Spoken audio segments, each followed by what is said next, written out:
So, yeah, hit the button. We're live? Let's see. We're live. We are live from Bitcoin Plus Plus Mempool edition in Austin, Texas. Sitting down with Average Gary and VNPRC. It's great to be here. I got it. Always happy to be here. Gentlemen, exciting week for this conference. Do we think Lisa created all the controversy around op return to sell tickets to this? No comment. 100%. I heard she was Satoshi, actually.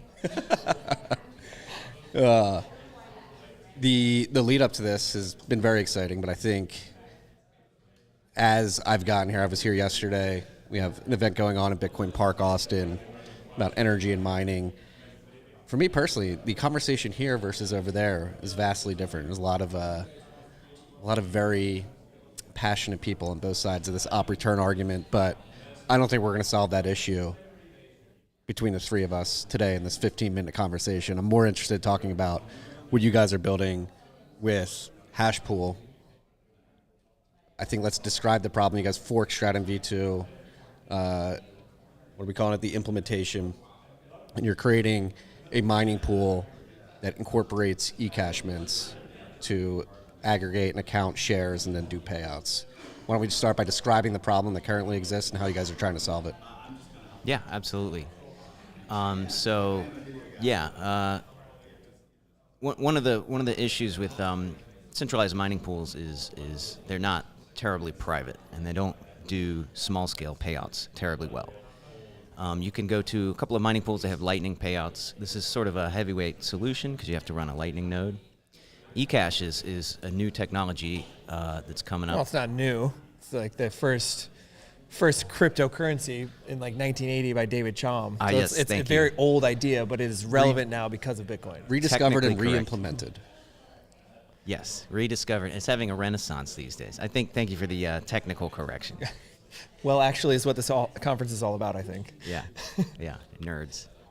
So what eCash brings to the table is not only does it have like extremely good privacy, it's got theoretically perfect privacy using cryptographic blinded signatures, but it also enables micro payouts, which sort of even smaller scale, even more lightweight than even possible on Lightning. And it's not like a lot of people compare eCash and Lightning. I see them as complementary. eCash actually sits on top of Lightning. The cashew spec, which we are implementing in Hashpool, sits on top of Lightning. It builds on Lightning. It makes Lightning more extensible and more private. But the primary thing that we're doing in Hashpool is we're representing mining shares as eCash tokens. So it enables us to build an accountless mining pool. Normally, for a mining pool, you create an account. Even in the best case scenario, like for example, if you mined Ocean, my personal favorite mining pool, you still put in a Bitcoin address as your account. It's a pseudonymous account. You don't have to associate your name or KYC, but it is an account, which means that the mining pool has a database within their server, and they're tracking what shares you submit and what payouts are due to that account. eHash lets us sort of flip this. eHash is the eCash token represented by a mining share. We can actually delete this database off of the mining pool side and instead issue a token. And this is an eCash token, so it has fantastic privacy properties. And the way it works is when you submit a share, you get a token back. You can store it in your wallet, and you can trade it to someone else. This gives us a couple of really nice benefits. The mining pool does not know who is mining to it. It does not know who is trading these shares, to whom, and it also does not know who is redeeming these shares for Bitcoin payouts. Once the share window expires, the payouts are due. Could be someone who bought the eHash, could be the person who mined it. Nobody knows except that person themselves. It's a free and open hash rate marketplace, basically, with no accounts and permissionless. And one of the other things that I think it helps accomplish is if you look at the centralization of Bitcoin mining, one of the biggest things is economic scale, the viable economic scale of a mining operation. And historically, we see that just you need fat bags to do FPPS, which I think is a dying payout mechanism. And I'm not alone in that thought. But you see these huge pool is basically floating credit on Bitcoin, because that's what FPPS is. It's saying, hey, if you have bad luck mining, we're going to make you whole because we know that you're a hash rate operator and you have bills to pay on a monthly basis. And so we can shrink down the economic viability scale of those operations. We can make it better. So with hash pools, one of the concepts that I think is going to be really robust is you and all of your friends with 50 bit axes could get together, and your local OG can help float the bad variance of your pool. And by the way, you can upstream it to a pool like Ocean, and sort of the smaller economic viability becomes realizable. And that's at the pleb level, but then also at your, what is it, Bob, the rabbits and the horses, right? So like rabbits and horses, why can't they run their own hash pools or do these smaller scale things and get somebody that's not the giant bag holders that like Antpool and some of these other big pools Foundry are running that are required to do FPPS. You can have smaller capital holders actually deploying resources to float that bad luck variance, right, in the mining business. Yeah, so you can essentially get the same benefits of FPPS in the sense that you're getting paid out pretty consistently. A share gets you eHash tokens that you can then sell on a secondary market, and so you're basically creating immediate liquidity for your shares, and instead of depending on the treasury of the FPPS pool that you're mining to, you can sell those shares on a secondary market to somebody who's going to take that variance risk. In the secondary market, because eCash, the way eCash works, it's just data, like it's a bearer instrument. So like the thing is the token. Because the way that works, I can send you a signal DM with eHash in it or eCash in it. So it's a very, very broad market that anybody can participate in, and you can send it in email or however you want. So that's, I think, one of the biggest unlocks is the marketplaces for Hashrate historically, to my understanding, have been pretty limited, but now it's like this will blow it way open. Mm-hmm. Yeah, one of the problems with FPPS payout mechanisms is that the pool assumes all of the risk. And this is sort of a toxic combination because they're also aggregating hash rate and pricing hash rate. They're doing all three of these roles, which just creates a massive centralization pressure so that we get fewer and fewer pools. They're bankrolling the operation with either they have a lot of money in the bank or they have a profitable business that they can just plow those profits into their mining pool and sort of dominate the market. But this is really bad for Bitcoin because you want more block template producers and not less block template producers. So one of the things we can do with eHash and other technologies as well, we can push that risk down a layer from the pool to a robust marketplace of eHash traders.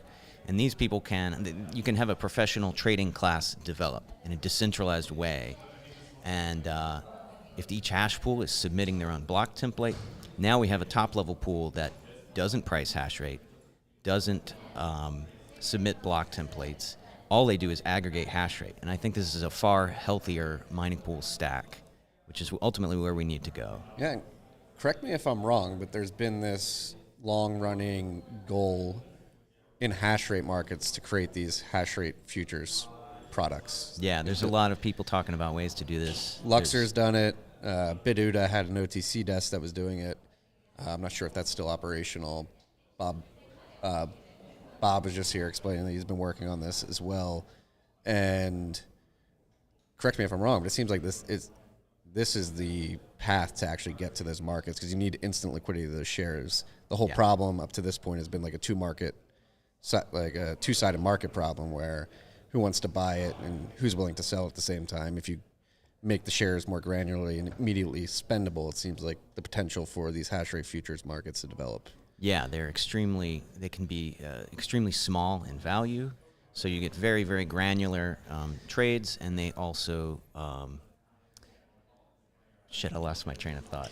One of the cool things like the hypothetical situation or like the MVP that we're looking at is, you're mining upstream to Ocean with your proxy pool, your proxy hash pool, and you're getting Bolt 12 Lightning payouts. Well, a Cashew mint, right? It rides over the Lightning rails, right? So I can pay you in Lightning over a Cashew mint.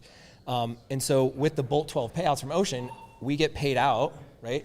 It comes inbound to our Lightning node that's running on the Cashew mint, and now all the people that have been hashing with this hash pool have the exact liquidity they need to go outbound to wherever they want to hold their sats. So if you don't like eCash because it's the best shitcoin, if you don't like it though, you don't have to hold it. You can go to your Lightning node because it's interoperable with Lightning, or you can take it, maybe you save up all your eHash until you have enough for a UTXO, right? So it's like this scaling text, and I think a lot of people are exploring this with eHash and eCash in general, where it's kind of like a tiered custodial to self-custody transition. I remembered my thought. The other really big benefit of eHash over these other derivative instruments is it's very low level, close to the protocol, which makes it very liquid.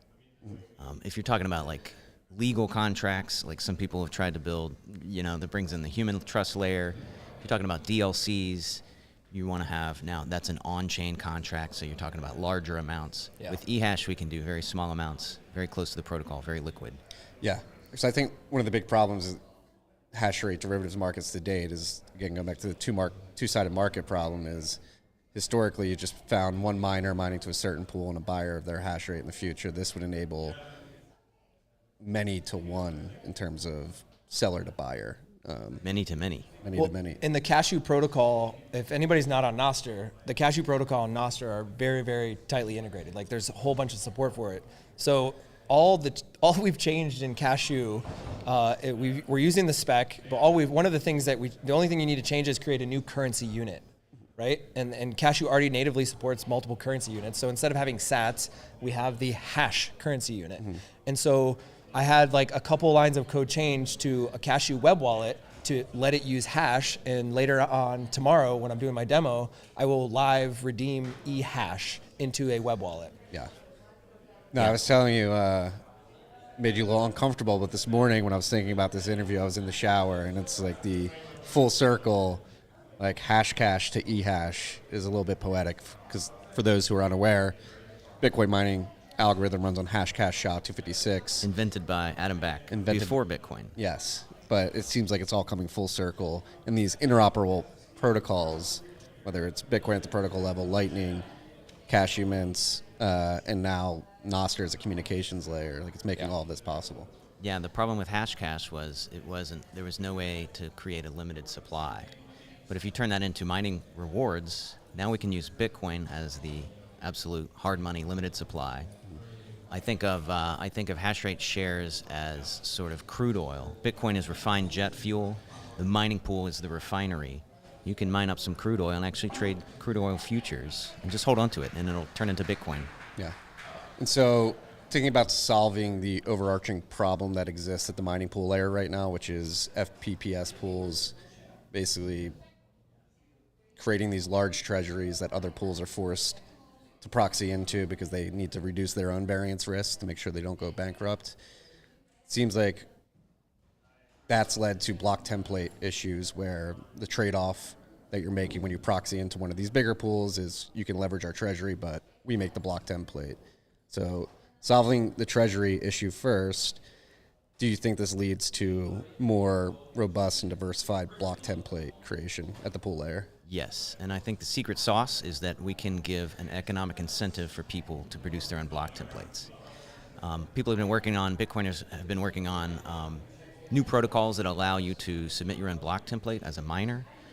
Stratum v2 is the first one, Datum came later. So these things are out there. The question is, why would you run this? And I don't think we've had a good answer until now. But now, if you can run a hash pool, you can actually run one of these decentralized hash rate markets, take a little fee off the top, and you are economically incentivized to run your own mining pool and submit your own block templates to the network. So as an individual miner, because you can get that fee by providing your own block template, that's the incentive? The incentive is for an operator of a hash pool instance to mine their own block templates. There's different ways to do it. There's different architectures. I'm giving a talk tomorrow about different architectures for a mining pool stack. And one place I want to go to is I want to have an aggregator pool at the top level, like I described earlier, that only aggregates hash rate and does not produce block templates or price hash rate. And then we can have sort of sub pools, or I call them proxy pools, hanging off of that large aggregator pool. They each control one Coinbase output of the blocks that are produced, and they can do whatever they want with them. In Hashpool in particular, you take that Coinbase, you spend it to the mint, either in a Lightning transaction or however you want to get that money into the mint, and then they can issue eCash shares from that, which again is interoperable with the Lightning Network. So you can take those sats as eCash, you can take them as a Lightning payment to your Lightning wallet. Ultimately, if you're a big miner, I think you should be able to do on-chain as well. But we're going to start with the small miners. It's all accounting. Like at the end of the day, it's all accounting. How do you account for the hash rate via shares? How do you account for the variance of your luck in mining? And so I never thought I'd be working on accounting software, but this is where we're at. And even the corporate big miners, they have auditing and compliance requirements for publicly traded reasons. This is a way that you can have a third-party auditor do a private, blinded auditing of hash rate. So if a big miner is running a hash pool for just internal purposes, they could have a third-party auditor audit cryptographically that all the hashes were accounted for. And this is one of the things in Cashew, like the hard problem with Cashew itself and just eCash in general is the liability side of things, right? Like how do you prove the liabilities? Well, you have to trigger a bank run. What that means is if you can get everybody that's participating in a hash pool to all come together and say, hey, here's all of my eHash, you can solve that. If the three of us are mining in a hash pool together, if we each take our percentage of the eHash and we all consolidate it together, and the mint itself publishes all of the cryptographic proofs that it issued to us, we can have a 100% cryptographic reconciliation of these are the shares that I mined, here's the secrets that I used to create the blinded signatures, and then here's the blinded signatures from the pool side or the mint side. And you get this holistic automated way because it's just data. Yeah. And so in terms of getting this adopted and making this the sort of go-to way in which individual miners interact with mining pools, what's the order of operations in your mind? We're kind of like scoping out the prototype right now, figuring out what the protocol looks like and building it out. We got a demo ready. Gary's going to demo it Very alpha tomorrow. right now. So. It's very alpha. It's hacky, but it works, which is what really counts. I think the path to adoption is the first thing we want to do is build a proxy pool that uses eCash, and we're going to call it Axpool. The idea is to give BitAx runners somewhere to point their hash rate, because there's a big usability problem in BitAx. You want to onboard people to mining. You say, hey, buy this BitAx. It's $100, $150. You can start hashing today. And people get real excited. There's natural demand for this, which is one of the reasons I started working on this. But the next question they ask is, where do I mine to? And there's just not a good answer. If you mine to one of the monolithic mining pools with the BitAx, you don't produce enough hash rate to really ever be able to afford a payout on chain. You can do the hard thing and set up a core Lightning node, provide liquidity. You gotta like peg in your Bitcoin into the Lightning network and start receiving both 12 payouts on a few mining pools. This is a lot for someone you just onboarded a Bitcoin, who just heard about it and is excited and want to get it started. I think we can solve that usability challenge using the Cashew protocol or the eCash protocol to enable people to just buy a BitAx, configure it to their Bitcoin Club runners BitAx or Axpool instance, and then they just download a Cashew wallet to their phone. I think, did I send you some eCash recently? In Nashville? In Nashville? Yes. Yeah, how long did it take to get onboarded to Cashew? Like 30 seconds. 30 seconds. So they can buy a BitAx, configure it, install a Cashew wallet in 30 seconds, and start receiving sats to their Cashew wallet basically instantaneously. That's where we want to go. I think that's the path to adoption. Yeah. Small local meetups. Do you see pushback from the incumbent large mining pools, or are they incentivized to adopt something like this as well, do you think? I have not seen any direct evidence of pushback, but there's no reason that we can't work together. All we need is a PPLNS pool to hang off of. Yeah. Ocean is the only game in town right now. Well, you can hang off of an FPPS pool if you wanted to, because what you're doing is you're taking the accounting and the risk and taking it down a layer. So instead of putting it all in the pool, you as a hash pool operator can float all that risk, or you can find a market buyer to float that risk for you. And so it's reducing the scale. So I think the bigger miners, I don't know if this is a threat to them. I don't see this scaling up to, double-digit % of the network hash rate. It would be pretty sweet if they did, but I think it would be a bunch of individual hash pools doing that. But it's a completely different business model that it's targeting, right? It's a smaller economic scale. I think one caveat I thought about, you can technically hang one of these off of an FPPS pool. I don't think it makes a lot of sense, though, because as we discussed, the FPPS pool assumes the risk and prices the hash rate. So now we're going to pay a fee upstream to a monolithic pool to price our hash rate for us. And now we're going to add a hash rate derivatives instrument to price hash rate again after they've already priced it. It just doesn't make economic sense to me. Yeah. And what is the lower threshold of miners participating in hash pools that you think is necessary to ensure proper decentralization at the mining pool layer? Like, is it 2%? Like, how many blocks per day would hash pools collectively? 1% is 1 block a day. Yeah, it's 144 blocks yeah. roughly Yeah. every day. So 1% would get you 1 block a day. Is that enough? I don't know. How are they reorging? But I think we start small and we grow organically. One thing that I think is really in our favor, we've got some really strong tailwinds, and that is hash rate heating. So if you think about it today, large mining operations are paying money for electricity so that they can mine Bitcoin. So they have a positive cost to mine Bitcoin. If we start reusing all the electric heaters in the world, talking pool heaters, water heaters, HVAC systems, anything that's low-grade heat, meaning you don't need to boil water, this is a tremendous energy market. It's way bigger than all of the centralized, large-scale mining operations out there. I think what's going to happen in the future is the cost to mine Bitcoin will trend down and eventually go negative.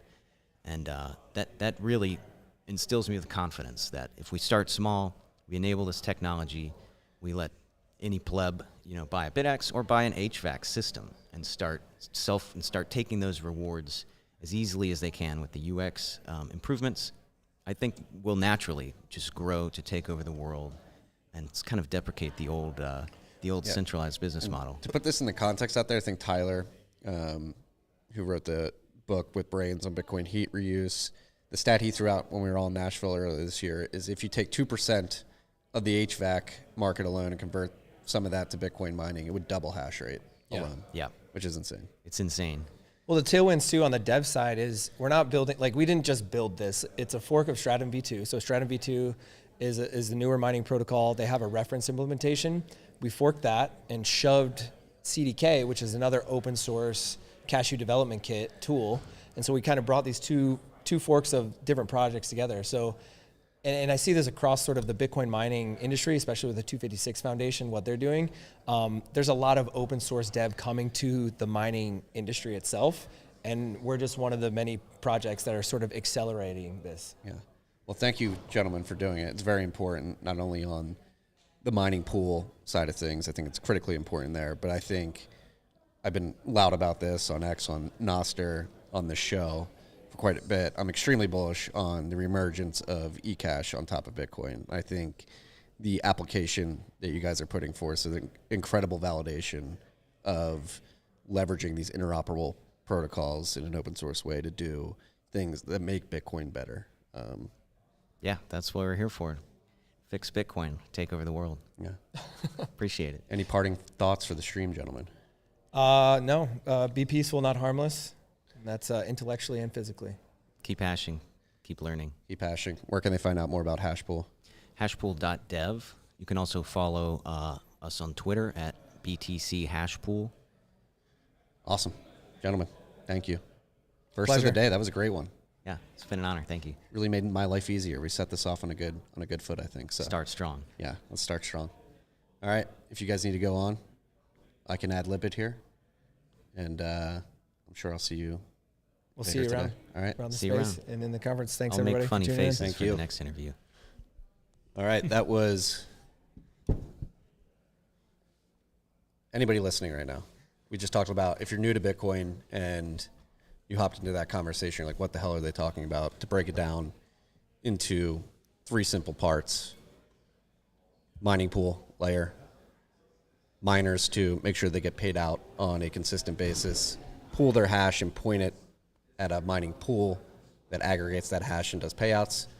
Over the years, that has become somewhat centralizing in the sense that a lot of these pools are becoming large. They're creating block templates. And last year we found out that pools that we thought were separate from each other are actually just quasi-child pools of large pools like F2 pool. And so they're proxying in to leverage F2 pool, or excuse me, AMP pool's treasury.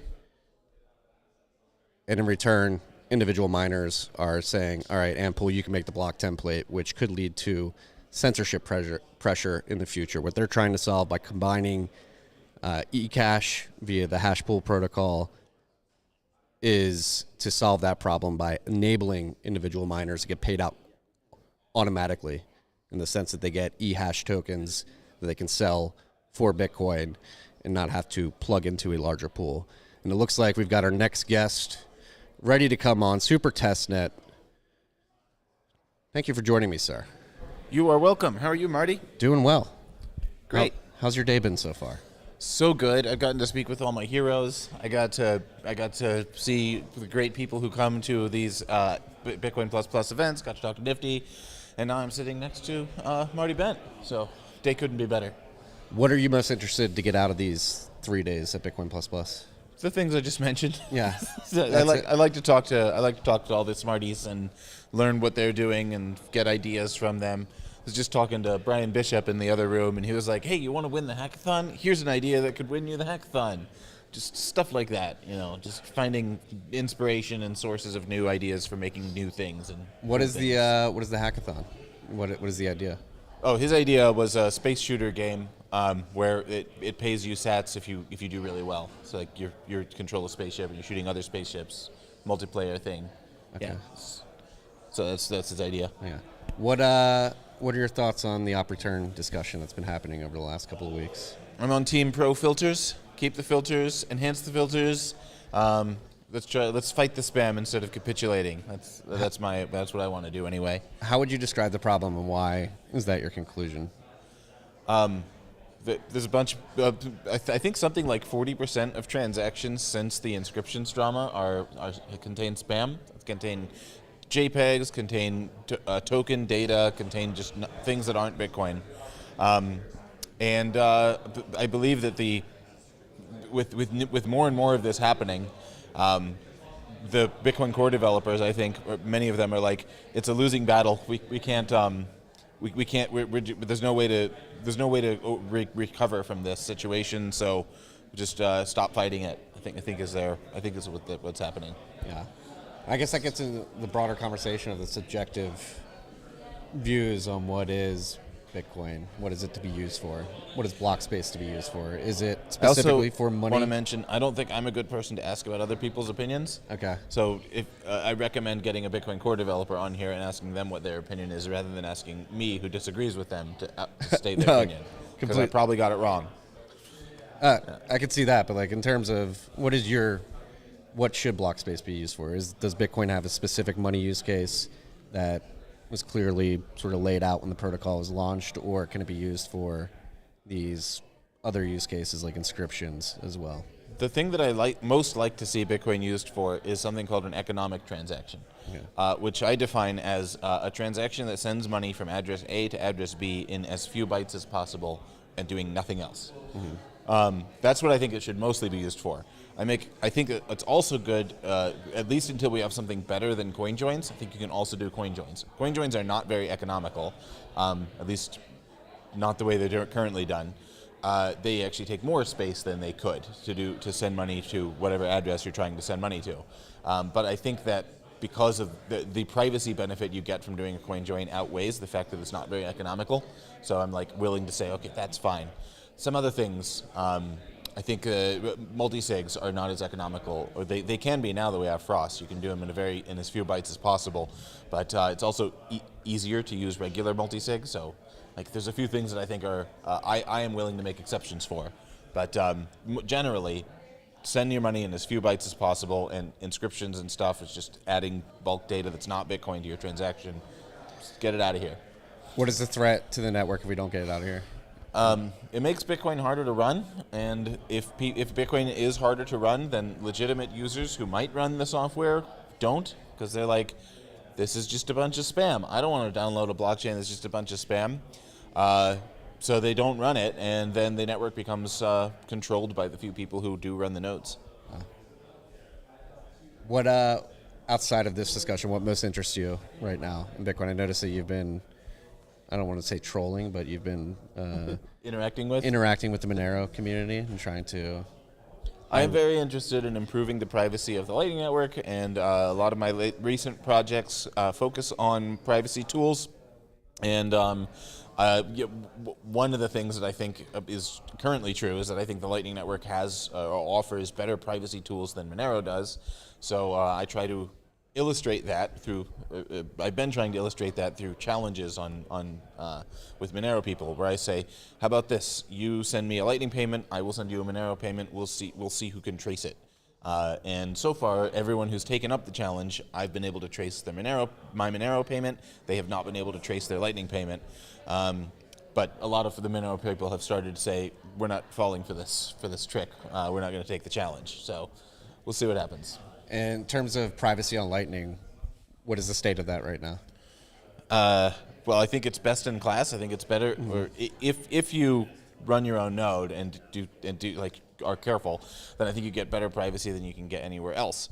But there are improvements to be made, and one of the things that I am currently excited about is lengthening the number of hops on a route. I think that I finally decided that the more hops you have on a route, the better your privacy gets. So I want to increase that, and that's one of my current projects is doing that. Is there a cost trade-off there? Typically, yeah, you pay more for more hops. And what is the magnitude of that cost increase? It depends on what routing nodes are charging. So, typically they don't charge very much, but yeah, it depends. Yeah, I saw LM Big released his revenue from some of his nodes or his or her nodes a couple of weeks ago, and I believe he was making like 0.05% APR on all the liquidity he or she provides the network. Okay, yeah. Yeah. So you could be making that 0.05%, dear user, if you run a Lightning node. What do you think the combination of Lightning and these eCash protocols that are beginning to become more popular can increase the privacy? Yep. Yeah, I think one of the things that I'm really grateful for eCash for doing is bringing to my attention the concept of blinded servers, which that was the first time I think I'd ever seen one was in Cashew, and in eCash in general. So learning how those work, and now I try to implement them in other projects of mine, and I try to take inspiration from that. So thank you, Cashew, for bringing good ideas to the forefront, and Fedimet too. In terms of building on this good ideas concept, like what products do you think are desperately needed now to achieve the ultimate goal of better privacy in terms of consumer apps? What can app developers do to improve the UX or UI or the architecture they're leveraging to bring better privacy? First I want to see, well, let's add a button that's like toggle this button and you add privacy to your transaction. And then I want to see, well, let's just have that on by default, and you don't even need to show it because it just happens automatically. But making tools to where you can improve your privacy is like a good first step. And so you make the tools where people can improve their privacy, then you create wallets that give people the option to use those tools, and then you make wallets that do them automatically. It's privacy by default. Okay. And you mentioned coin joins earlier. What are your thoughts on Payjoin Development Kit and the potential of that being adopted by more exchanges? Obviously, Bull Bitcoin is using it, I believe. Do you think at the protocol level, widespread adoption of Payjoin could improve inherent privacy on on-chain Bitcoin? Yeah, I think it can. I haven't looked into Payjoin dev kit specifically, but if it's like the other dev kits that have come out recently, great. One of the nice things about Payjoins is that it breaks the common input ownership heuristic, which is a privacy weakness that Bitcoin has. And another great thing about it is that its usage is undetectable. You can't tell if somebody's using it or not. So if, let's say, we get, 20% of transactions using Payjoin, then you can no longer reliably say, we know that the person who sent this input also owns the one right next to it, which is a common way that Bitcoin is traced today. So you break the when you make these undetectable tools, it's really good because you make it so that as soon as a significant number of people are using them, all the privacy heuristics fall apart, or all the anti-privacy heuristics fall apart. Yeah. Or not all of them, a lot of them. Now, that's something I'm really interested to see is do the exchanges, because there is an economic argument to implement Payjoin as well, because you can save on fees as an exchange that's batching many transactions on a day-to-day basis. And so obviously, historically in the industry, regulated exchanges have been a bit wary about sort of wandering into the privacy discussion. But I think now with Payjoin specifically, if you can add that economic argument that, hey, shareholders, investors, board members, we're actually going to save money by implementing something like this, and there's an economic reason to do it.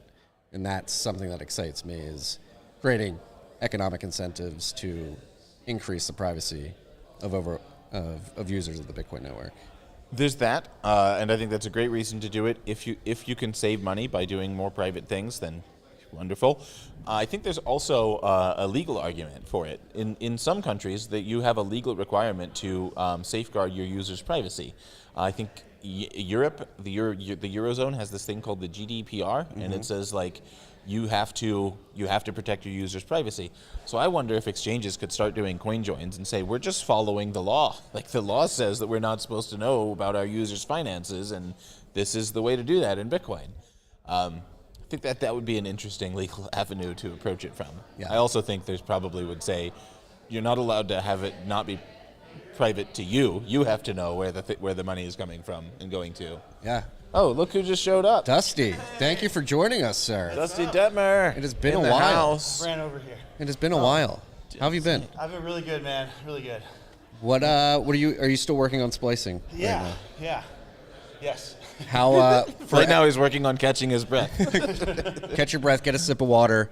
But this is actually good. We were just talking about batch transactions. Well, we were talking about coin joins, which are related yes. to batch transactions, and how there's an economic incentive to do them as well as a privacy incentive. And I was like, I wish Dusty was here. And then you showed up. Let's go. That's something I've been talking about a lot, right? Like, we've had coin joins for a long time. Mm-hmm. And if you just scale things or graph them by cost, you have like regular transactions cost this much, coin joins cost more, right?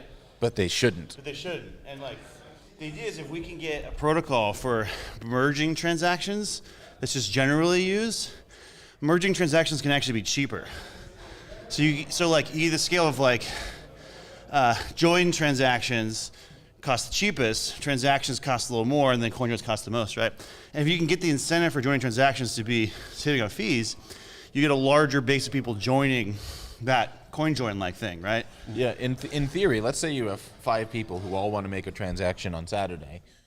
It's actually cheaper for them to all make one transaction where they're all sending money and in the same transaction. They get to share the same transaction like envelope and structure, and it saves them on fees.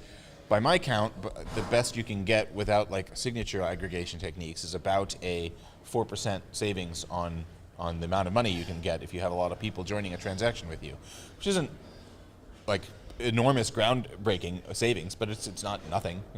4% or so is pretty good. Is that the math on the overhead bytes for a transaction, 4%? Yeah, like in a standard transaction, let's say it's 300 bytes. 8 of those are the version number, 8 of those are the lock time, right. And then there's like a couple other like individual bytes that say like how many inputs you have and how many outputs you have. Yeah. That all gets shared, and if you have 5 people doing 5 transactions, there's 5 copies of all that data.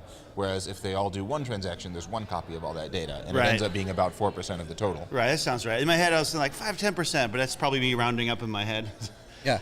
Yeah. And so that's what we're like just talking about, like how do you create the economic incentives to do this? And we were talking about exchanges implementing this, and Super brought up the point, like these exchanges are sometimes by law told that you need to protect user privacy, and adding something like this makes a lot of sense. And we were talking about Payjoin development kit, but let's get into like what you're working on splicing and how that helps with what's going on here. So for anybody watching it now that may be new to this concept of splicing, yes. let's just give a top level 101 and dive into what you're working on. Yeah. 101 on splicing.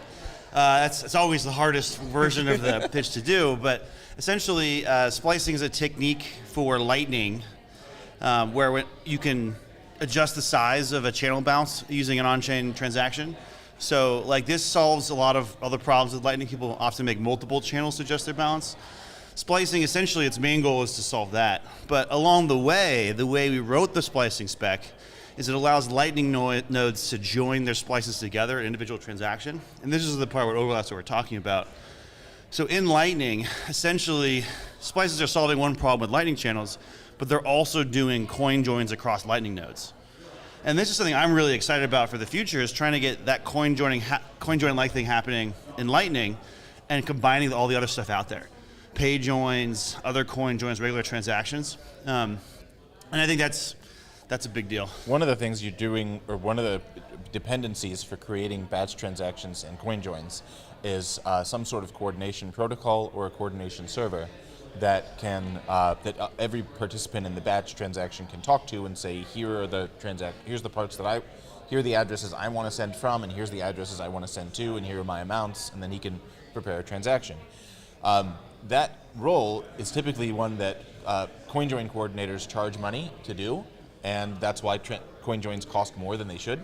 But I think one of the things he's working on is like Lightning nodes do this; they just have to do it. Like they are multi-party protocol, and so the nodes need to talk to each other to decide how much and where they're going to send the money. So you leverage that, and Lightning nodes can do it for much cheaper than coin join coordinators can do. I think. Like the Lightning nodes are already coordinating this among Lightning nodes. All we need is one new protocol, but they can coordinate for other transactions as well. And this doesn't have to be coordinating within their own channels, since it's the gossip. They can just pick it up generally on the gossip network Yeah. and say, "Oh, you're trying to do a channel rebalance. We are too. Let's put up UTXOs in a batch transaction." Lightning nodes are always on. They already have logic for dealing with UTXOs. They're perfect for coordinating coin joins. Yeah, this actually makes a lot, because that's been and there's thousands of them. a big problem up until recently for Payjoin, is the liveliness for Yes. the receiver and the sender. And so Lightning just inherently solves that out of the box. Yeah, I really want to get Payjoin involved in the Lightning splice joins, right? I think there's like a happy marriage that can happen there. And so what are the next steps in actually getting this implemented? So I've been thinking about this a lot, and it's kind of like herding cats, because you have pay joins, coin joins, other esoteric transaction protocols. Not opcats, though. not opcats. But it's just everyone's writing a protocol for their own thing, right? There's a pay join protocol for pay joins. There's coin join protocols. There's other protocols that exist for doing these transactions. What my ambitious goal is to build a unified spec. It's okay, if you're trying to do a transaction, do it in this certain way to join our spec, and then it'll automatically be joined with other things that are out there, using Lightning as the coordinators, right? So my goal is to try to like build a spec like that everyone likes and appreciates, so that when somebody's building the pay join or the next pay join, they can be like, oh, I'll just adopt this existing spec, and then automatically it'll start joining that whole process of the end goal of getting all transactions merged together, right? Like you could in theory see a world where each block is just one transaction. Yeah. Right, something like that. So, But how many days till simplest possible batch transaction on Lightning? Simplest possible Coordinated by batch Lightning. transaction, SPBT. Minimum viable batch. That's a good question. Like my time has really been focused lately on just finishing splicing. Yeah. We're right at the end. We're getting interoperability between Eclair and CLN. And once we get that, it's ratified in the spec. And then the bulk of my splicing work is pretty much done at that point. I'm still going to do some maintenance stuff on it. And then my attention is going to go to that. And then, as soon as I can write the simplest, what'd you call it? Minimum viable batcher. Minimum viable batcher. Like that's my next goal right there. yeah, and so caveman brain over here, trying to understand. So the standardization of the coordination of the transactions, would that look something like everybody sort of just like plugs into the Lightning gossip network and tries to see what's going on there? Those are good questions. I haven't answered them yet. Yeah. One thing that I hope ends up happening is that you go to your wallet and you say, I want to send $5 to Jeremy, and it's let's suppose it's an on-chain transaction, base layer transaction. Your wallet might be like, would you consider waiting? Like I was getting an Uber this morning, and my Uber was like, would you consider using a shared Uber? You'll save $3. Right. You could do that same, but it'll take you an extra 10 minutes. you could do the same interface. If you're willing to wait a little bit, then your transaction fee could go down from $10 to $8. I mean, we already see this on centralized exchanges. You get the ability, do you need immediate transaction? Yeah, Do you have a yeah. medium time preference, or are you willing to wait a day? Like, if so, it's free. So Yeah, and exchanges are batching. Doing that in a peer-to-peer way without needing a centralized, well, I guess it'd still be a centralized coordinator. Being able to do it as a protocol and have thousands of people offering to do this for you would be better than just saying, well, if I want to get cheap transactions, I have to go through Coinbase. Yeah, I think instead of there being one centralized coordinator, you have like thousands or tens of thousands of coordinators that you could pick from, and the coordinators could use other coordinators as well. There's no like exclusivity to it. yeah. So like it's similar to like topology of Nostr, where anybody can run a relay server. Anybody could Yeah, I guess so. run a server like this and just tap into it. I got to think about that analogy, but sure, yes. Yeah. Going back to fees for a minute, there's 4% you save on the transaction bytes for sure, but there are other benefits that with this protocol that could provide, particularly around change and like toxic change that CoinJoins have. Those can be dumped into Lightning channels. And if you start doing that, you start removing outputs of the transaction, you start getting much bigger savings from doing that kind of thing. That's possible. That's true. Yeah, it's only, there's more savings to be had than just the overhead. Yeah, like 4% is the minimum savings you'll get. You know, it's possible to get a lot more than that, depending on the situation. Well, I suppose the minimum is zero savings. Yeah, it's not going to cost more. Yeah. You mentioned working on this with CLN and Eclair. LND not mentioned. What's it like wrangling the different Lightning implementations to get something like this? Oh, I have no power to wrangle anybody. Yeah. I mean, Lightning's a very decentralized thing, right? There's no centralized anything. I mean, like I was working on splicing for a long time when nobody cared, and I kept going to spec meetings like, hey, I got this. Oh, Nick cared. But I got this like splicing stuff. I'm working on this stuff. Like I'm looking for feedback on this new spec change. It's just crickets for a long time, right? And I like to think that me just working on it and making progress eventually got people to notice. And obviously, Claire's basically finished their implementation. LDK looks like, I don't know, half done maybe. They're making great strides. So like the only way I can try to get other nodes to do it is just try to inspire them, which hopefully I've done some of. You know, it looks like I have. I'm inspired. Let's go. I'll tell you that, Dusty. I'm depressed. Aw. I'm just kidding. Well, I think it's important.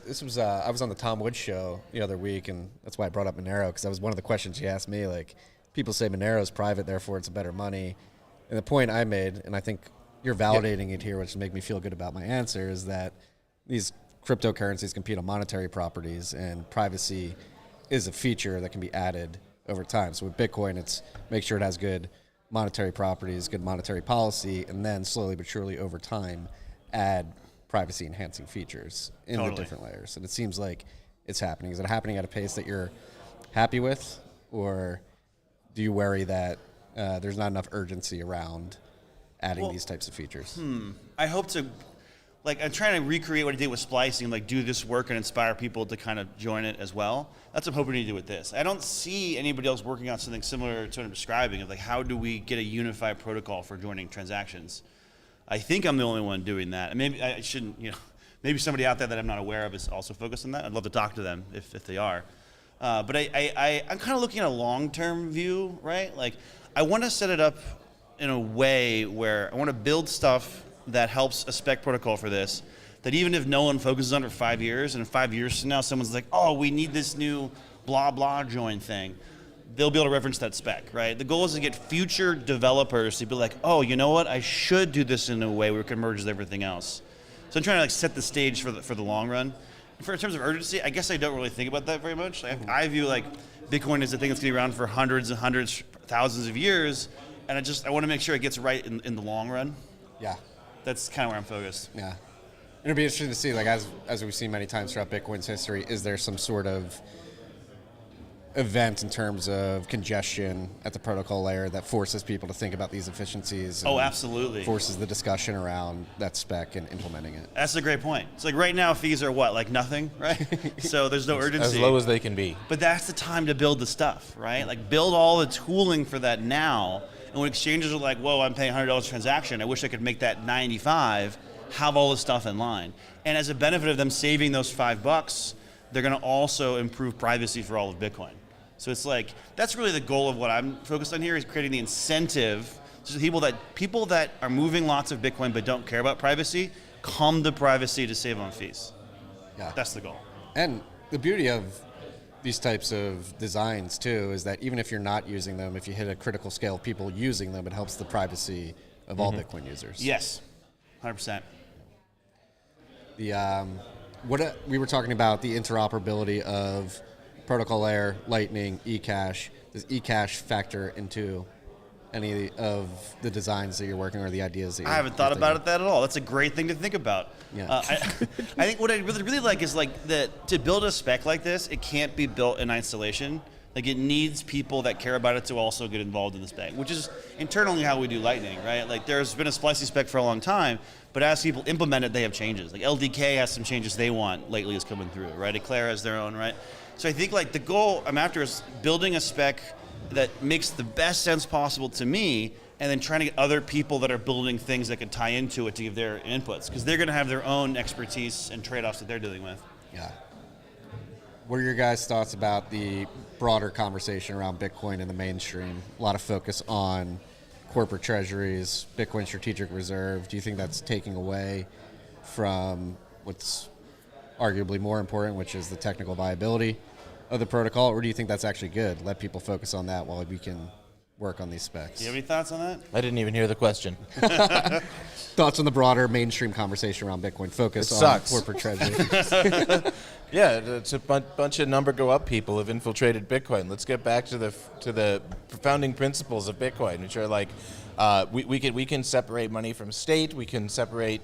We can get rid of the control of corporations over our economy and restore the money to being something that the people control and the people own. In order to do that, we need more people running nodes, not more sailors dumping billions into Coinbase. and I kind of agree with that. Like for me, Bitcoin is for everybody, and eventually everyone will use it. That includes all the assholes and the people you don't like with different priorities, right? And like, as a developer and like a builder for Bitcoin, I'm just focused on, I'm going to build it the best it can be for the world. And there's going to be all these moments of noise. Like right now it's Michael Saylor, you know, like in 10 Right now years. it's op returns. Now but maybe in like, 10, 20 years, it's like China versus India have their own thoughts on Bitcoin, and that's the biggest news, right? I kind of just sort of, it's going to come and go, It's like fame is fleeting, right? The hot thing of the moment will disappear, but the quality work and the bones that make it the best it can be, that'll stick around, right? That's got staying power. So I kind of view it as like, right now it's treasuries and Sailor, then later on the narrative will be something else, right? Like Bitcoin is for everybody. People are going to use it for things we don't want. Someone's going to fund a war with it eventually, right? And I'm not a big war guy, so but it doesn't really matter, right? Like it's just, I kind of tune it out, I guess, is what I'm trying to say. Yeah. No, it's. I find myself doing. I run a media business. A meeting business? A media business. Media business. That makes more And sense. it's what's getting more clicks right now? Number go up discussions. Right. It's hard to get people to care about the technical details, which is funny considering the technical details are incredibly important to the long-term viability of Bitcoin as a distributed software project. Does it feel different this cycle than prior cycles? It certainly does, yeah. Yeah. So I've been in Bitcoin since 2013, and there's definitely something that is a bit different this cycle in terms of everybody's paying. It's like we kicked the hornet's nest, and the hornets came out. We're like, hey, this is pretty cool. I want to get some more of this, which is a bit weird. It is, yeah. I'd like to see more discourse in the Bitcoin community, in the media, about the importance of knowing who controls your Bitcoin. It should be you. The user of Bitcoin should be the one who controls his own Bitcoin.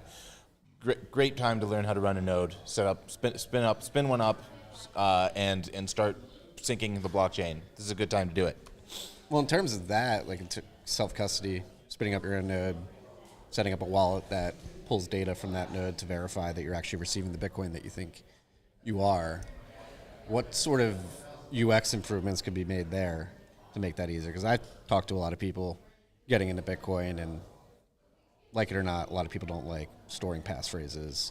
Sure. Like, is a model, obviously Block has a server in the BitKey model, but something like that where you have sort of a keyless backup setup, something that we need to work towards? Or Phoenix is not getting enough hype on this exact front. Like they have a self-custody app Phoenix D? Phoenix from the Eclair guys? Yeah, Phoenix Wallet. Phoenix But- Wallet. But Phoenix Yeah. D also is pretty Yeah. similar. But the server would be like the self-sovereign part, right? Well, the app is self-sovereign as well. Yeah.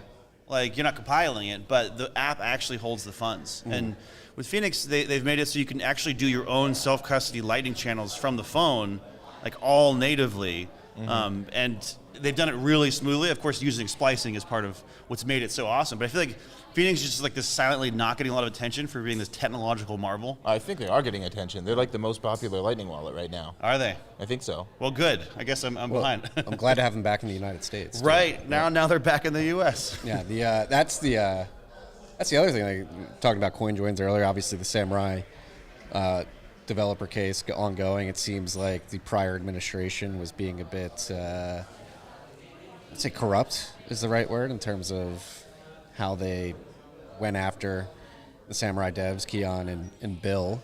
I mean, it came out earlier this week that they literally went to the regulator and said, "Are these guys breaking money transmitter laws?" They said no, and they went and arrested them anyway. Prosecutors went to the regulators, were like, are these guys violating money laws? No. Okay, let's sue them anyway.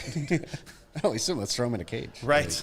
Oh, my God. Yeah, and that's like in terms of, I think that's an interesting. And then from what I heard, I haven't read to see if all this is true, but the person who I saw, the statement going around is that the federal prosecutors then withheld that evidence when they were asked about it in court. Yes. And said, we're not going to tell you, even For a though year. they're required to. For a year, they withheld that. It's just pure corruption. And it has real effects, right? Like developers start getting scared.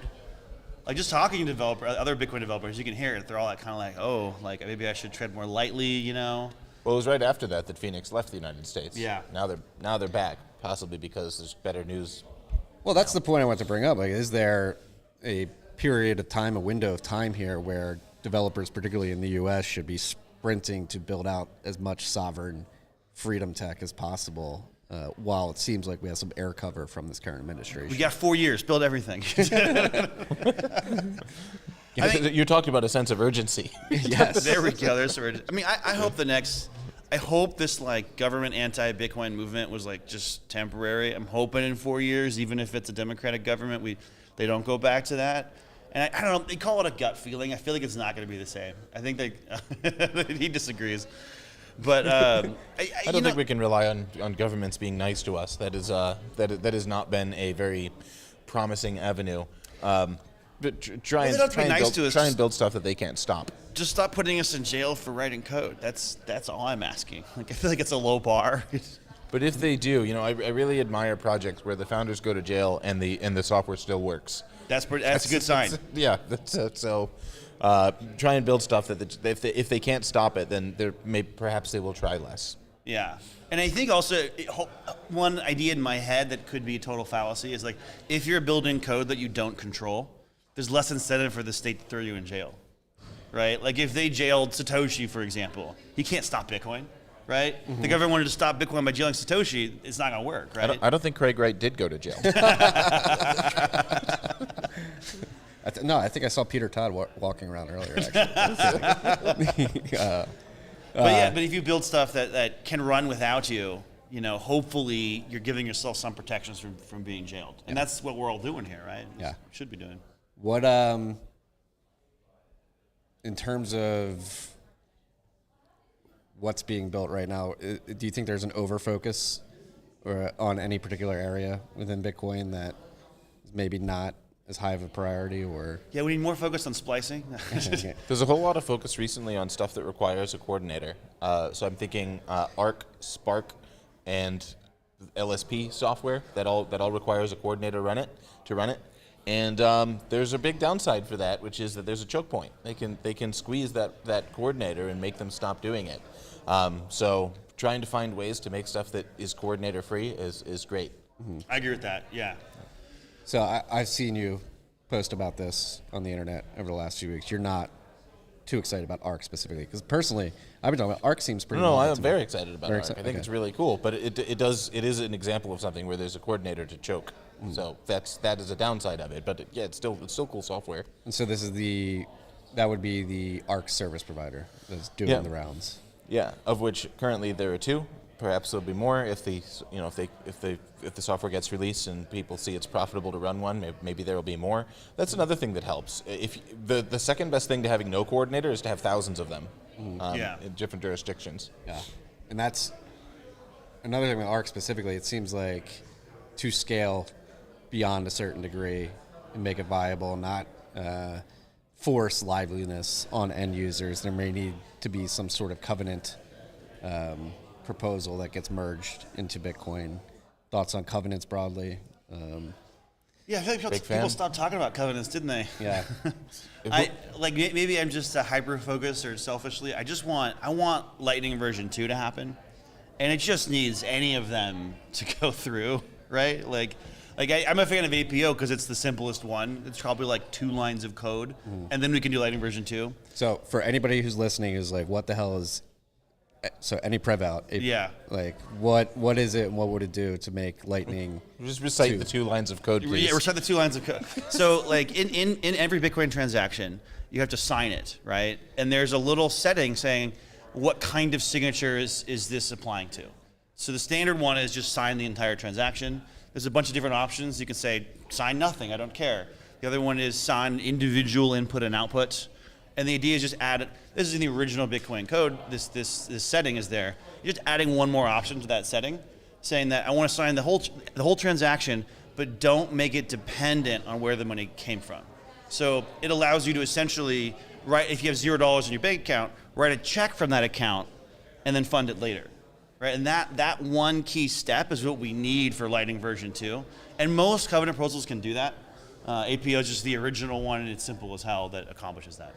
It's also that one's actually talked about in the Lightning white paper. They wanted. Is it? Yeah, they called it eCash no input back then. Yeah. But that is in there as like this is how we do Lightning, and then we figured out a way to do it without it. So we moved forward without it. Right. But that's certainly a thing. And right now, like Lightning version 2 is it's so much better. Like there's been some prototypes done. They're it's the code's simpler, it's safer, it's more reliable, it's faster. The databases are smaller. It's the sexy Ferrari of what Lightning can be. But we're sitting here can't use it because we're waiting on this covenant stuff. And interestingly, if we knew no covenants are coming ever, then we get to work making Lightning version 2 work without those fixes, and it would suck, but we could make progress. But because it's a possibility of it happening, it's like Lightning version 2 is just frozen. No progress can happen on it because we don't know what the core layer is going to look like. Yeah. Not only that, you think about the migration, right? I remember having conversations about the potential migration from hash time lock contracts to point time lock contracts, and the Lightning Network version 1 is built up to a certain scale where if we were to get Lightning version 2 to market, what would that transition of channels look like, and how would it happen? That's a really good question for InstaGibbs. He's here. He's the guy who really wrote the prototype for version 2. But my understanding is you can do version 2 with HTLCs. They'll probably make the transition a lot easier. Okay. And then probably just slowly add PTLCs, because PTLCs only work once everyone has it, right? So I imagine it'd be HTLCs first, version 2 could have all the other benefits. Interop, I assume, would work, but that's devil's in the details of that one. I think it's also, there's some upgrades where you could be the next time you open a channel, you can just use the new version. The new, if your current channels are all HTLCs, the next time you open one, it can be a PTLC channel. There's ways to make them, make a smooth transition between them. Yeah, and you can do that channels that support both, probably. Yeah, you wink, probably wink, could. nod, I assume, yeah. Yeah. What, last question before we wrap up. Thank you guys for joining me. It's been fascinating. De nada. Thank you for having me. Anybody out there watching this and thinking, I want to get involved to help out on these particular areas, what should they be doing to? I recommend yelling at developers on the Bitcoin mailing list. That's the best thing to do. What's your answer? I really need help with my new Dream protocol. It needs a marketing name, so I could use marketing help. I'm calling it the Delayed Transaction Protocol. Terrible name. Yeah, already, right? DTP, I guess. But this is the idea I've been talking about of joining all the different types of transactions, a protocol that can join them together. And I need to get everyone involved that's doing transactions, right? So it's a big coordination effort. Wait, I gave you a better marketing name. Honey Badger. Honey Badger. Honey Badger. Batcher. Honey Badger. I like Honey Badger. That's a good name. Pretty good name. Pretty good. All right, so we've solved that one. All right, we solved that one. And then I really want to be able to get all the people that are working on this kind of stuff, like Payjoin, other people working on esoteric transactions, or even just regular ones, to be able to get us together and get a spec we can all agree on. Like, that's really critical. So it's a big coordination problem, and I could use all the help I could get with that. Yeah. Well, final last question. How important are events like Bitcoin Plus Plus and making stuff like that happen? Oh, super important, man. It's like, this kind of event is just full of like Bitcoin developers that are deep in developing on Bitcoin. And it's the perfect environment to like talk to people and coordinate exactly things like this, among other things. I love bringing new people to conferences and introducing them to all of my heroes, and then they can learn why they're my heroes and figure out ways to make all their cool ideas come true. So this is a great place for the sharing of ideas, for the coordination and the networking that gives you the leg up you need to make your next step. Well, super, Dusty. It's been a pleasure. It's been a pleasure. Thank you guys for doing what you do. Thank you for joining me. You're welcome. Thank you, Marty. Have a great day. I'm sure I'll see you around Austin. No. No? Yeah. All right. Well, it's been great. You too. Bye-bye. Bye. This is You're on the main stream now. Oh, I'm on the main stream. Welcome your new audience. Go for it. Hey, anybody coming in from the Bitcoin Plus Plus official audience, welcome to the news desk live here at Bitcoin Plus Plus. I'm running solo right now. Marks, you want to hop back here with me? Sure. Yeah. We've got our next people coming on. So, Howdy. Incredible day. What's up? It's going well so far, yeah. This is exciting. This is my first live news desk, so This is a new format for me. So thank you for helping come take some of the pressure off. You're doing well, yeah. What are you excited about this week particularly? Obviously, Opporturn, big Obviously, discussion. Opporturn's a big thing, but what I like is that people are just discussing other things that are important too. Yeah. Right? So, like, let's just not get mired and distracted by this one thing that's going on. There's still plenty of other work to do. Yeah. So, and I'm hoping that we can build off of the Covenant stuff from last year, right? It seemed like there was a lot of really good momentum, and now it's kind of fallen by the wayside a little bit. Yeah. So. Yeah. That's what we were just talking, like any Prev out, like it seems like anytime the Covenant discussion specifically gets to a certain point, the community, for lack of a better term, gets a bit distracted. And that's it's interesting. It's hard. And from my perspective, as somebody who's not a developer, investor in the space, running a media company, interviewing developers, it's hard to really get a grasp of where the signal is and where the focus should be. So conferences like this, for me, being able to have a conversation with Super and Dusty like that, it's extremely helpful. Yeah. Because you think about where Bitcoin is, where it could be, particularly as it pertains to better privacy and better usability as a payments network. The ideas they're talking about are extremely enticing in the sense of, I want that. Yeah, definitely. And I also wonder if what we're seeing with Opporturn, if this is going to have an effect on being able to get covenants and other things through, right? Are we exposing what the current process is for getting new updates and upgrades to Bitcoin out there? And is that going to hamper it? Like, do you think that this is going to delay things? Like, let's say that covenants were going to get approved and merged in and everything. Are we setting ourselves back I think that's with the latest stuff? It's like taking aside the technical aspects of all this and really getting to what I think is the meat of the heated discussion over the last 2 weeks is this governance conversation of how do changes actually get through in Bitcoin? What is the governance structure? I mean, obviously the focus has been on the core repository, but there are other implementations. There are policies within the core GitHub repo. And I think there's just a misunderstanding between broader Bitcoin users and the development community about how individuals are supposed to interact with Core's repo specifically. And I don't know, I think there's just been a lot of talking past each other the last couple of weeks. Yeah, definitely. And it's really interesting that we have the mining summit going on over at Bitcoin Park Austin right now. Very different types of conversations. Right? It's almost like the two different factions have shown up and they're at two different conferences. Yeah. In the same city, and we need to get them together talking in person. That's what, Parker, if you're listening, I told you to come over, come on the live news desk because... We could get Parker over here, Luke Dasher. What are your thoughts on this opportunity? Because to me, I said this on Rabbit Hole Recap last week, which you were on. Thank you for coming on that as well. It seems like you're bailing me out on the live streams quite frequently these days. Like, it makes sense. If there is a subset of the network that is getting certain transactions that many other nodes are not, that creates problems in the fee market, which can create problems for second layer solutions like Lightning, particularly around fee estimation when you're trying to closed channels. And so to me, it makes sense. I'll just say this bluntly. What I believe is like, get rid of the limit. People are making these transactions anyway. If you're going to mess up the P2P layer by not doing that, I think that creates some weird economic sort of imbalances at the P2P layer of the network, which should be solved. Yeah. Well, and I'm just a node runner. I'm not a Bitcoin developer. I do use my own node as an economic player. So like I do have a vote, I guess, if you say, in the system. For all of the discussions I've heard over the last week is it does seem like the drama around op return is not actually on what op return is preventing or not preventing. I think it is more on the governance side of things. Because I think stuff is getting through anyways, regardless of what the op return limit is. And like you said, we can't estimate fees correctly because even if all of us had like the strictest op return policy on all of our nodes, people are still going to go directly to the miners and get their transaction in. So I'm more of the opinion of remove the limit and let's just let the free market decide, and let's let fees determine what things get in and don't get into the blocks. Yeah. It's gotten to a broader discussion of what is Bitcoin. Is it what should be the use cases of Bitcoin transactions? Should it be purely economic transactions, sending UTXO from one address, creating a new one in another? Or should we enable people to anchor data that isn't really pertinent to economic transactions into the blockchain as well?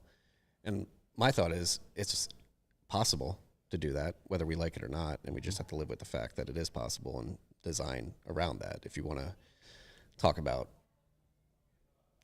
disabling that type of economic or that type of use case of anchoring data and scribing data into the blockchain, I think that's a bigger discussion of changes that would need to be made to basically make that impossible, which, as it pertains to op return, it's simply saying this is happening, it's possible, we should just recognize it and increase the limit so that people could use it. Yeah, and if this extra data is actually helping with scaling solutions, it could be economic data, right? Like we talk about Bitcoin needs to be the best money. Well, what if these extra, bytes being included are helping it be better money?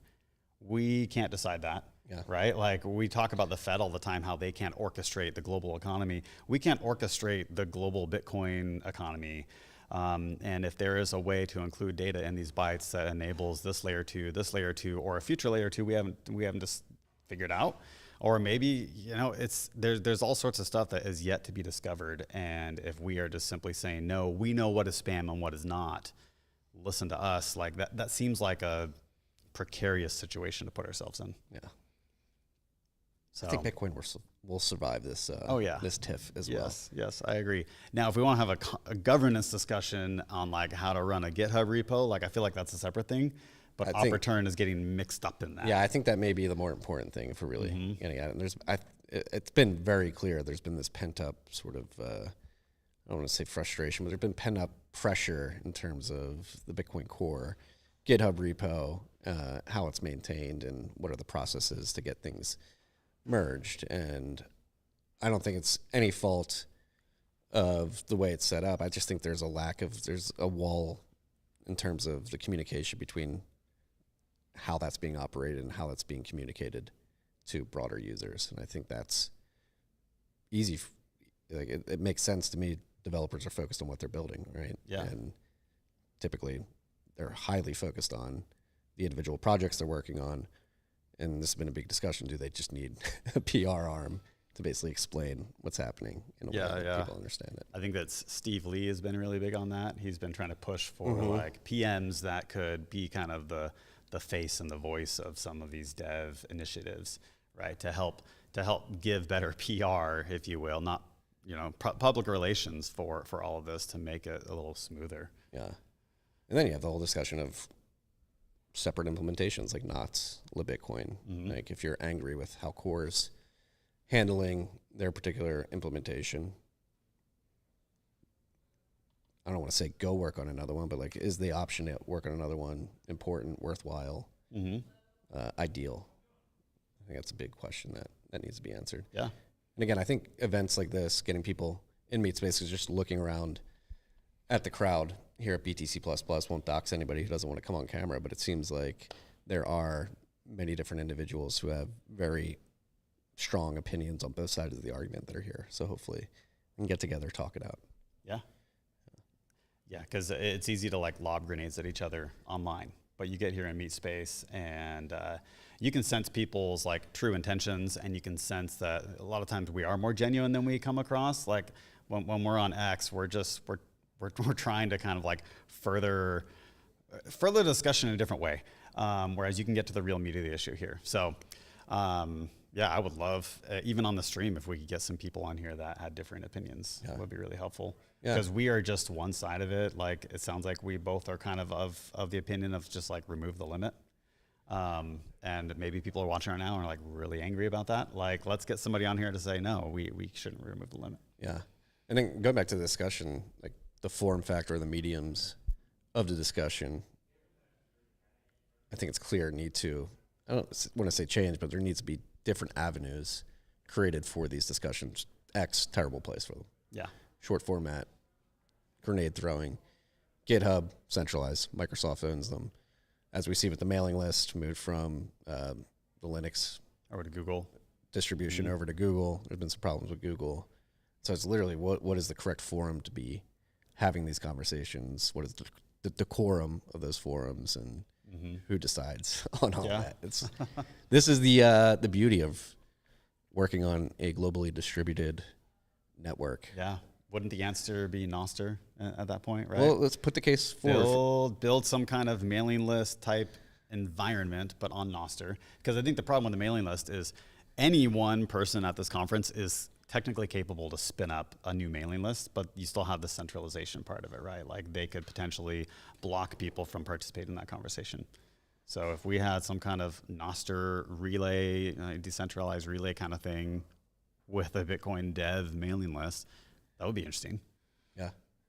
What would that look like in your mind in terms of a Bitcoin dev mailing list client? Yeah, some kind of client, web client where I don't know if it's like a web of trust kind of thing where people are their voice is included in the discussion if they have made some contributions here and there, and you can kind of prove like, okay, even if it's just one commit that's been included, right, merged in, maybe that gives your NPub ability to be a part of the conversation.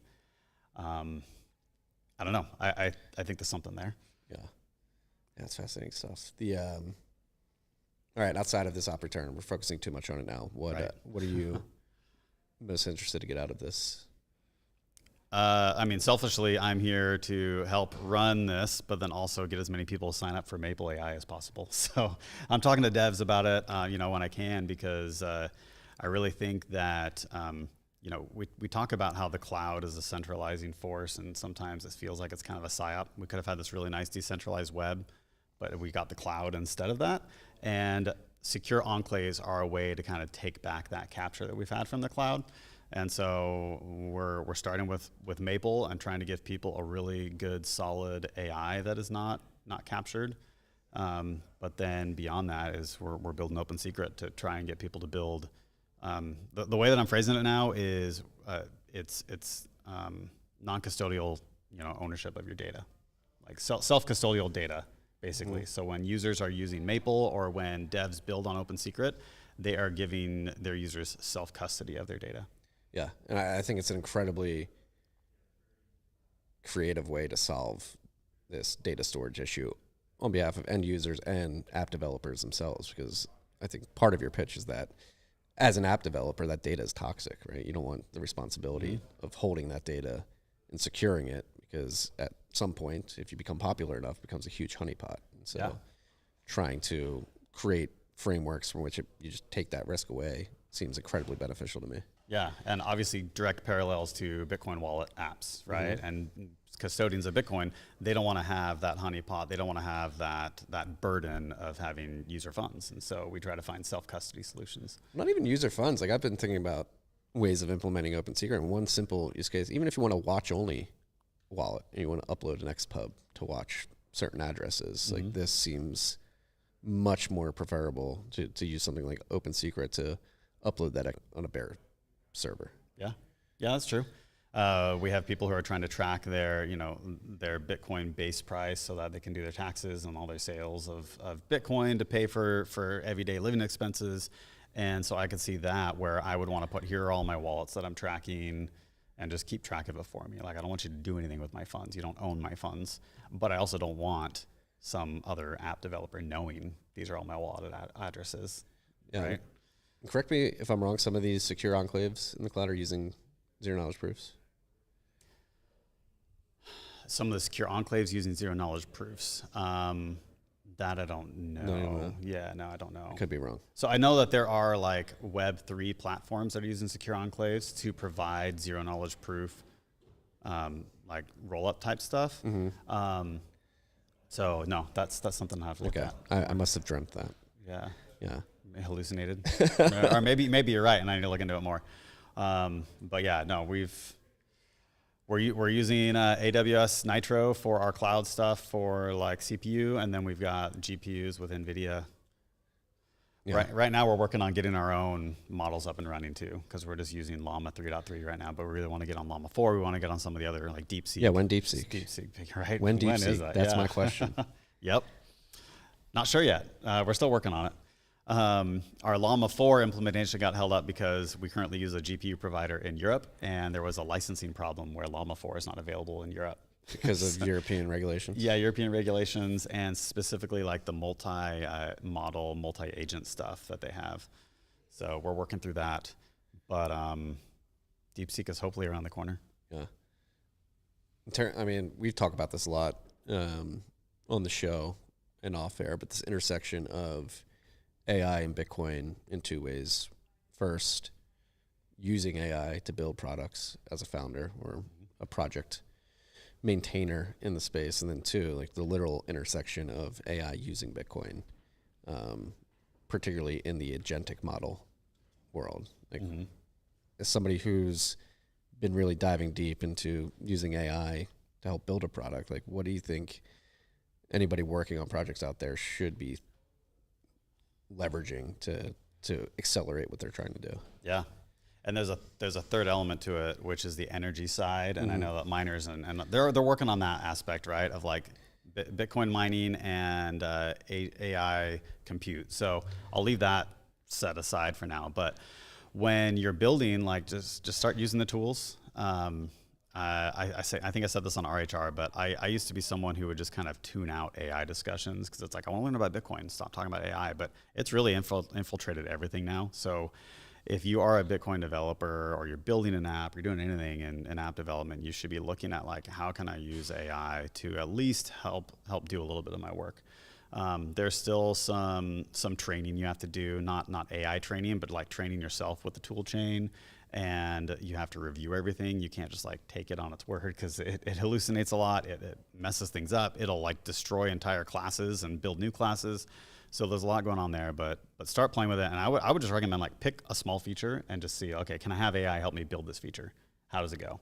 And then from there you can start doing more. And this is just like typical development workflow is like, don't just try to bite off the whole apple at once. Just bite off one portion of it. So I would say start there. And then on the agent side of like agents paying agents, there is some new stuff now where Coinbase is doing their own version of L402. They're calling it X402, right? Yeah. Let's talk about this. Yeah. And I need to do more info. They're pretending like it's a novel, new idea. Yes, they're pretending like it's new. And of course, they're doing it in their own Coinbase-y way. But something that's interesting is I feel like they're starting to kind of prove out like maybe this is an idea that should be pursued, right? So a bit of validation. And I know that Visa is also jumping in, or no, it was a Stripe.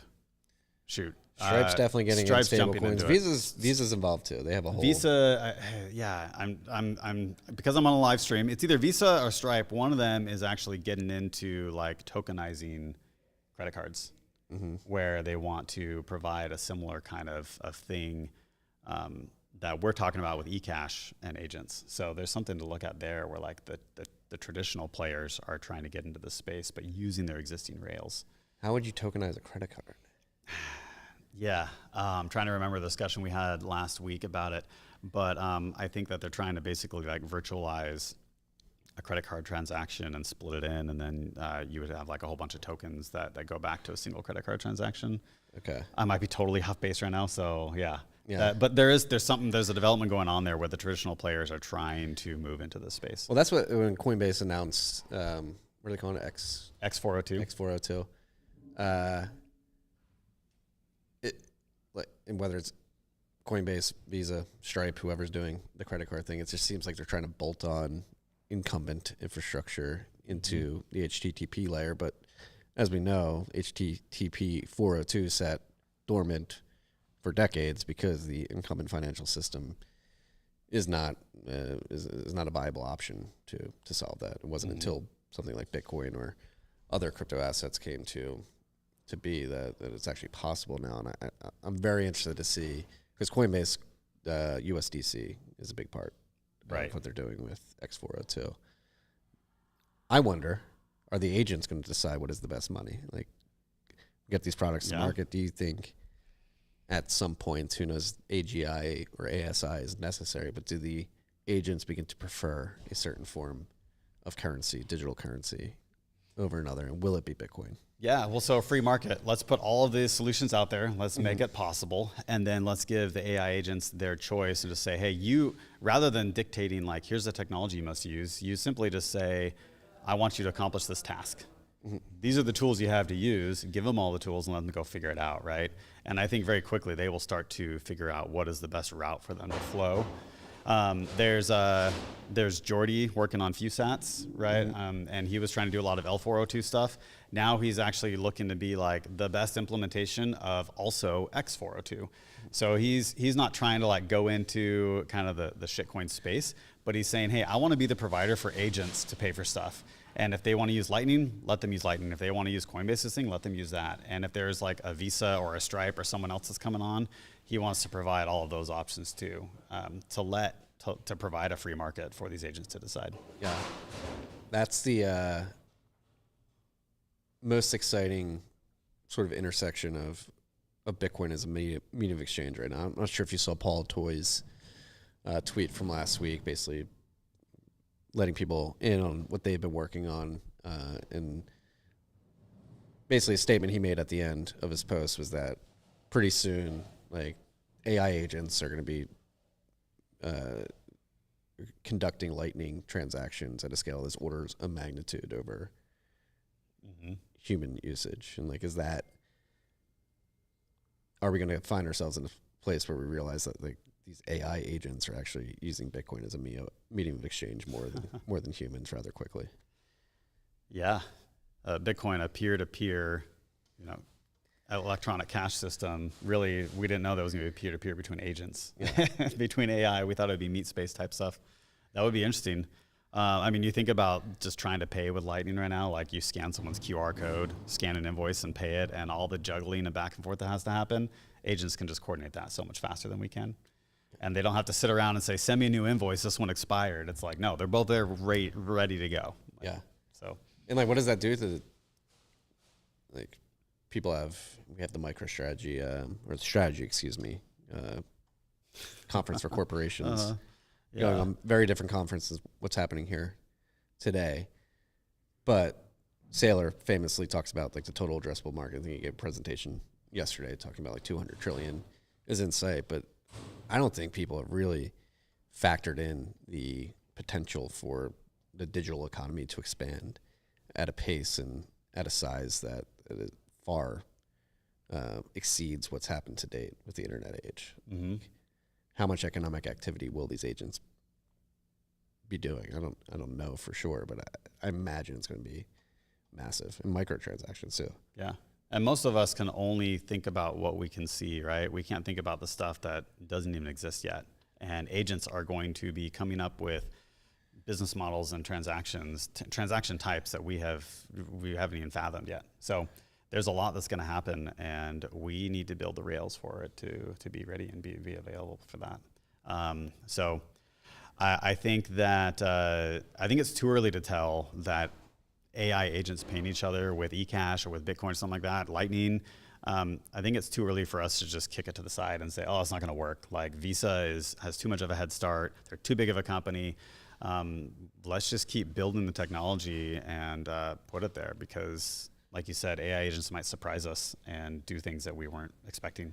Yeah, and I would put forth too, anybody building on Bitcoin, like another thing I don't think people appreciate is the maturation of the state of the interoperable networks, whether it be Bitcoin on-chain, throw Liquid in there, Lightning, eCash mints, got ARCs coming to market as well, Spark. I think people severely underestimate the power of the maturation of that interoperability between all those networks. And, first conversation we had today with VNPRC and Gary talking about hash pools, how you can use a combination of Bitcoin mining layer, literally mining shares, and Cashew Mint and the Lightning Network to really solve a critical pain point in the mining pool layer of Bitcoin. And that is, and I believe they use Nostr to a certain extent too, or can use Nostr to a certain extent. So you're combining 3 or 4 interoperable protocols to create a user experience and a product. And I think we're just on the precipice of really unlocking all the value that exists between these networks being interoperable with each other. Yeah. I wasn't able to catch everything they were saying, but is he talking about, like, take all of these solo miners that are at home, maybe heating their room or using the bit axes? Is there a way to use eCash to kind of give them an opportunity to sell their hash rate? Immediately. So okay. what you do when you mine, you create a Hashcash SHA-256 mining share, trillions of them, sending them to a pool.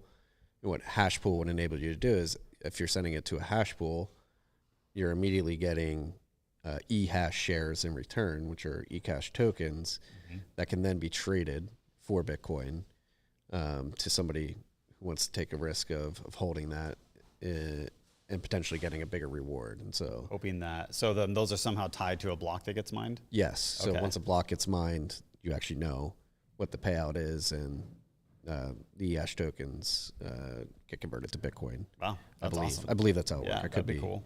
But in terms of solving the problem that exists now at the mining pool layer with FPPS, creating the central force, this sort of solves that by enabling people to get paid out or get liquidity for their shares immediately, and give that risk of the payout variance to somebody else who's willing to stomach it. Okay. Yeah. So, Interesting, and something that developers might not think about, right, when they're building some kind of tool or some kind of protocol. But we need to build them to be flexible so that these kinds of solutions can come out of the woodwork. yeah. Right. Give the tools to people so that they can go solve their problem, and somebody else can solve their problem, and then they can creatively get together and solve a new problem. So I think it's great. I think it's a really cool, novel idea. Yeah. Yeah. Well, it looks like where did everybody go? I don't know. They all took off and went to lunch. We're supposed to be on stream. Free We lunch? we actually have I'm lunch in a I'm bag fast. over there. Yeah. Okay. Oh, they're all Everybody's across at the street. lunch. So Are they apparently in the the 2 interviews we were supposed to have right now are not showing up. Is that? They went to lunch. They went to lunch. They went to lunch. Okay. Yeah. Oh, you are one of them. All right. Well, I mean, do we want to get going, or do you want Yeah. to wait till they're both here? Yeah, do you want to stay here too? Join? Sure. Yeah. Here, you can come hop in the middle, and I'll move to the outside.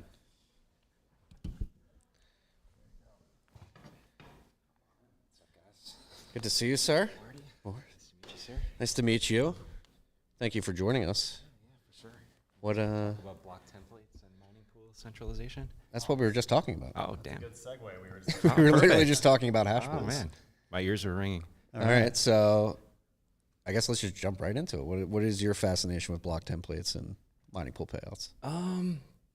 Yeah, like I think it was like a year ago, B10C posted a blog post where he was like comparing Merkle branches between a bunch of different mining pools, and like he found like a whole bunch of them were matching up. And yeah, I saw that blog post and it really resonated with me because it's like if you're not like, it's kind of like a silent killer. Like if you're not actually like looking like under the hood at these block templates and like comparing them, like this could be potentially something that kind of like blows up and becomes kind of like a centralizing force. So yeah, that really resonated with me. So like I started kind of building this tool called stratum.work that like it goes out to all these different mining pools, and it like pulls in block templates from all these different mining pools, and it shows them in a table, and it colorizes things, and it like shows different fields about like the Coinbase transaction and stuff like that.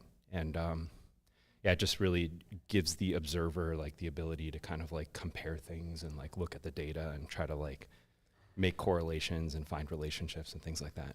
So I've been doing that for like about a year, and have been really getting like deep into the weeds on like looking at historical transactions and like finding like little errors in like block templates and stuff like that, just to try to like correlate pools and sort of like figure out which ones are working together. So If you had to, thank you for putting these charts together, by the way. We look at them on our chart quite a bit, and Yeah, it cool. it is fascinating to see this. And shout out to I always forget the name. Yeah, OXB, B10C. yeah, he's the man.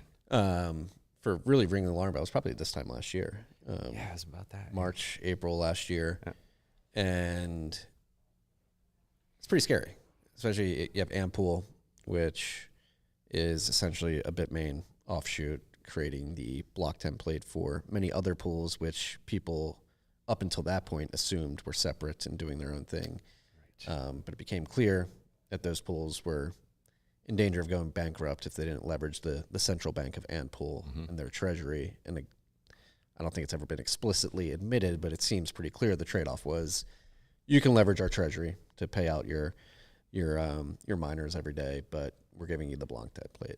And with that in mind, like, what is the state of block template diversity right now? Like, how many different block templates are mined per day? Yeah, well, so B10C actually did just put out a new blog post maybe last week or something. I think it was called Mining Centralization in 2025, where like his research and my research both kind of like confirm this like list of pools that we're basically calling like Mempool and Friends.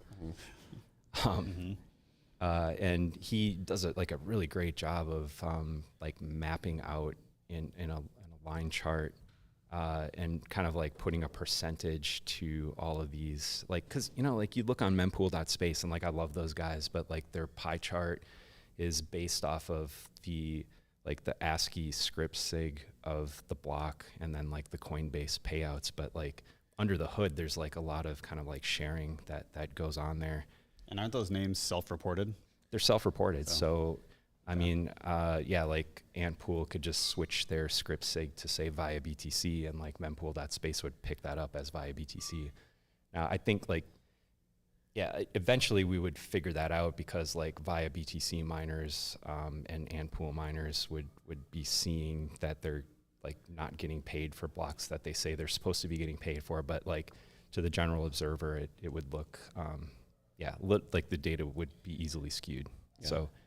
No, I pulled up B10C's 2025 Bitcoin mining centralization report, and we reported on this a couple weeks ago on Rabbit Hole Recap. And correct me if I'm wrong, but it does seem like there was a market reaction to B10C raising the alarm bell. What you can see with Mempool and Friends hash rate falling. Yeah, I think like he does mention in there that like the earlier data, like to the left of the chart, could be like a little bit inaccurate. I don't remember the reason why he said, but he kind of explains that a little bit there. Yeah, kind of hard to say if it was a market reaction or if it was maybe just like a little bit of a data thing. But I think it's known, but I don't know if it's pulled up on the stream, but like maybe it was that one. There was one there that it was kind of like kind of scary to see that like at one point the Mempool and Friends was up to like 42% of network hash rate. Yeah, I think it was this one. That might have been that one. Yeah, 43. 43. I mean, man, like to me, anything over 33% is like a little bit concerning, because it's like 1 in every 3 blocks is coming from this like one block template, and here we see 43%. So, but yeah, it does seem to be trending down, which is a good thing, but it's kind of like ticking up at the end there. So yeah, I mean, the Mempool and Friends and Founder right below your threshold of 33%, currently at 31.9%. And so how do we solve this block template issue in your? Is it a technical problem or an economic problem? I was making the point for a while that it's an economic problem of how mining pools, particularly with an FPPS payout scheme, operate, because you need a big treasury to ensure that the payouts get there. Yeah, it's like probably incentive driven, kind of like what you're saying. Yeah, I don't know how to exactly solve this, but I think some of the work that like Scott and the BitAxe guys are probably like kind of like a good segue into decentralizing Hashrate. But I don't know. Probably talking more about miners creating their own block templates with something like Stratum v2 or Datum, are gonna definitely decentralize block template construction. But yeah, I don't have like a really good solution. It's kind of like a really multifaceted problem to try to solve. Yeah, Andrew Polsher, welcome to the stream. Thank you for joining us. You are hopping into a discussion about block templates and centralization in the mining pool layer of Bitcoin. Cool. Well, thanks for having me. Do you have any particular thoughts on this subject? I don't. So Stratum, all the mining protocols, I've always been kind of out of the loop on. I got into Bitcoin in the early days when initially you needed a Windows computer to even compile Bitcoin, and then when it was possible to run it on Linux, you needed a graphics card. Everybody was GPU mining, but I didn't want to put unfree drivers on my Linux box, so then I didn't mine because of that. And then you needed ASICs, and then at that point it was just too late. So I was always just excluded by totally non-Bitcoin factors. So It's funny, we're at this Bitcoin plus conference about mempools, and I think that is a big topic that ties into mining centralization. Is the whole obviously the discussion leading up to this has been about op return and the fact that you have a subsect of people transacting on the network that are transacting out of band directly with mining pools to get certain transactions, non-standard transactions included in blocks. And that's potentially creates centralization at this mining pool layer too. And I think would be curious to get both your thoughts on the op return limit and whether or not that actually solves that problem and how so. Sure. So there's been some great talks for those listening. You should check out. I don't know if the conference is live streamed or if they'll be uploaded soon. But Gloria and Peter in particular articulated this kind of thing really well, where, as you said, the Mem Pool policy is pretty important. Is kind of an essential feature of Bitcoin censorship resistance, right? You really want your mempool policy to match what miner policy is, because the mempool is acting as kind of a staging area for everything that goes into blocks. But if there's a mismatch between what the mempool is doing and what the miners are doing, well, the miners get paid, the mempool operators don't, right? So that mismatch turns into a denial of service vector for them, because then people can kind of spam do whatever they want into the mempool. They're paying fees, but if those transactions aren't what show up in blocks, then the fees they're not really paying the fees. So all they're doing is taking resources. And what we've seen in practice is that there's a lot of demand for putting data storage onto the blockchain, right? And miners are starting to operate these kind of out-of-band fee protocols. And we see, not just with the data, but I think Gloria had a slide showing with full RBF, where if your mempool policy doesn't correspond to what's maximizing profit for miners, then in fact, your mempool is out of sync and you have bad block propagation. Your compact blocks are, you need to do a bunch of retries, and your block reconstruction rate is lower. You're spending a lot of resources as a node operator.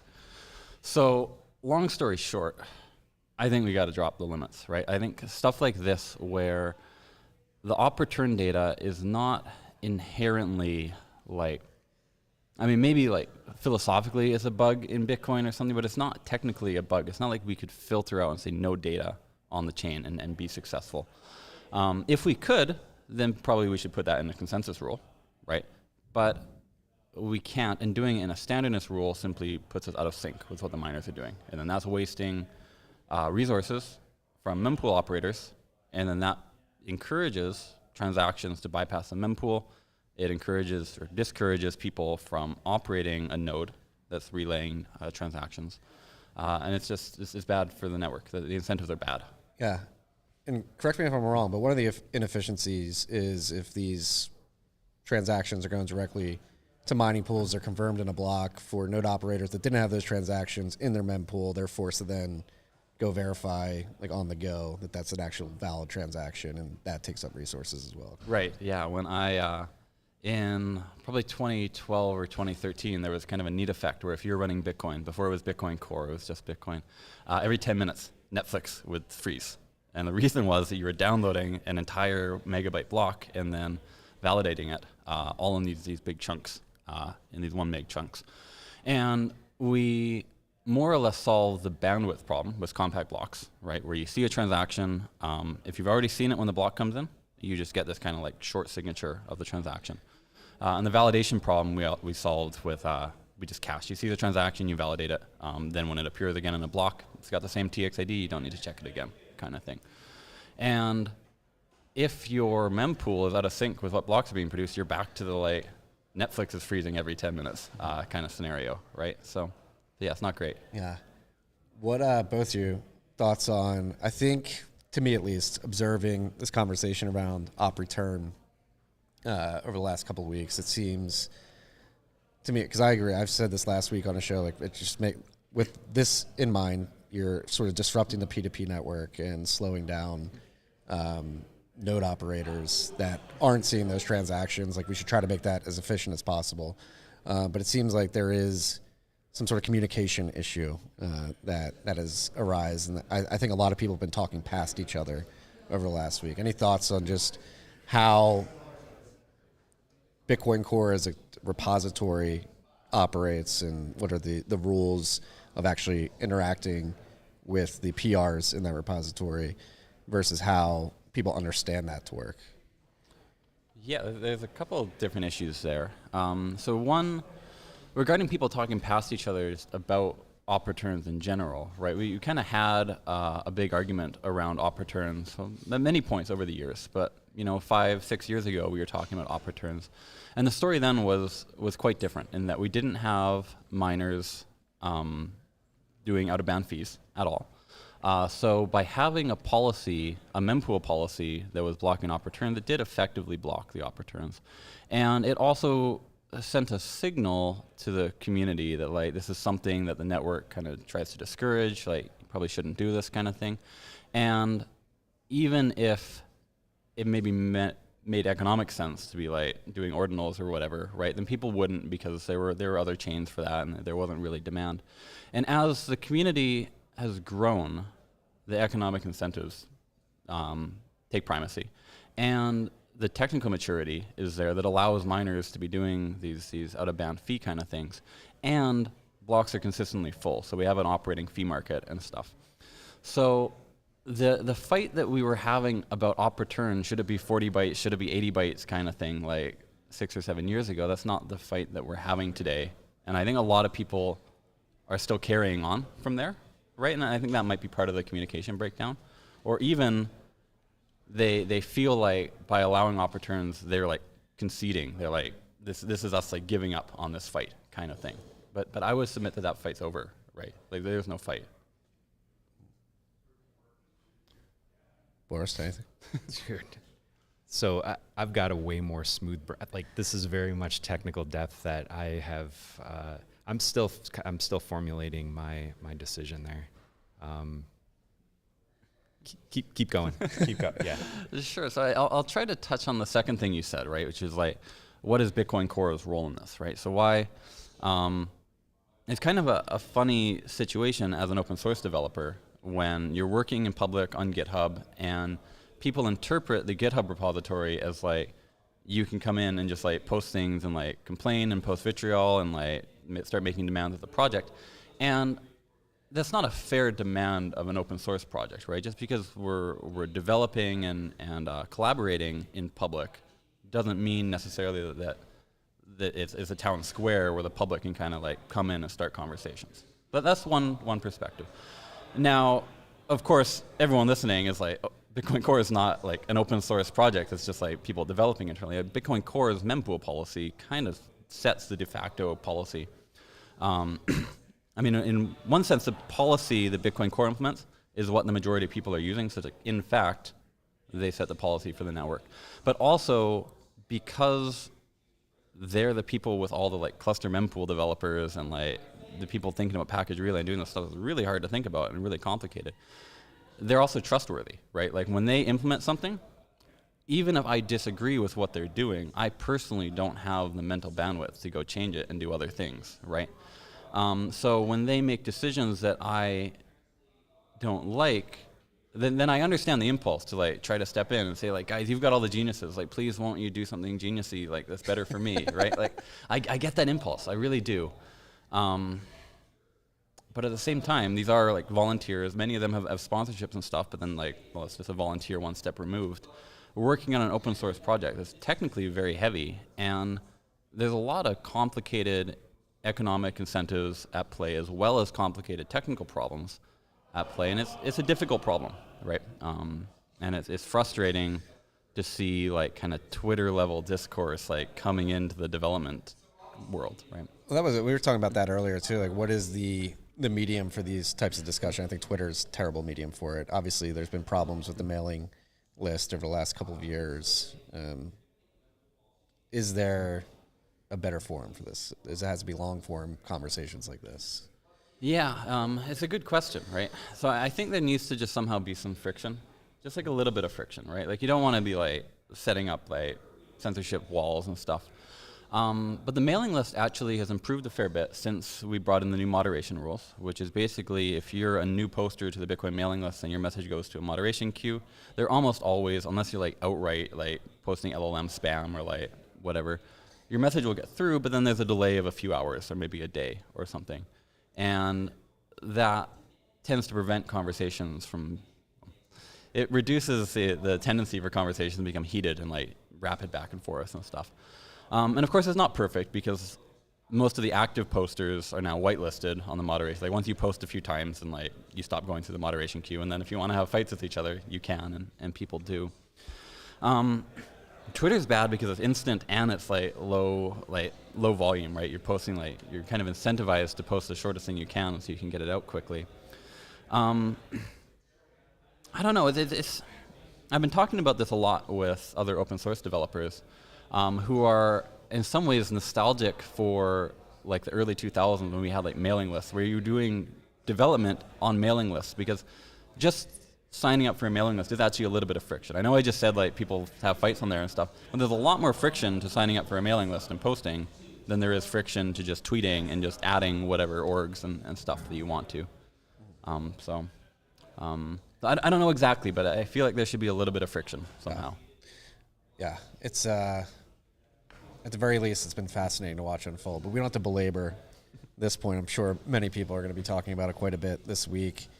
Let's shift to like high-level cryptography on Bitcoin, like cutting-edge stuff. What excites you? I've seen some projects working on Frost, Multisig 2. What is the state of that area of development in Bitcoin in your mind, and where a Miniscript as well? Like where do you think it is and where it could go in the next couple of years? Yeah, so I work for Blockstream Research, and we do kind of two broad categories of stuff that we do in Bitcoin. And one side is cryptography. This is Frost and Multisig, and we're trying to get into quantum. We're trying to bring some quantum expertise and stuff. And sadly, that's not me. Like, it's just this super cool stuff. It excites me, but I feel like a totally non-technical person when I go into the quantum discussions. And the other side of Blockstream Research is the scripting stuff. So Miniscript, we working on a language called Simplicity, which is not going to directly be on Bitcoin anytime soon, but it is designed for Bitcoin to fit into Bitcoin. And then we think about and play with a number of kind of script extensions. So like Cat in particular is well, my baby. But also CTV and TX hash and all these things that are floating around. I think they're all pretty cool. Yeah. And going to that Cat, CTV, TX hash, I think that's another discussion. And it's funny, the op returns sort of took the air out of the room of the covenants discussion. Like, what in your mind, I guess, what is the optimal covenant to get incorporated into Bitcoin, if there is one? Yeah. So I like CAT because of the covenant solution. It doesn't need to be optimal. So CAT does a lot of things. So it's not very good at covenants, but there's a worry if we had a covenant solution that wasn't very good at covenants, there's a worry that then it makes it hard to get a good solution in, right? Or maybe we do after a whole bunch of fighting, and then we have this vestigial like thing that sucks forever. The nice thing about CAT is that it's small, it does stuff that's not covenants, and it shouldn't crowd out the rest of the covenant space. So I like to give that answer because it's a totally like evasive answer, right? You say, what's the optimal thing? I say, well, we don't need optimal. Like, what are you talking about? But then what would the optimal covenant solution look like? Well, before you get to the optimal, I guess it's important, like, what is the goal of getting covenants in the first place? What do they enable? Yeah. What do they help support? Yeah, that's a great question. So what covenants are is the ability in Bitcoin script for you to control what the transaction you're creating looks like. Control where are the coins going, under what conditions. We have the scripting language that lets you do all sorts of cool mini scripty kind of things with time locks and HTLCs and whatnot. But in the end, it's an all or nothing. Like you're describing a set of conditions, and once those conditions are met, the coins can go anywhere. And if you want to constrain where they're going, like in the Lightning Network, what you need to do is have a multi-signature and then have all the counterparties who were like defined up front kind of agree that, whatever protocol they're doing, they agree to just only sign if the protocol has been followed.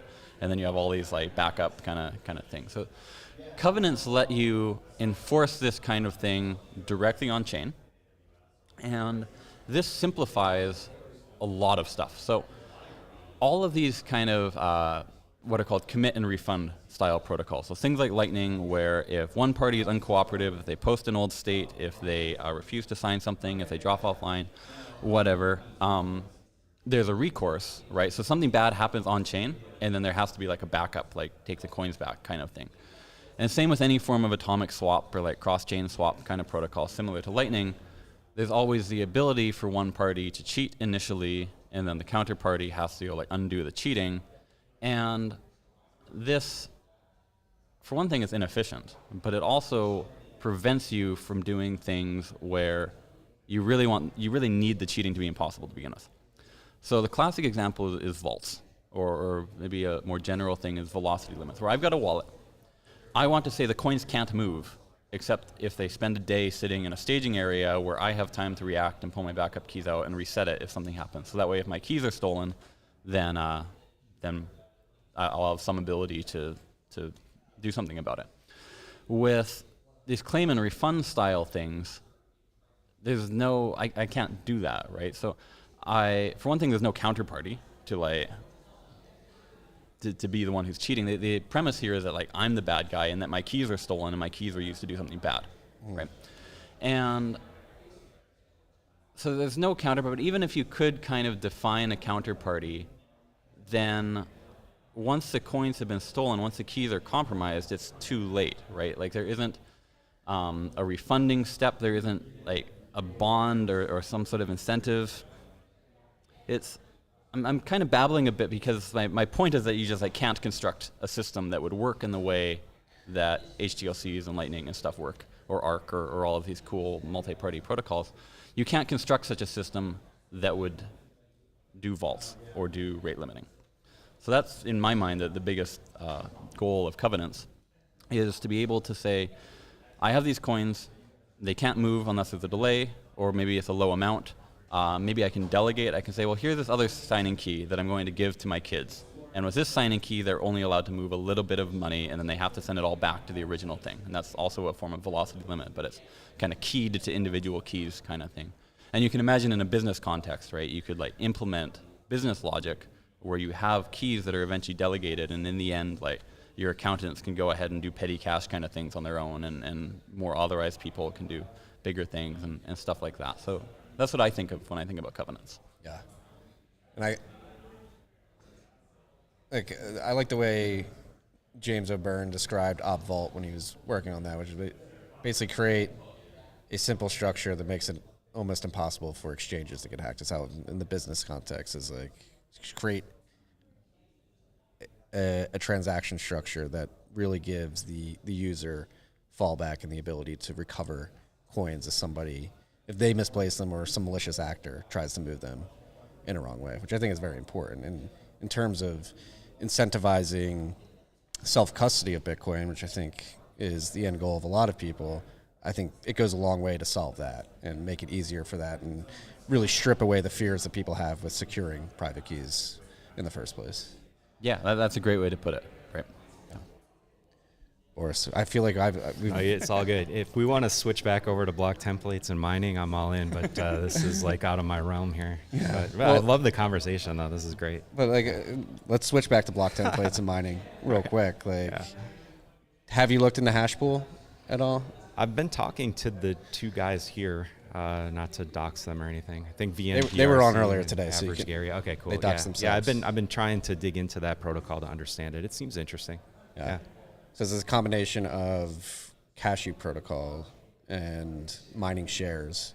Really, you're trading Hashcash for eHash, right, and creating a more liquid market for your mining shares immediately. So the idea is that you could solve the FPPS payout problem by giving smaller miners immediate liquidity, so they're not forced into these large FPPS pools. And then somebody's taking on the risk of those Hashcash shares. So I actually think it could solve many problems. Individual miner payouts, but then when it comes to hash rate derivatives, a market that's been trying to evolve for many years in Bitcoin, creating that two-sided marketplace immediately.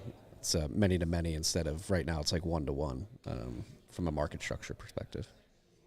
Yeah, definitely interesting. One thing that I want to ask those guys is like ensuring that there's liquidity within the mint so that when you try to redeem your shares, there's actually Bitcoin there.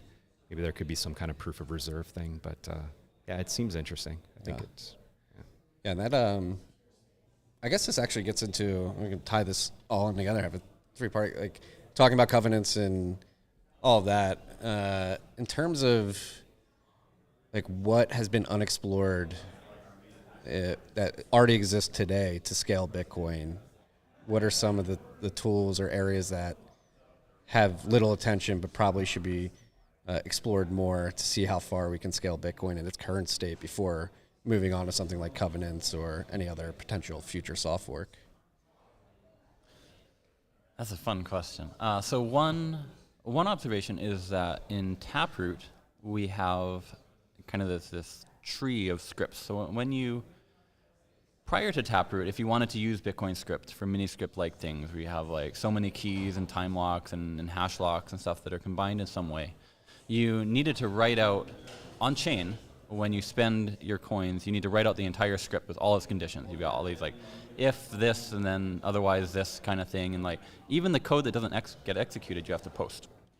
And with Taproot, we instead have what's called a Merkle tree that allows you to put every possibility kind of in parallel beside each other, and you only reveal the one that you actually need.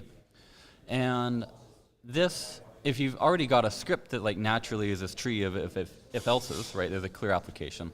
But there's more interesting things where you can kind of think of every possible spending path as being a separate script. So as an example, you could say that you've got a 3 out of 5 multisig, okay? Then there are, I think, 10 different possibilities for that, right? It's 5 choose 3 different possibilities for signers. And so what you could do is use check multisig, or now it's check sig add, right? You could explicitly write out all of your keys and then provide signatures for the ones who are signing. Or you could break this out into the 10 possibilities and then have each one be a 3 of 3 with a different set of 3 keys. And now when you have 3 signers, the 3 of them just sign one of the branches that corresponds to the 3 that are available. And you publish it. So what the blockchain sees is 3 keys and 3 signatures, rather than saying 5 keys and 3 signatures. And this is, well, already there's an efficiency gain, assuming that the 2 keys you save would have been larger than the proof that you have to do, but typically it would be. But what's more interesting here is that if you have a 3 of 3, or in general, if you have a multi-signature where everybody's participating, then the crypto story is much better. The cryptography story is much simpler as far as cooperatively producing a signature. So if you've got all these different branches that are each 3 of 3s, different 3 of 3s, you could use something like Multisig, or I guess Multisig 2, to combine all of the 3 keys into one key and all of the 3 signatures into one signature. So they have to interact. They don't have to interact to generate the keys, but they have to interact at signing time, of course. But they're already jointly signing a transaction, so presumably they're online. And in fact, with Taproot, we can do one better. So already we're down from like having to post 5 keys and only 3 signatures all the time to now we only have to post 1 key and 1 signature plus some sort of proof. Taproot does one better, where if your final spending condition is only a single key and signature, then you don't have to reveal any scripts at all. You make your top level Taproot key be one of these joint keys with 3 participants. And then if those are the 3 participants who are actually signing, then you just reveal the key and the signature. 1 key, 1 signature. And this is tremendously smaller than the naive 3 of 5 thing. It's also got great privacy and fungibility properties because 1 key, 1 signature looks identical whether you've got 3 of 3 or 3 of 5 or 50 of 60 or a normal wallet or a Lightning HTLC that didn't go through one of the unhappy paths and stuff like that. And this is all crypto that's pretty much deployed. I mean, Multisig 2 is, people use it. People use Multisig 2 in production. We've got a pull request to Rust SecP, which is a library I maintain that has not been merged after like 8 or 9 months. But I told them I would try to merge it this week. So it's not quite all there, but it's very close. Like we got to review the code, we got to merge it, kind of thing. Versus stuff like Frost, where there's still some complexity in defining what does the protocol look like, what are all of the different steps, do we have a BIP, do we have a specification, then do we have a production-ready implementation, then do we have wallets that have embedded this kind of thing. Multisig 2 is pretty much there, right? Mm-hmm. But then going one further, we have stuff like Frost that let you directly do threshold signatures, things like PTLCs, which let you do HTLC type, like chaining payment channels across each other, just using the interactive signatures. And so now we're just using straight Taproot, 1 key, 1 signature, no scripts, and doing all sorts of cool stuff that looks identical, in fact a bit smaller than an old school wallet with one key for 1 address. Yeah, so cheaper, more private, less data intensive. Yep, less CPU intensive as well. Yeah. Mm-hmm. Yep. Yeah, it was just fascinating. Was it BitGo when it comes to, I believe they were using Multisig 2 to pass information in the nonce. I think they came out with a paper like 2 years ago, really pushing forward this idea. I think it was, yeah. They've been kind of on the bleeding edge of like deploying things in real life. Yeah. So. No, but it's always, that's one thing as an observer, as a user, when it comes to these discussions about soft forks and covenants, I err on the side of why don't we try what's at our fingertips now? And like, is that a bad approach to have, you think? There is a lot that's at our fingertips right now. This is kind of the approach that I take. There's a counter argument, right, that this is kind of like avoiding problems, saying like, rather than dealing with the difficult kind of social problems of finding consensus on improving the Bitcoin protocol in ways that it does need to be improved. Like right now, you cannot do covenants no matter what. All right, you can with Collider script, and maybe we can talk about that.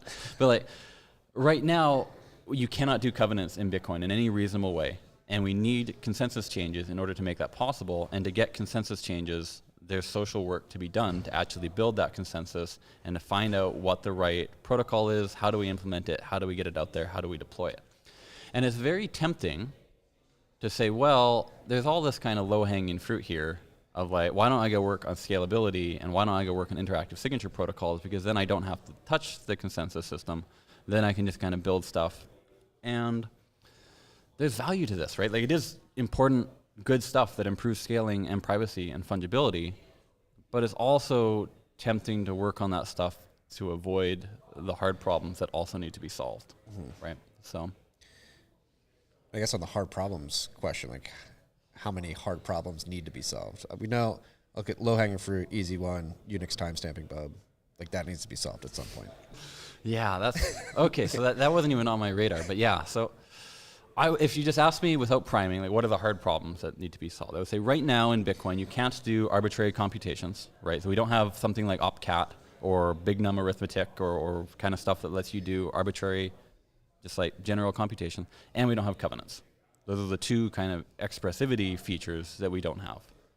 You make a great point that also we have these like looming future bugs. We have like the threat of quantum computers that we're probably going to have to address in our lifetime, say. We have the lock time running out of room bug, which like will happen at a specific date, right? This is an unsigned. Is it? I think it's 2106 or something, right? It's the 2140 bug, but it will trigger in Bitcoin in 2106. Not 2140. It's 2049 bug. It'll trigger in Bitcoin in that sounds 2106. That sounds right to me. Yeah. Yeah, and that one in some senses easy because it's narrow and technical, right? So we have all these like kind of consensus cleanup issues. Same like we should prevent 64-byte transactions and stuff. And there's like maybe an open question of like, has anybody like pre-signed like lock-timed 64-byte transactions far in the future and we'd be censoring them? And it's like, no. I'll go on the record just saying no. Nobody did that, and like if they did, they were asking for it. But those things are narrow. It's slow to fix them because there's still a lot of QA and a lot of like defining exactly what to do and getting them out there. But there's the social problems are not too hard there. The social problems are definitely hard about covenants. They're difficult for general computation because general computation enables covenants by accident. They'll be hard for quantum computers because none of the quantum signature algorithms that are out there have the great properties that elliptic curve signatures have, right? So like we have to make things worse. Well, okay. I mean, if quantum computers can steal all the money, then like obviously anything's better than that. But they have to be worse than they are today in the post-quantum world. How can you test quantum libraries if quantum technically doesn't exist yet? Is that This is what a fun question, right? So the premise behind all cryptography is that you have kind of some sort of trapdoor kind of fun. You've got like something that's easy to do and something that's hard to do. And what you want is it easy to produce signatures if you know a key, and it's hard to produce signatures if you don't know the key. We call that a forgery kind of thing. And there are kind of these limiting theorems in computer science that say that you can't just like literally make it impossible to do things if you have some certain knowledge, but possible if you have the knowledge, but impossible otherwise. But what you can do is say, if you can forge a signature without a key, then you can use the same algorithm to solve some super hard computer science problem that we've tried for multiple decades to solve, and we're pretty sure is impossible. And in elliptic curve cryptography, typically this boils down to something called the discrete logarithm problem, which is essentially the problem of reversing a public key to get a secret key. And we've been trying for many decades, some people have been trying for many decades to solve this, and they haven't found any efficient way to do so. And if they could break Bitcoin signatures, then they could do so. Therefore, they can't break Bitcoin signatures. But we know that a quantum computer can, right? We understand the information theory behind the way that quantum computers operate, and so we can devise quantum algorithms that would work if we could entangle enough qubits and stuff and write algorithms that will break these signatures. So then in post-quantum, like how do we know that something's secure post-quantum? So we obviously can't use these elliptic curves and these discrete log-based signatures. Like we have to come up with some other problem that's hard, and it has to also be hard for quantum computers. And do we know of such problems? Well, breaking SHA-2, like reversing, like if I give you a SHA-2 hash, find me the preimage, that's almost certainly hard for a quantum computer, right? Why do I say that? Like if you prodded me and made me like justify this on a philosophy podcast, I'd have to throw up my hands and say like, well, we don't know. But like, I have a lot of confidence that a quantum computer is not going to break SHA-2, okay? Can a quantum computer break? Unfortunately, you can't make good signature schemes just with SHA-2. You can make bad ones. You can do Lamport signatures and Winternet signatures, which have very large public keys and very large signatures. So okay, that's something, and that would be secure, almost certainly. Oh, and they're one-time signatures. If you sign twice, you leak your key, are part of your key. So like you got to be super careful about never RBFing with the same Winternet's key. But if you want a good signature that like has a small public key and a small signature size and that's fast to validate, right, these are all the things we need in Bitcoin, then right now it seems like we can do this if you assume that like certain lattice-based problems are really hard. But are they? I don't know. It sure seems like they get solved in CS papers every couple of years, right? Like, it's hard. So it's the broader cryptography community needs to go through this process of iteration and maturing to like try to find better algorithms that will have the efficiency properties we need and also be secure. And right now, all the attacks, because quantum computers don't exist at scale, all the attacks are like kind of these hypothetical, mathematically described attacks that use this complicated information model. And probably if people had real quantum computers, they'd be iterating faster. You could like throw fuzzers at them and like whatever a quantum fuzzer looks like. And we get a lot more iteration that way, but like then it's too late, right? I mean, if people are able to break stuff by like trying really hard with real computers, then it's too late. It's not a good answer, but that's why why this one's hard, right? Like we've kind of got to make a bad decision here. Well, I think it's unfortunate that Bitcoin always gets singled out when the threat of quantum comes up in the mainstream, because it's like, if this is a problem, it's not a problem only for Bitcoin, right? No, for sure. It's a problem for SSL. So all of your, like when you connect to a secure website, the public key cryptography that's used to authenticate you to the website and to handshake the encryption, that would all break in the presence of a quantum computer. The key exchange that you do when you like authenticate to a Wi-Fi network, that would break in the presence of the quantum computer. But the difference with those things is that they're not consensus systems, and they're, for the most part, they're kind of ephemeral, right? If I connect to my bank and it's secure while I'm connected, then if somebody breaks my security and breaks that connection years later, that's not great, but it's not the end of it. It doesn't allow them to then go take money from the bank, because they're going to be like, okay, this session ended like 8 years ago, so why you can't continue it. And because they're not consensus systems, they can also iterate, right? So the bank can switch to like 20 different signature schemes, right, as they kind of get broken, and like try to always stay one step ahead. And they can also kind of make worse. Because of that, they can make bad decisions, and it's not as bad as for Bitcoin, right? In Bitcoin, if every transaction has these massive signatures that have like 100 kilobyte size keys, that's horrible. That's hundreds of kilobytes for every single key that's on the blockchain forever. Whereas if your bank does it for some ephemeral sessions for a couple of years until we find a better scheme, whatever. You waste some bandwidth for a few years, and then it gets better. Yeah. So it's the problems are harder for Bitcoin. I agree. That's probably not why people like to single out Bitcoin. I think because it's this big scheme that like a lot of people are jealous of. But I mean, but there are kind of good reasons to single out Bitcoin. It is uniquely hard for Bitcoin. Yeah. Right? This is probably a very naive question. But like when in terms of like data, signature size, and bandwidth issues, if quantum computing exists, would it alleviate those issues at the same time? Does that make sense? Yeah. Would we be okay with the trade-off for heavier signatures? Because probably. So I believed until quite recently that if we had quantum computers, then we could do computational chemistry like fantastically faster, because we could use the quantum computers to kind of directly model the quantum mechanical interactions of atoms as they form molecules. But then I talked to some computational chemists recently, and they're like they were pretty skeptical about that claim, right? It's not the magical. That's like the slightly higher IQ version of believing that quantum computers do every computation in parallel universes. It's believing that quantum computers like directly do quantum chemistry in their brains, right? But there are a lot of things they do, right? So the way that they break elliptic curve cryptography and the way that they break RSA, which works totally differently, but the underlying algorithm they're doing is something called cycle finding, where you have some sort of function that repeats every 2 to the 200 times, or every 2 to the 2,000 times, or whatever.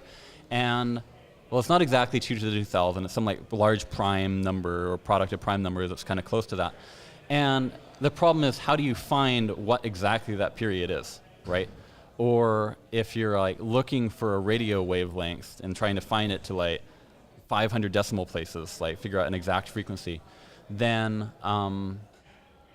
quantum computers can do that, right? They can figure out the period of these functions. And that building block is super general, right? There's all sorts of open quantum or open computational problems, like optimizing logistics, the traveling salesman problem. So when you're a UPS driver trying to go to like 1,000 houses in a day, what is the optimal path to do that? Or, well, if there's a whole bunch of houses, there's so much density now, there's a good chance that you just like do the garbage man route because everybody has a package. But imagine you're like doing higher level logistics and you're going to like 50 cities, then, well, you're probably not going to every single neighboring city, right? Then you really got to do trade-offs, and there's not good solutions to that. We could do that much better. If you're a drone and you're doing like as the crow flies kind of things, and suddenly these kind of logistical problems become hard and much more meaningful as well, right? Like if your drone can travel 10% less distance, that's 10% less fuel you're using, versus if the UPS guy has to drive 10% further, right? That's probably just a rounding error or something, right? It's not. He's also got to sit in traffic, right? He's also got to, refill on gas and whatever. But a drone has only finite distance that it can go, and it's, like every 10% you can eke out that's a huge win. Is the trade-off worth it? I mean, it would end my career. It would be kind of, I don't know. It's kind of an aesthetic sort of end, I could be like, oh, hey, grandkids, I used to work on cryptography until the field was shut down with the quantum computers, and it would be kind of this cool, like, just thing that existed in one era of cryptography. I mean, there's quantum cryptography, and I guess I could learn that, but like, in my head, I don't, because it's too hard. Yeah. Probably yes. TLDR, I think the trade-off's worth. All right.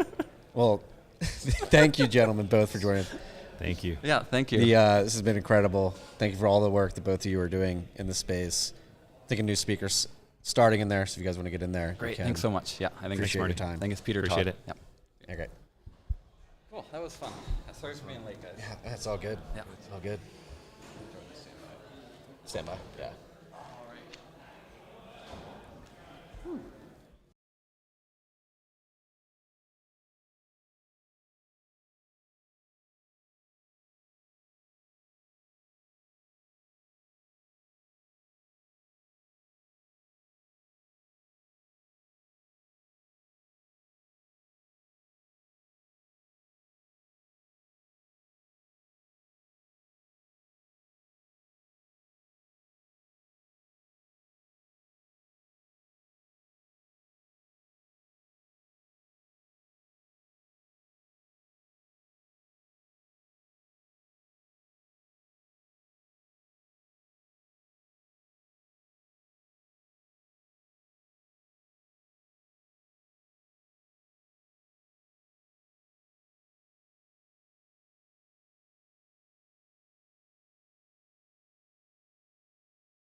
Party's mic is live.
Hot mic back on.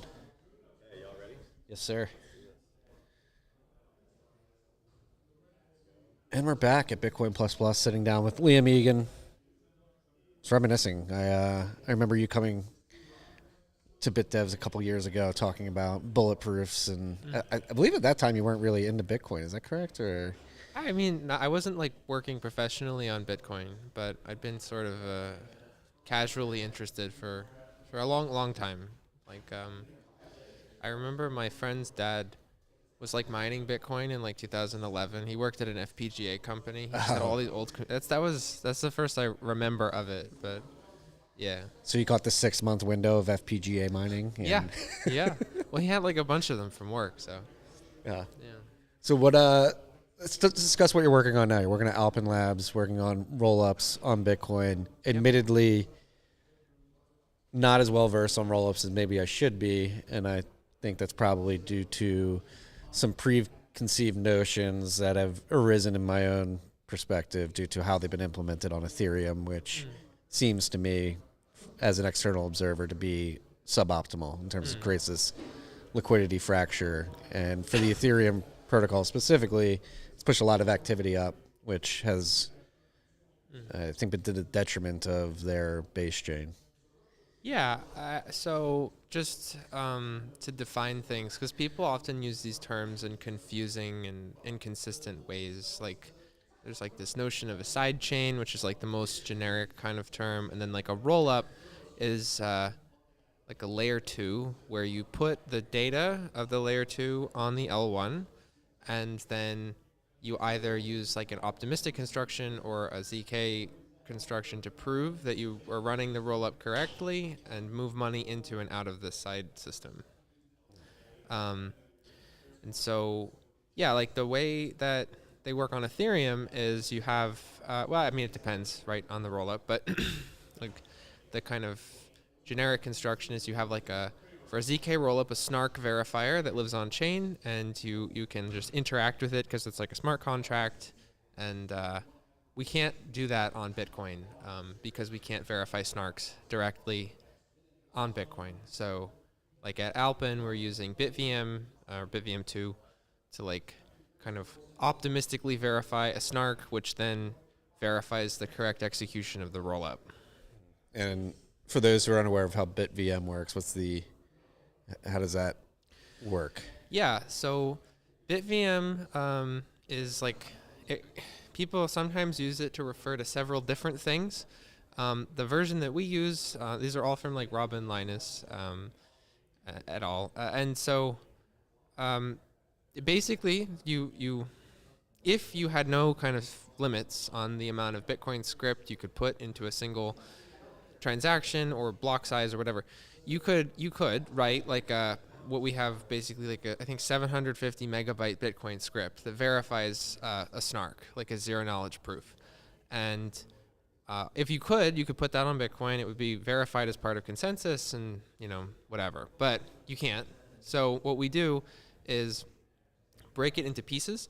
So it's like you run the program up until this point, and then at each point where it stops, so you can run it for like 4 million operations, and then you stop, you commit to the state. So you basically like hash the state of the program at this point, and then in the next chunk, you start from that state again.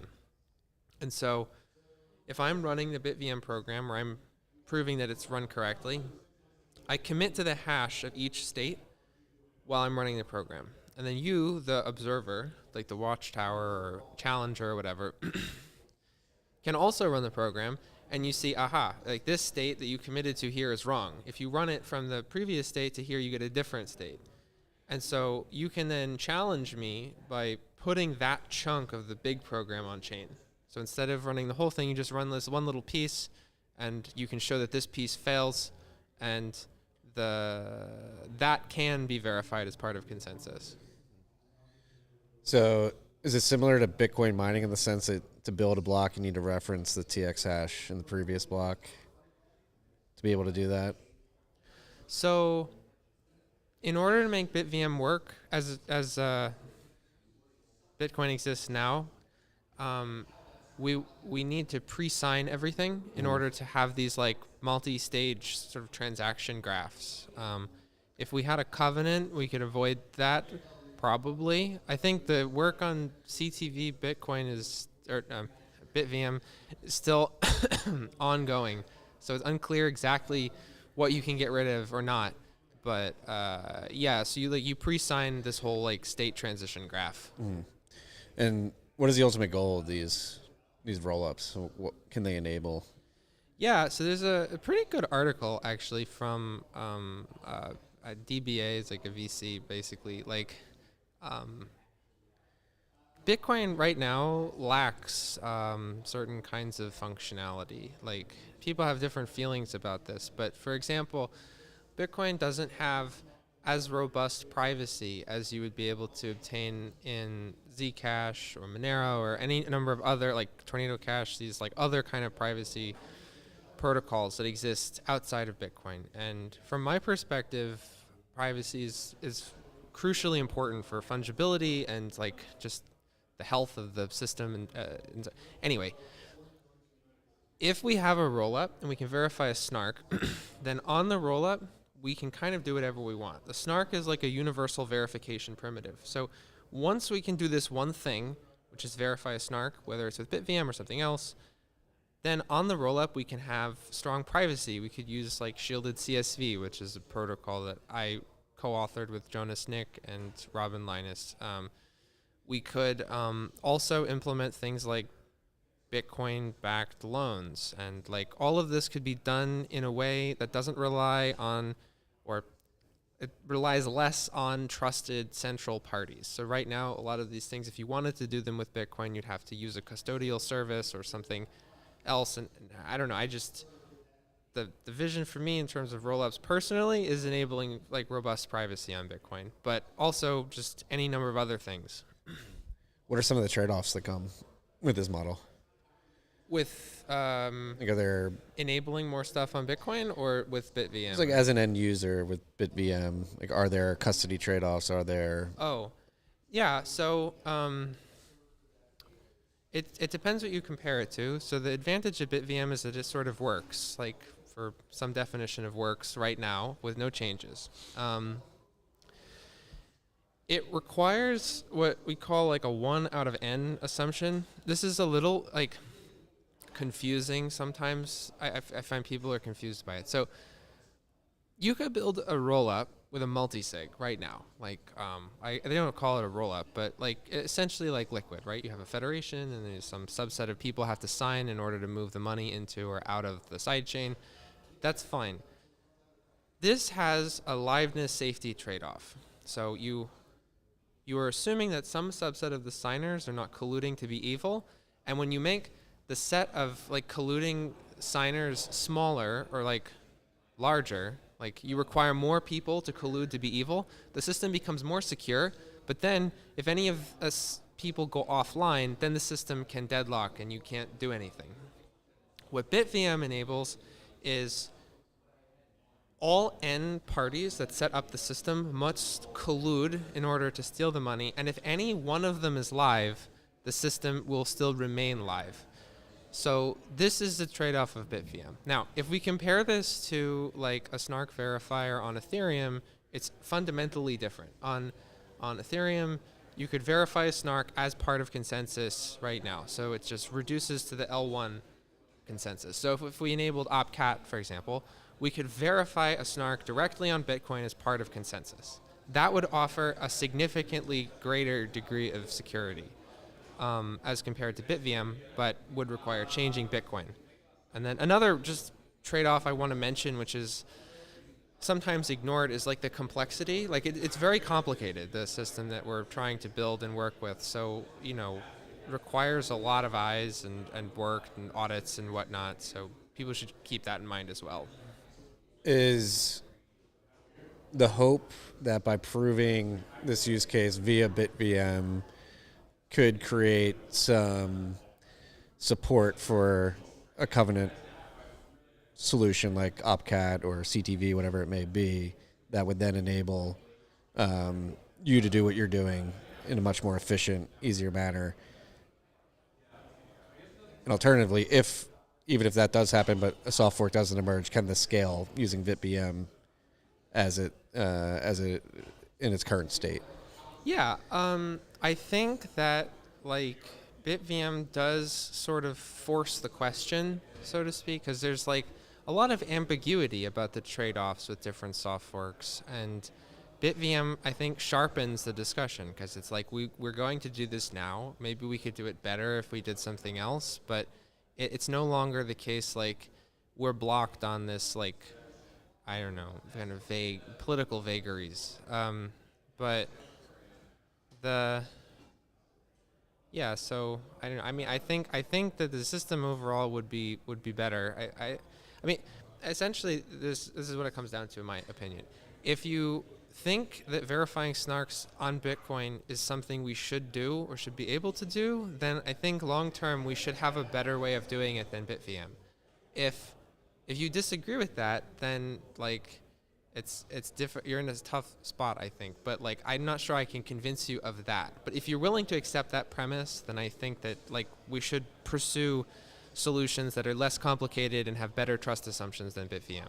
And we are. I don't know if people are aware of Jeremy Rubin's like garbled circuit construction. I've been working on like the same kind of thing in parallel and hope to publish something soon about that. But it's like an alternative to BitVM that also doesn't require modifying Bitcoin, but it has many of the same trade-offs. You have to like pre-sign stuff to simulate covenants and so on. So yeah, we were talking about this before we hopped back on air, but I believe one of the big problems with rollups on Ethereum is this liquidity fracturing, and is that something from a design perspective you guys are thinking about at Alpin? Yeah, definitely. So this is absolutely a big problem, and there's a lot of people who work on this on Ethereum. So there's like Espresso, and I don't know. To be totally honest, I don't fully grok the complexity of this problem. I'm more like focused on snarks. But at Alpin, our goal is to have like this kind of neutral orchestration layer that sits between Bitcoin and the Alpin rollup. So the Alpin rollup will like be EVM, but you could imagine that a different execution environment, as we call it, would use the same bridge. And so because of the extremely high complexity of BitVM, getting people to use this like shared kind of infrastructure would hopefully make liquidity fragmentation issues like less severe, and by building this like with the kind of knowledge of how things have gone in other ecosystems from the get-go, hopefully avoid the problems. Does that coordination layer create a centralization effect in any way?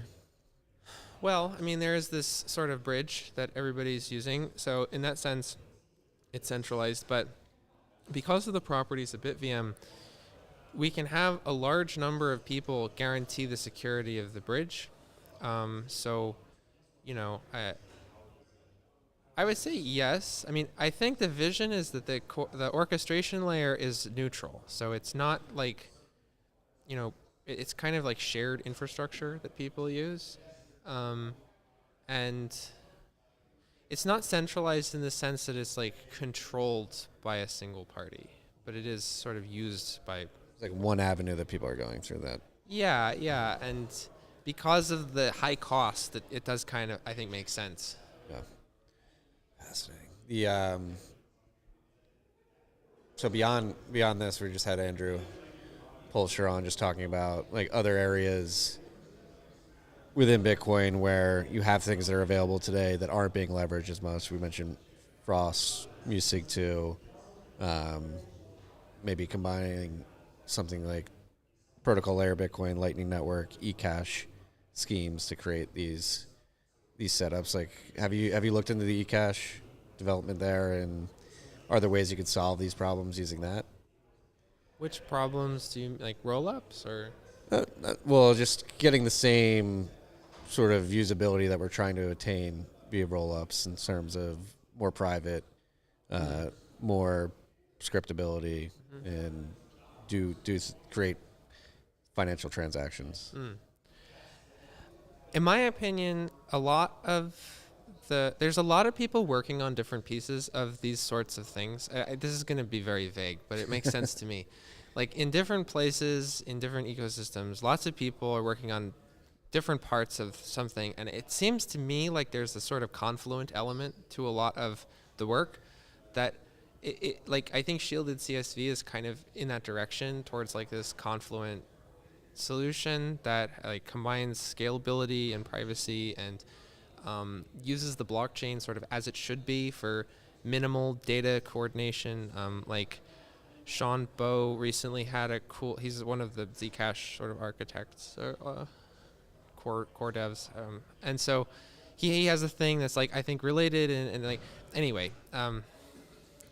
To answer the question directly about eCash, I think that eCash has like several really nice properties. It scales very well. It doesn't have any kind of on-chain footprint for internal transfers to the eCash kind of pool or mint. But the fundamental problem with eCash is that it is not auditable. Like you cannot, as the mint, prove that you're behaving honestly, at least in the current design. I think that this is okay for certain use cases, but for other use cases, it's, not feasible. I mean, in some ways, like Bitcoin and then later zero coin, zero cash, were like kind of trying to solve the auditability problem of eCash, which precedes all of these technologies by like several decades. I think you can use eCash for stuff, but in my opinion, if for like private, decentralized, permissionless payments, you kind of want something auditable, like where you can be certain that people aren't sort of doing secret inflation or stealing from you. Like you can see the money moving into and out of the mint, but you can't be certain that there aren't like a bunch of outstanding tokens or something.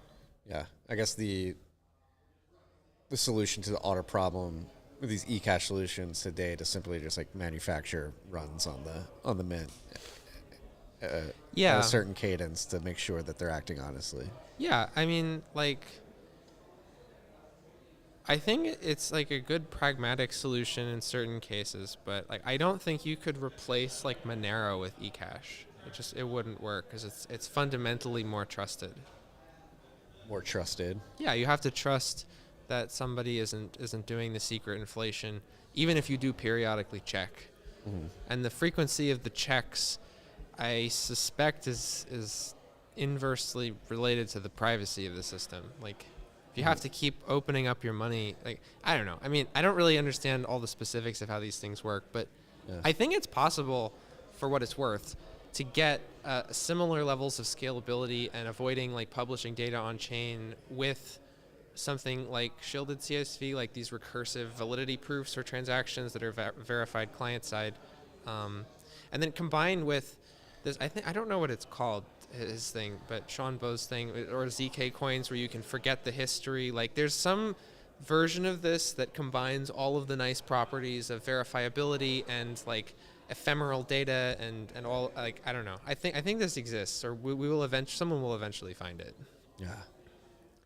No, it's I mean, a big part of the broader discussion over the last 2 weeks has been like, what should block space be used for? Is it this inclusion of arbitrary data to do things like mint inscriptions or ordinals, or I guess would the data in BitVM be considered arbitrary, but it's enabling what some would argue to be monetary use cases on a different layer?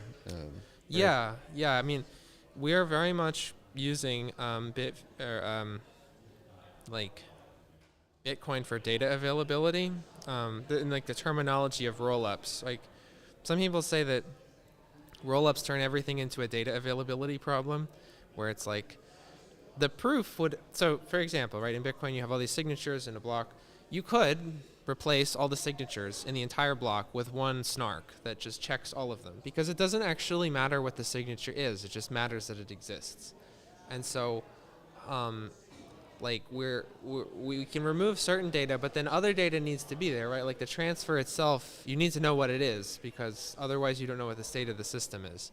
So, yeah, I don't know. I mean, this sort of stuff is very, very political, I think. Probably too much political, but one perspective that was interesting that I guess I hadn't really thought about or hadn't been sort of stated so cleanly was like, the reason why there's a block space limit is multifaceted, but a big part of it is the time to verify a block. It's not actually the data itself. Like, network bandwidth and storage are relatively cheap.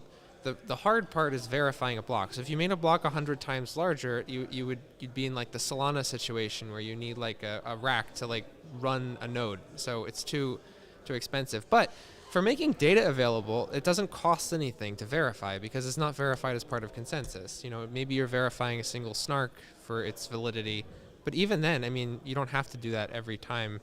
So, yeah. Worth thinking about. No, it's fascinating. I think that's the one thing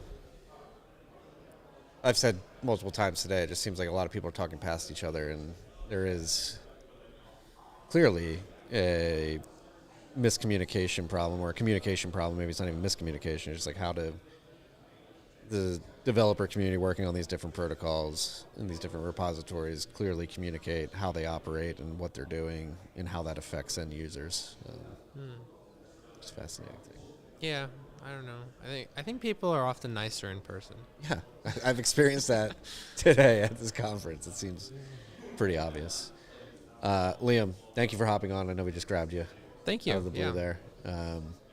Keep crushing it. It's fun to see how involved you are in the space, considering yes, where you were when you came to BitDevs a couple years ago. Yeah. It's been a fun journey. Thanks. All right, thank you.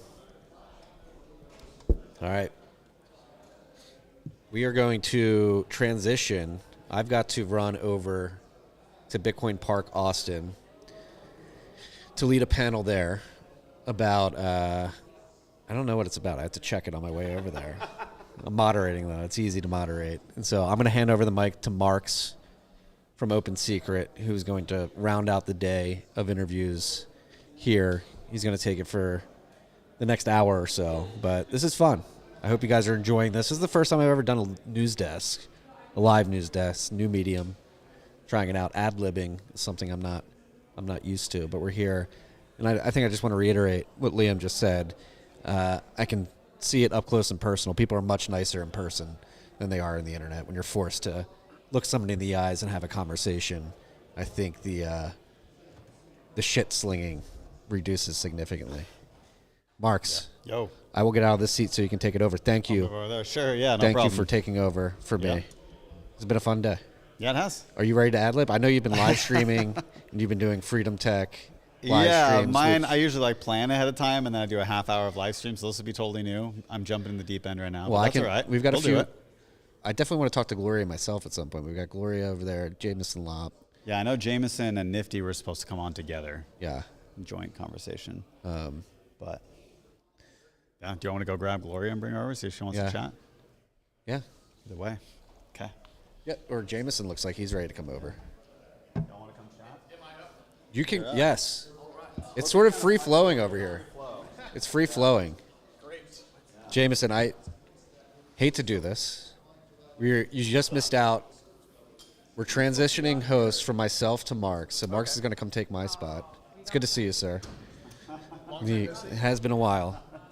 We're talking. We were just mentioning how people are much nicer in person than they are in the. Okay. We can come back later. We could have Jameson and Nifty chat later. We could do that. Well, we got Jameson on here. Does one of you want to come up here and join Jameson and Mark's? Because probably different. yeah. Talking about different things. Yeah. Yeah. I think so. Okay. Wait, what are you talking about with Jameson?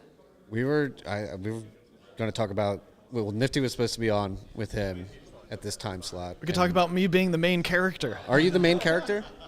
Are you the main character? According to some people. Okay. Oh, is it? Oh. Logan just said that. Marks, I'll let you take over. We're going to talk about Jameson being the main character. I'm going to hop over to Bitcoin Commons. We'll be back.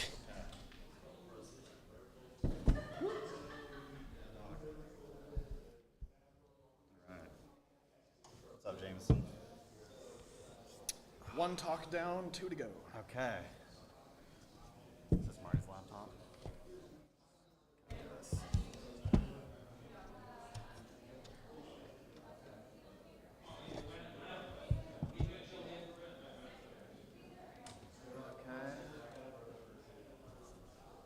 Cool. All right, I know that Nifty was going to join here as well, but I don't know where she's at. So anyways, so you had one talk already, you said? Or Yes, two? Okay, I just gave my presentation entitled "The User is the Enemy." Okay. The short version of this is that self-custody is great, but it comes with a lot of responsibility. And over the past decade or so, we've done a great job improving the security of self-custody setups for people. And the problem, though, is that I think we've got a blind spot where we've really been focused on security from external attackers, hackers, so on and so forth. But we haven't done a great job protecting the user from themselves. Okay. So are you talking about, so we have like the big infamous Ethereum hack that happened recently, right? Where that was an outside attacker, but it was also from within the house where they messed up in a way, right? So does that play into this? Yeah, I mean, that's one potential issue. That was a culmination of a number of different problems, both at the protocol level and the hardware device level and so on and so forth. Though I would argue part of the problem with that also is just that in that situation, they were essentially using free software. I don't think that they were really paying any security experts to evaluate the security posture of what the security model was that it was actually offering to them. And so I think it was a good takeaway, though, that just because you have multiple keys, like multisig is not panacea. It's a good start, but since I've been doing multisig for a decade, I've seen a number of different times where a multisig setup has been architected in such a way that it's really no better than a single sig setup. And this was one of those times, like single point of failure for multiple reasons within problems within that technology stack that they were using. Okay, is that because so say you're talking to an average person at home who wants to do multi-sig. If they're keeping all the keys in the same location, then it's just a matter of I've inputting seen that happen multiple too. keys. Yeah, okay. Yeah. It's like the strength from a multi-sig setup doesn't come just from having multiple keys and needing multiple signatures. It comes from using a diversity of different hardware, software, and security models around each key. And it's this diversity creates strength. You think of it as like overlapping armored segments, where if all of the segments are the exact same, then some potential exploit or weakness that will affect one will affect all of them. And the reason you want diversity is that things will go wrong, but if something goes wrong, you want it not to be catastrophic. You want it to only affect like one of the keys and not all of them. True. Okay. Would you give similar advice to somebody who's at a company trying to protect a corporate treasury versus somebody at home just doing their own thing? ultimately, like, it comes down to like how much value are you protecting, right? Is this a corporate treasury where the corporation would be in dire financial straits if you lost that Bitcoin? You need to put a lot of resources into thinking through the security around it. And similar thing with like the individual. If I generally categorize it in like 3 different categories. There's like pocket money. You know, if it's like the amount that you would walk around in your wallet with cash and you wouldn't really miss it if it went poof, then sure, just like keep it on a hot wallet, whatever. You lose it, it's not the end of the world. Then there's like, okay, I have like a small savings investment amount. You should at least spend $100 on a hardware device, you know, because that taking those keys off of the internet will protect you from like all of the hackers, external attackers and stuff. But then it's like, is this a significant investment? Is this a large portion of your net worth? What is this generational wealth? If so, then you want to protect it pretty much at all costs. And if you want to protect something at all costs, then you want to eliminate any potential single point of failure that could cause a catastrophe. And you know, that's where Casa is really aiming to serve that market, where you're willing to put in the time and the effort to actually be thoughtful about the security and be paranoid and adversarial in your thinking, so that you can protect against everything. And as I was just talking about a few minutes ago, that includes protecting against yourself. Yeah. So Casa offers multi-sig where you can do more than 3, right? You can do larger multi-sig type wallets, so is that right? We support generally both 2 of 3 and 3 of 5 setups. And is there a time when you'd recommend one over the other, like especially if it's an at-home person who's trying to secure their family generational wealth? Yeah, I mean, I think 2 of 3 makes sense. I basically say if you're a whole coiner, you should probably at least have like a 2 of 3 setup so that you have a decent amount of redundancy. If it's large amounts, like if we're talking millions of dollars, then it starts to make sense of going even more distributed. And the whole point of this is to actually make it harder to spend those coins. Yeah, for sure. It's harder both for you to spend, and therefore harder for an attacker to spend, and harder for some sort of disaster to strike that would compromise a sufficient number of them. Yeah, definitely. Okay, so what about, let's say that you've done the best you can to get the right wallets, to get geographic separation, whatever things you need. Do you see a place for things like insurance products that we see happening to insure Bitcoin? And I don't know if Casa's going into that. You don't have to talk about future stuff with that if you don't want to, but like, where do you see insurance playing a role into this? Yeah, well, and I think that like what you're seeing with Anchor Watch makes sense, because the insurer is only going to want to insure something that is pretty low risk. And so the setup that they put you into is already very low risk in the first place. And the main reason why it's even insurable is because it's such a robust setup that even if you like blow up all of your keys, there's still a recovery path. There's a way to get out of that. And so that is something that we think is totally worth exploring. There's a number of different ways that you can go with it. It's problematic for Casa because we don't do AML KYC, and we don't really want to. Yeah. And so that's not really compatible with a sort of legally insured framework. And I think what will be interesting, and what we've been thinking through and talking to various providers about is, are there ways... It's really just a question of like who holds these other escape hatch keys. Like who's going to be a sort of recovery participant to help get you out of a catastrophic situation. Yeah.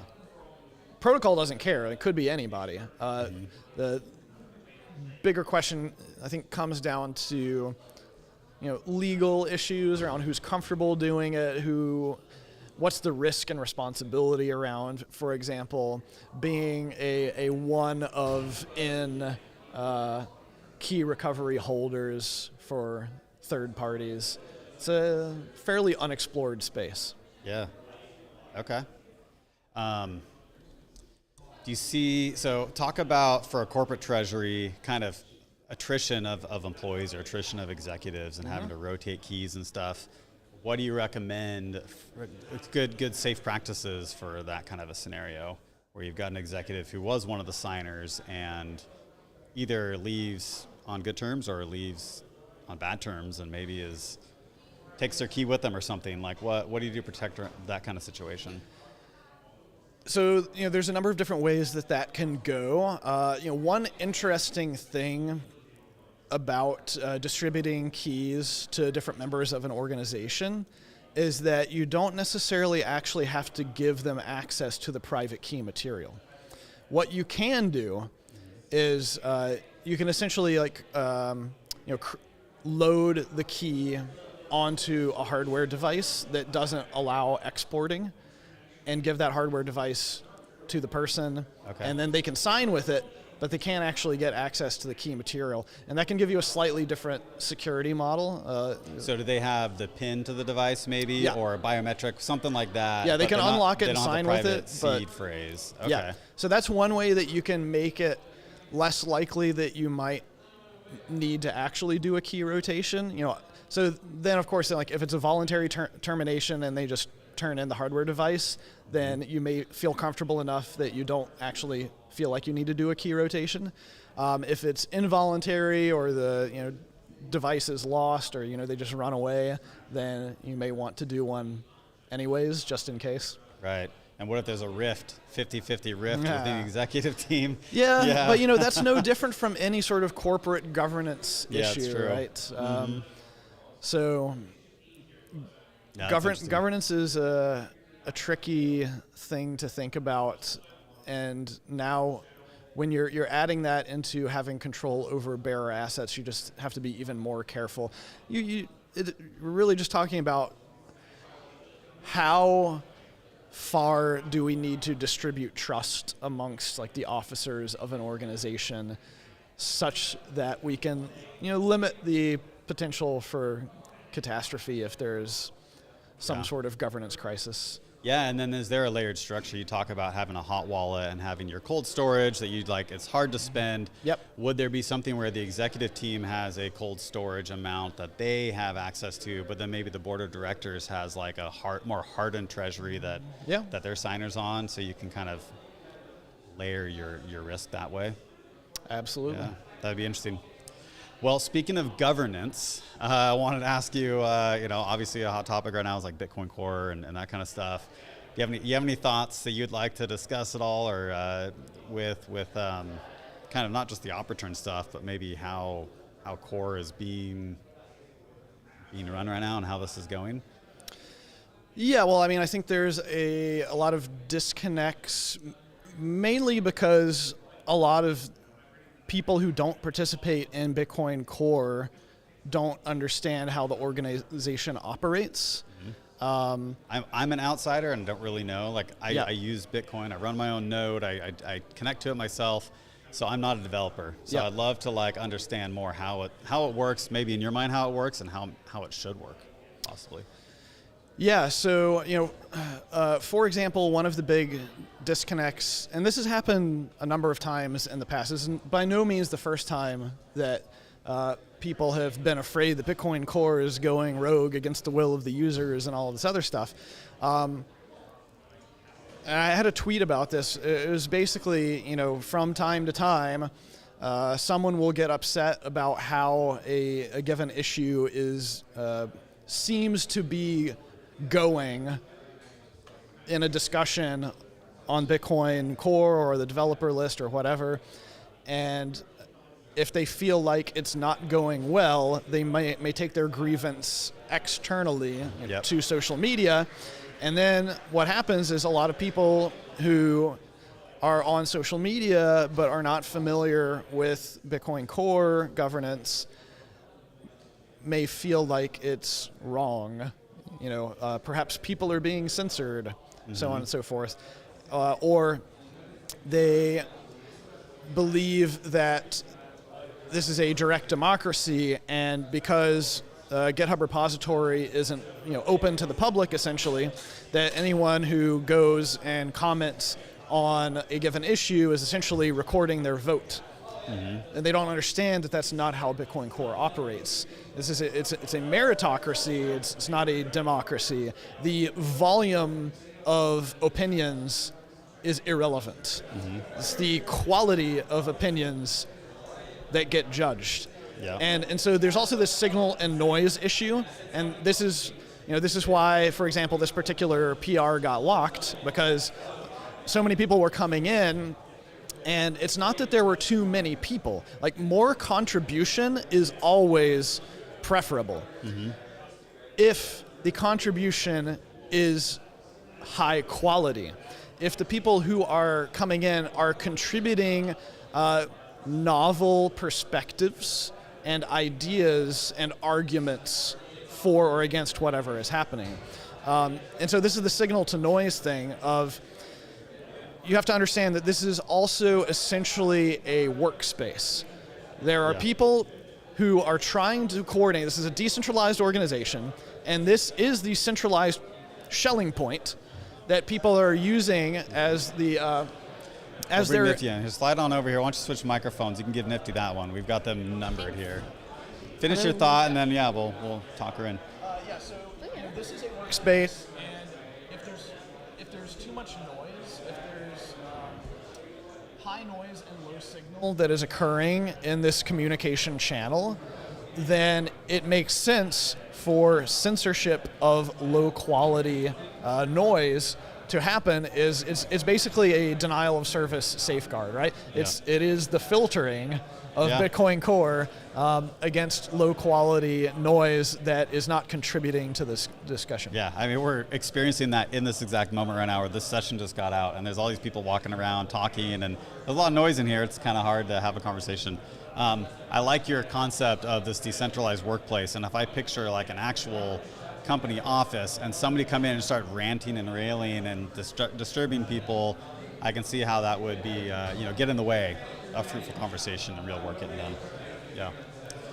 Nifty, welcome. Hey, how's it going, guys? Good, how you doing? Good, we're doing really good. How's the conference? What are the vibes so far? Vibes are really chill. Good. I think we're all hanging out in the Mem Pool today. It's been, nice weather, lots of sun. Nobody's peed in the Mem Pool yet. Nice. That we know of, yeah. Yeah, I was over at the mining summit yesterday over at Bitcoin Park Austin, the new name. And in the men's room, it was very crowded, and somebody walked in and said, I wish the Mempool was as full as this bathroom is. Yeah. Oh, yeah. Well, that's cool. So we were just finishing up a conversation about governance and Bitcoin Core. Oh, yeah. You have any thoughts there you want to share on that topic? Honestly, not a whole lot. I don't think about it that much. I mean, my experience with Bitcoin Core is I run it and remember to update it occasionally. Sometimes they have proposals that I'll go look at. I don't think I've weighed in on anything recently, though. I don't know. If there's something I want in Core, usually I'll submit a pull request. But that's I don't have any pull requests that have gotten accepted yet, though. Yeah. Well, as the main character for the past week, which was a fascinating turn of events for me, because when I went to comment on that pull request, Cetrea didn't even cross through my mind. Yeah. And that's because Cetrea doesn't really have anything to do with that. I mean, yes, there was some discussion on the mailing list about that, but Cetrea doesn't care. Cetrea doesn't need any of these changes. They're not pushing for any of it. It's just tangentially related for one edge case with their fraud challenge mechanism. But anyways, that's an aside. I'm glad you point that out real quick, because I think a lot of people latched on thinking Cetrea is trying to attack They don't Bitcoin need it, Core, though. right? I think the thing I'm is, glad you called that out. Yeah, I think the important thing about the Cetrea stuff is they can make their project work without any changes to Bitcoin. Right. Which is part of how they've architected their project, is we're building this thing, we're excited about it, and here's our architecture. And this proposed change with the Opportune stuff will make one small part of their projects. But it doesn't really make it better for them. It's Different. about making it better for Bitcoin. Right, yeah. But sort of as a meta to all of this, and what kicked off a lot of the crisis was, of course, that I supposedly had a conflict of interest. Okay. And Oh yeah, that's right. Yes. Your dirty VC money. Yeah. And so, what I've been telling people is I have a financial interest in Cetrea. I have a much, much larger financial interest in Bitcoin. That's a good point. I argue that I actually don't have a conflict of interest with Cetrea because this doesn't meaningfully affect Cetrea. But even beyond that, even if you don't want to believe any of that, part of the reason for the moderation action that happened was that commenting on other people and their motivations is considered off topic. And so I think that that's an interesting rabbit hole to go down, because it's very clear that a lot of people on social media think that it's actually highly relevant for people to disclose their incentives. Mm-hmm. And I disagree with that. And the main reason is you have to think about it adversarially. There is no way for us to possibly know what everyone's incentives are. We can ask people to be honest, we can ask people to disclose. There's no way for us to actually know if they're being honest. The reason why this all got blown up is because I have disclosed it. My name was in the press release. It's on my website that I'm an investor, so on and so forth. But you can only ever know your personal incentives. Yeah. You can speculate about other people's incentives, but I think that doing so is a waste of time, especially from the Bitcoin Core organization point of view. This is why the guidelines for discussing things on Bitcoin Core are to focus on the idea and not the people behind the idea. We have a lot of controversial people in the Bitcoin space, and if we focus on the people and rather than the ideas that they're proposing, then we'll really be ossifying sooner rather than later. Yeah, I think that's true, but I have to admit that understanding people's incentive structures has been very useful for me to understanding what they're trying to communicate. Because sometimes I feel like when communication comes out and comes across, part of what can make it difficult for me to understand what they're saying and why they're saying it is understanding motivation behind it.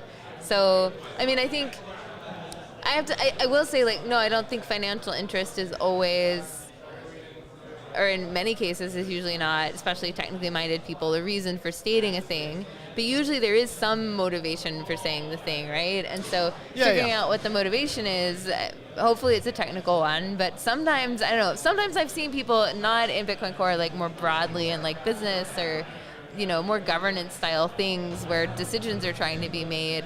I have seen situations where it's why is this person behaving in this way that just seems a little off, or I can't figure out why they're behaving that way. And in those cases, figuring out what the incentive structure is usually explains the behavior. I think that the best example of that was actually from the block size wars and SegWit, and how we did not understand for several years that really the reason that Bitmain was against SegWit was because it screwed up their covert ASIC boost. But even with us knowing that it screwed up their covert ASIC boost, in no way had any impact upon the technical arguments for SegWit. I guess so, when I think about governance or broader questions about why people are motivated to particularly advance a viewpoint, though, independent of the technical stuff, it's always, I find it usually it's good to know what the incentives are, because sometimes that can explain why you meet resistance when you're well, the technical says that XYZ is the best, why aren't you supporting that? Maybe a lot of the Bitcoin Core, I think a lot of Bitcoin Core arguments are technical. Some of them I would say are also taste judgments, judgments of taste. And so that is slightly preferential, right? Well, and that's the main reason why this is such a contentious debate, is because it's not a technical debate. Or let me put it another way, it's a technical debate versus a taste and ideological debate.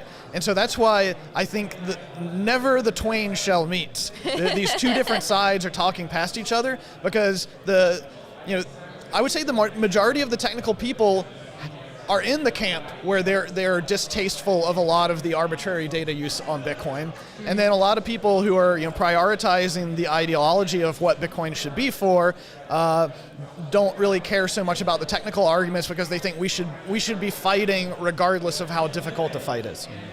Well, because Bitcoin is both technical but also an economic project, Yes. how much of that economic discussion should come into the technical discussion, right? Because if we're deploying software to a whole cloud cluster, it's not Bitcoin, it's just regular software, we have to discuss what are all the knock-on effects of this algorithm that we're deploying, right? So how much of those economic effects should we bring into the conversation with tweaking some things? I think like ideally a lot, so I think some things to maybe are good to know, to keep in mind around a lot of the technical discussions and a lot of the hang-ups that I think we run into in core development around proposals to change it. Not entirely, but a lot of them are about like the ability for the network to stay up and running in a way that any like actors who want to come in and maybe submit a lot of transactions, try and take the network down, that sort of thing. Like maybe this is my like a little bit skewed perspective, but I feel like a lot of conversations, especially a way that what people are focused on in particular is just making sure that Bitcoin as a protocol is robust against like abuse to some extent. And when you map that back to like, okay, how does that represent like the value? It's like, well, Bitcoin being a robust network is the way that we preserve the value of being able to use it, right? So I think yeah, I think questions of value do come into it, but I think every person who holds Bitcoin would agree that the network staying up and staying robust to attacks against it is the most important thing in terms of value preservation. Yeah. I mean, I think it's also interesting that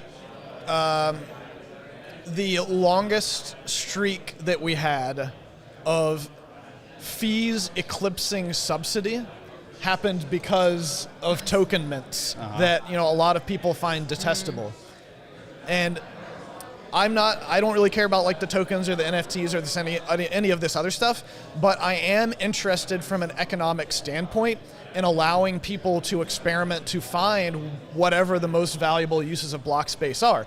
Now, you would think, hopefully, that the most economically valuable uses of block space, other than, of course, just securing large amounts of Bitcoin, would be for like anchoring second layer networks into Bitcoin. I think so, And to date, that hasn't really happened, but we also have not had a lot of great tooling to allow people to build permissionless second layer networks. And that all ties back into some of the latest debates, and how I find it very interesting that a lot of people, at least who are in my replies, are basically saying that Citrea as a second layer network is all just shitcoins. And I'm like, you can use it for a number of different things. But if the shitcoins are more willing to pay for that block space than anyone else, like it's like your subjective judgment is that this is shitcoining, and the objective judgment will be whatever the fees are that they're willing to pay for. I'm sort of like, I see shitcoinery as being quite tragic, and that to some extent you must acquire Bitcoin to create shitcoins on the block space, if that makes sense. But the Bitcoin that you acquire goes to miners as fees to some, like the majority of the Bitcoin that shitcoinery that's happening on Bitcoin that it's being involved in is acquiring enough value out of the ecosystem that's buying the shitcoins, converting that into Bitcoin and handing it to the miners. Yeah, I think they've collected like 6,000 Bitcoin from ordinals related stuff over the past couple of years. That's an insane number. That's not nothing. That's an insane number. And so to me, I see that as like, that's like a wealth redistribution from shitcoin communities to the mining community to some extent, right? Like, they're taking value out of their system and having to pay it to miners in order to make these protocols work. And at the end of the day, like, maybe I just think kind of tragic that it's not staying in those communities that had that value. And why are they doing it? Well, they're doing it with speculation. Like, it's a casino, right? They're trying to hope that they're able to pump up their thing or whatever. I don't know. Well, and with those financial incentives, what role do miners play in this whole discussion? Are they pushing for one side or the other, and like what role do they have in Bitcoin Core technical discussions in general? That's it's an interesting thing, because I've been seeing this term ideological miners more and more frequently lately. And personally, when I read that, I read economically illogical miners, or basically people who are willing to mine and not maximize their profit. And I think that there will always be some people out there like that, but that it doesn't quite work when you're talking about the current state of mining, which is highly institutionalized in a lot of public companies, these are organizations that have fiduciary responsibility to their shareholders to maximize value. Yeah. So expecting any of them to be ideological and to basically leave Bitcoin on the table, I think is, you're just dreaming. Mm-hmm. But I think I think you're talking earlier about economic incentives and core. I feel like the economic incentives in miners is way more important to a large extent. Mostly because it's like, okay, you get back to this like filtering, like there's certain transactions that people are ideologically opposed to because of the content of that transaction being something that they don't think should be entered into the permanent record, Bitcoin record. To some extent, that is a taste over economics, right? Mm-hmm. Like it's a taste decision that's outweighing your economic interest, assuming that your economic interest is to collect as many Satoshis as possible, right? Yeah, okay. Yeah, so then in that regard, oh man, I lost my question I had there. So right now then, if op return limit were to be removed, right, which it looks like, has the PR been merged yet? It's being merged? No, there's no yet. Time. We haven't had the debate yet. What I see on X, yeah, we haven't had the debate. What I see on X is that it's already been done, and it's like being pushed and forced on me. The debate happens at 5:30 Central tonight, so tune into the live stream, main live stream. But this is also another false narrative. I feel like the people who were trying to create a lot of drama because they were unhappy with what they perceived to be the direction that the conversation was going in. They have injected this sense of urgency. I've seen no sense of urgency from anyone who is like pro removing the limit. Mm-hmm.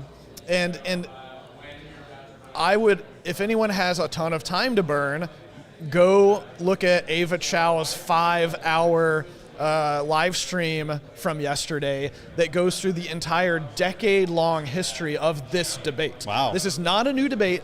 First, Peter Todd had this exact same PR like 2 years ago, and it got closed just because there wasn't enough interest. But it goes all the way back to 2014, and the same people were actually like in the pull request comments of op return changes back in 2014. Okay. That's promising that we've had some devs around that long, right? I know it sounds like devs are dropping like flies, but it's makes me feel good that we still have some that are willing to come back and comment like that. Does it actually feel like devs are dropping like flies? That's just the narrative that I hear. I don't know. It felt like that in the like Craig Wright era when people were getting sued. That's actually why I started Bitcoin++, is because I felt like there was this narrative that nothing was happening and all the fun people were leaving, and I was like, I know lots of fun people working on cool projects in Bitcoin. Yeah. One of them was Casey Rodamore, interestingly, who was working on the inscription stuff at the time. Talk about a main character for a while, yeah. Yeah, he was at the first Bitcoin++, the very first ever like inscriptions workshop happened here in Austin like 4 years ago now, which is kind of funny. Yeah. And here we are like 3 years later, and it's like talking about its impact on the mempool. Anyways, but that was the narrative for a while. I feel like, it's interesting to me that you still feel like that's something that you hear out in the ecosystem. And I'm kind of wondering, as like a developer community, it's not what I've been seeing, but what I see traveling around, going to conferences, is quite different than I think what gets represented, especially in American media around Bitcoin. Yeah. I feel, at the very least, a number of the more prominent devs have dropped out of the more public eye. Yeah, that's true. Which I can also understand. Wrench attack risk, legal risk, so on and so forth. Yeah. Especially as that number keeps going up. And I've heard it on both sides of this argument where people say, we need devs to be working on Bitcoin, and if we harass them over something small like this, what incentive do they have to keep coming back and working on Bitcoin? So Jameson and I are going to have a debate tomorrow night at 5:30 Central on the Bitcoin++ live stream, and we'll be talking about ossification. Perfect. And I think this question about getting new devs in Bitcoin really, it's like, what are they supposed to be working on? Like, is Bitcoin a finished protocol? Like a lot of the existing work, you could almost argue this is off-return stuff. One has been fairly contentious for the amount of code that it's actually involving, and two, like it's really an optimization. Yeah. Like it's not really like a lot of the stuff that's going into Bitcoin Core, excepting a good number of projects that we had some core devs here this morning talking about. Gloria talking about package relay, Instagibbs or Grape Standards talking about I think he worked on ephemeral anchors. I don't know if that's what he talked about. Yep. And then Peter Willow talking about cluster mempool. Those are solid engineering projects that require kind of reworking the code base.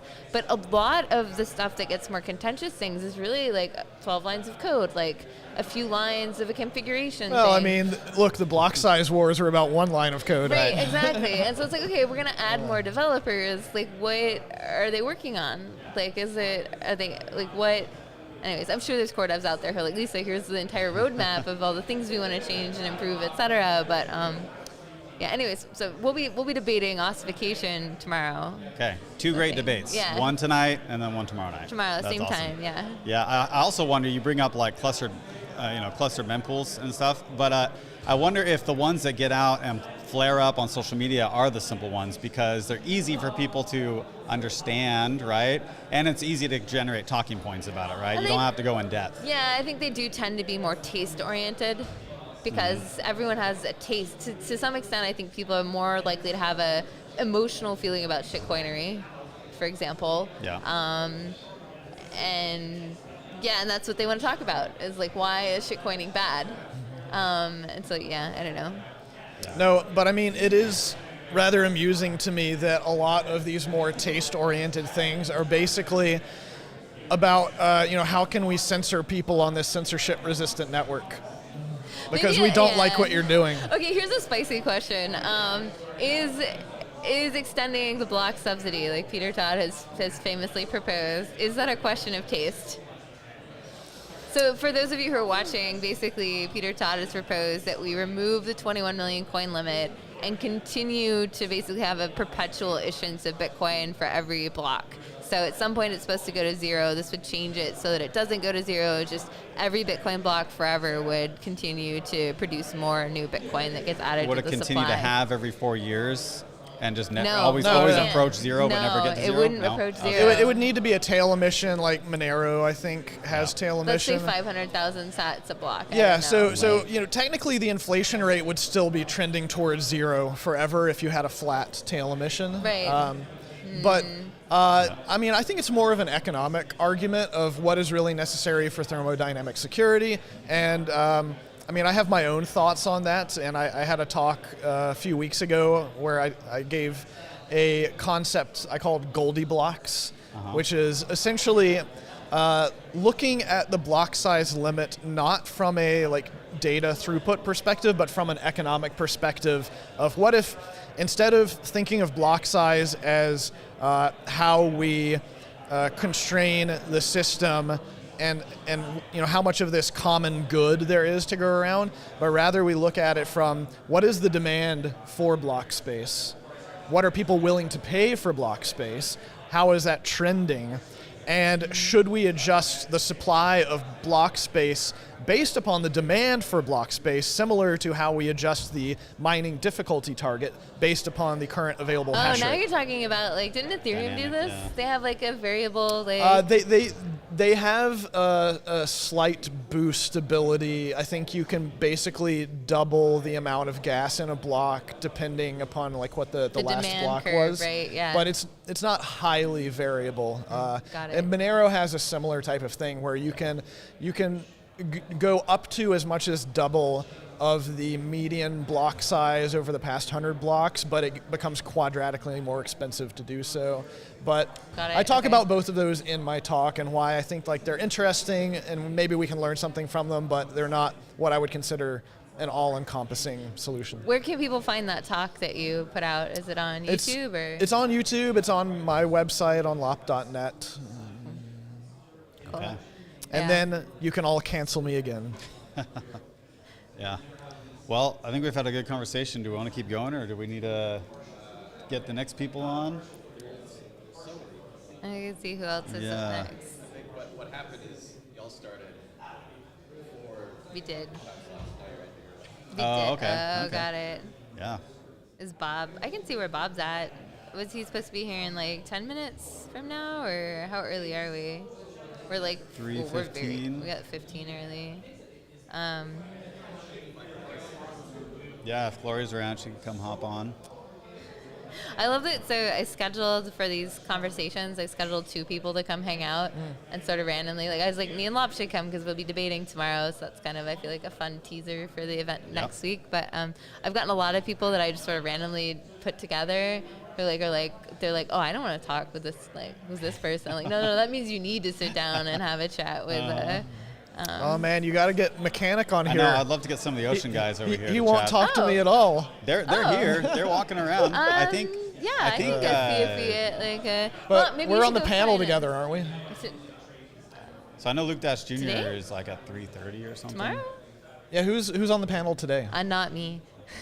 It's gonna. So Walton put this together, and I'm not sure. I think he's got 7 or 8 people. We have just enough chairs. Ooh. So it's that's gonna be. That's gonna be rowdy. That's a big panel. Yeah, I think I was joking earlier, but maybe I shouldn't joke about it. Is you've got about 5 minutes worth of talking, maybe less. So like you should come up with your best insults to put out there, because any other points you try to make, you're probably not gonna have time. You're not to come putting around. Shinobi on stage, are you? I think Shinobi's going on stage. Oh boy, it's gonna be all insults. When I say you, it was Walton who like had full reign over this panel. So Optimized for maximum spiciness. I think that's exactly what he was going for. Yeah. And will he have Mechanic up there too? Mechanic, I believe, is going on stage too. Yeah. Okay. And I think like so for the debate tonight, we were advertising it as 2 versus 1. My understanding is that they found a second person for Peter Todd's side. I think so. Mechanic and Chris Guida are going to be talking with. I don't remember who. Peter Todd and another person were arguing in favor of the op return limit, I think. Okay. I think. Yeah. Well, it should be really interesting. I'm glad you're live streaming it because I know there's a lot of people who want to see that. Yeah, I'm really excited about it. Yeah, so we're going live with that in a bit. Is there anyone you'd want to talk to, Mark? That we should go? There's just, I feel like I'm kind of LARPing here. Yeah. Okay, yeah, she walked by for a second and went into the room. Okay. All right, so should I go track down some people? You guys want to send some people over here. I can just kind of filibuster for a bit on my own. Okay, yeah, sounds good. Talk about your project. Yeah, Talk about how you're coming to Riga in August. Yes, I am We're coming very to excited Riga. to have Mark's at Riga. So Bitcoin Plus Plus has another 4 events planned for the. I'm shilling now. Yeah, but we got another 4 events planned this year. This is our yearly Austin event, but we'll be in Riga right ahead of Baltic Honey Badger in August. We'll be there the 7th and 8th. Marx is graciously decided to come out and talk about his project Open Secrets.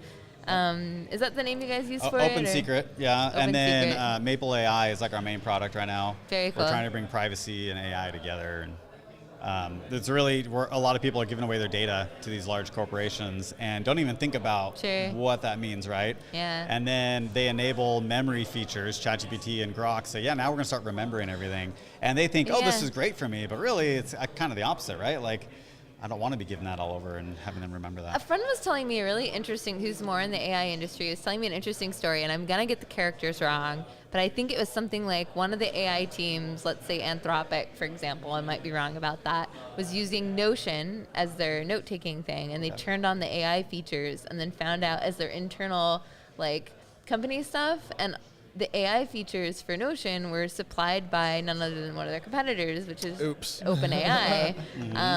So I don't know. I think they ended up changing platforms or turning off the features. And I might have the characters wrong, but it was basically that configuration where they were using some tool as a management software that then was sending all of their data to their competitors about what they were doing and planning. Question exactly, I think what you guys are working on is how much of that was OpenAI reading or having access to, or maybe, they don't even realize it gets ingested into the model, and then anyone can ask, what are Anthropic's plans for whatever, and the model's like, I happen to have like information about that I can provide you. I don't know what kind of filtering they're doing internally with them, but one way I think about LLMs is they're really big search engines, right? Yep. All it is a search engine that's returning. The format that you get the information back is different than kind of, I would say, V1 of search engines, which were links. So it used to be you type in keywords and it provides a series of links to further websites that you then have to go and figure out where the information you were looking for is embedded inside that link page. LLMs are slightly different in that what they're doing is they've like gone through and scanned all the web pages, and the result that you get back is basically a generated essay based on the questions that you've asked it. So it's still like a search engine, and it's still has the same ingestion process as any search engine. So anytime that but one of the things about LLMs, sorry, I'm like on a tangent now, but one of the things about LLMs is when you're asking questions to it, that in turn can become part of what it then uses to look through, right? So if you're providing data or context to the LLM, there's always a possibility that that might get ingested into the search engine that then becomes available for other people to search through, right? And so one of the amazing things about Marx's project with the Try Maple, is that .ai? Yeah, trymaple.ai, yeah. Is that you guys are using some state-of-the-art encryption such that when people are talking to the AI, right, it doesn't respond back with data that anyone else can read. It's private to you, right? And yeah, so we call it self-custody of your data, where we go. generate a private key for you using a secure enclave. Cool. And then we publish our server code open source, and people can do a verifiable build of that code, and then they can run it against the code that's going in the secure enclave. So they can know that we don't have any backdoors in there. Cool. Once that process is established, Very Bitcoin. now everything is, it's encrypted end to end. So your chat on your device, it's encrypted locally and then sent off to the GPU, and the GPU is also running a secure enclave. Cool. So at that point, we aren't recording your data. We're not training on your data. We can't read what you're chatting about. Yeah, which is cool. And it's quite different than my understanding is how the other ones work. So. Yep. No, I mean, I see LLMs as, instead of a search engine for websites, it's a search engine of human knowledge. Right. And it just happens to use websites to back It's more that. like an interactive Wikipedia in a way, sort of. But Yeah, except it can like auto-gen itself. Sometimes it makes sense, sometimes it doesn't. Anyways, that's a whole separate thing. Yeah. Great. Well, thanks Cool. for chatting. Yeah, thanks for hanging out. Also, check out the hats if you're on the live stream. We've got 2 great hats. We got some Knots hats and some Bitcoin Core hats. Show your support for your favorite node at shop.btcpp.dev. Yeah. No Floresta? No, but I can add it. We can add that as an option. Are you running Floresta? No, but I basically did a review of all of the Bitcoin client implementations recently, because really a lot of them don't have much, if any, contribution or maintenance. Most of them are dead. Interesting. But Floresta is this is very rough, but like from looking at developer activity, it's Bitcoin Core and Floresta and like BTCD as the Do top you 3. include Rust Bitcoin in your account? Yep. Okay, and it's not interesting. It's interesting. There were a bunch of Blockstream developers a few years ago that were very active on Rust Bitcoin, but maybe not as much recently. Priority exchange. Maybe that's what we need more developers in Bitcoin for, is working on alternate clients. Yeah. So there we go. Seems like a win for everybody. Yeah. It's true. When Bitcoin plus like a client edition or something. Ooh, interesting. Stuff in. Cool. Well, thank you, Mark, for hanging out. Thanks for coming on. All right, we'll see you later. Great. All right, well, I guess now this is the part where I just talk, right? Or we can go on standby. But so we have Bob, I think, that's supposed to come on, possibly. Or we could have Gloria, Insta Gibbs. Who knows?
home miner that I run to heat my room in the winter, mostly my office, and I love it because my house is on propane.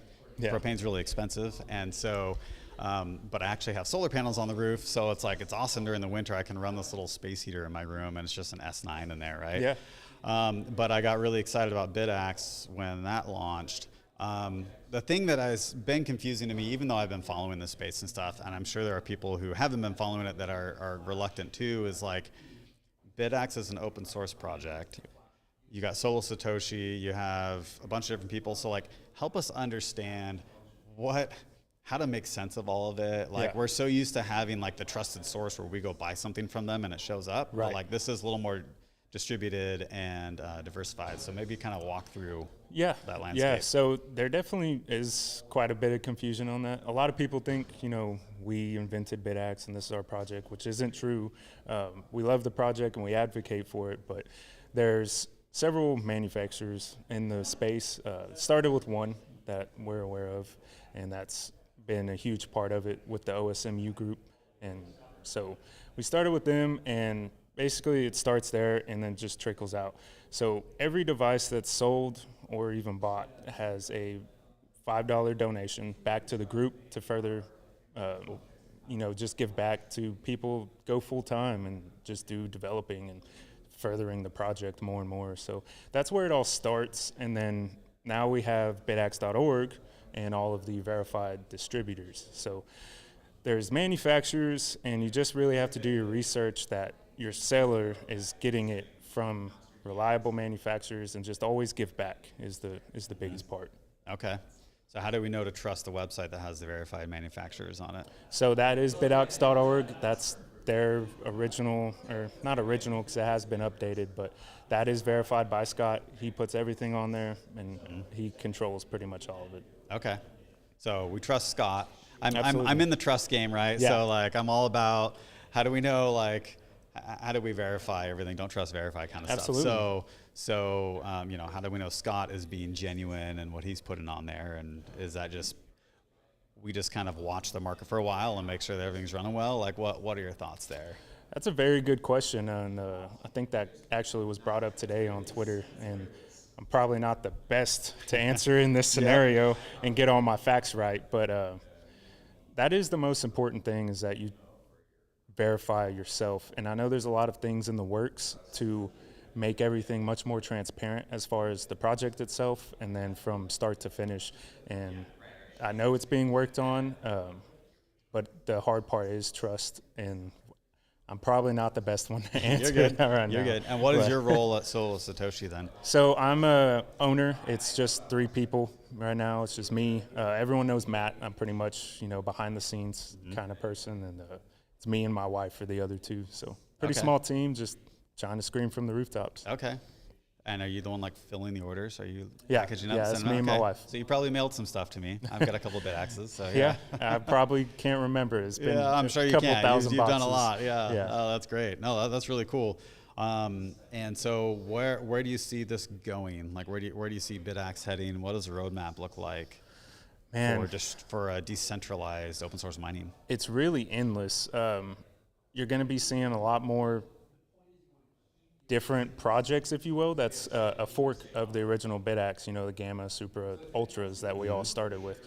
And we're going to be integrating into more multi-chip hardwares, module, and try to increase that terahash while decreasing the price for it as well.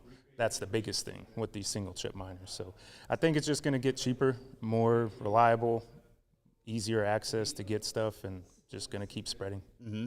And then how does, are there commercial actors that come in and potentially partner up with Solo Satoshi or with other manufacturers to build products? Like, let's say in my house, I've got a central heater in my house that's propane. I would love to switch that over to Bitcoin miners doing electric mining if I could.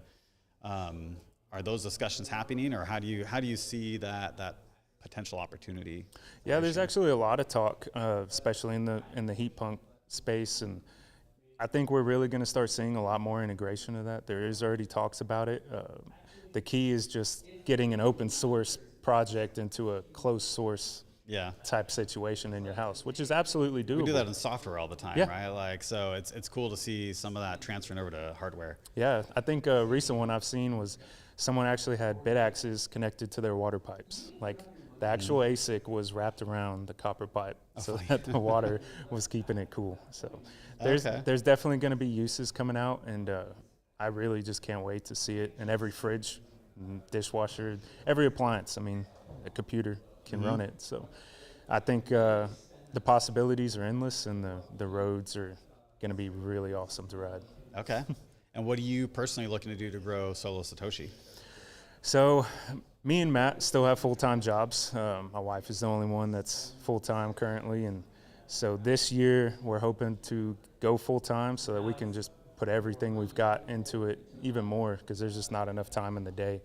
So it's all about creating those relationships and growing, and really just speaking for the people in the project, and just keep growing, because it's just a full circle deal. You sell more, you find more blocks, people buy more, and then every sale, there's more donations going back to the community to keep growing it. Yeah, okay. There's a bit of a meme going on with Marty. He's not here right now, but I don't know if you watch Rabbit Hole Recap or anything, but Marty's show, you're talking about quantum physics, and if you look at your bit axe, then it's going to mine blocks, because you're like helping out by staring at it. So we stare at our bit axes now, you know, trying to influence it to actually mine a block. So. Yeah. Well, yeah, we should do like a live stream. Everyone come watch the stream. Everyone come stare at their bit axes together. Have a coordinated thing. Just post it out and be like, all right, this day at this time, we're all going to look at our bit axes. Yeah. Get them to mine something. Yeah.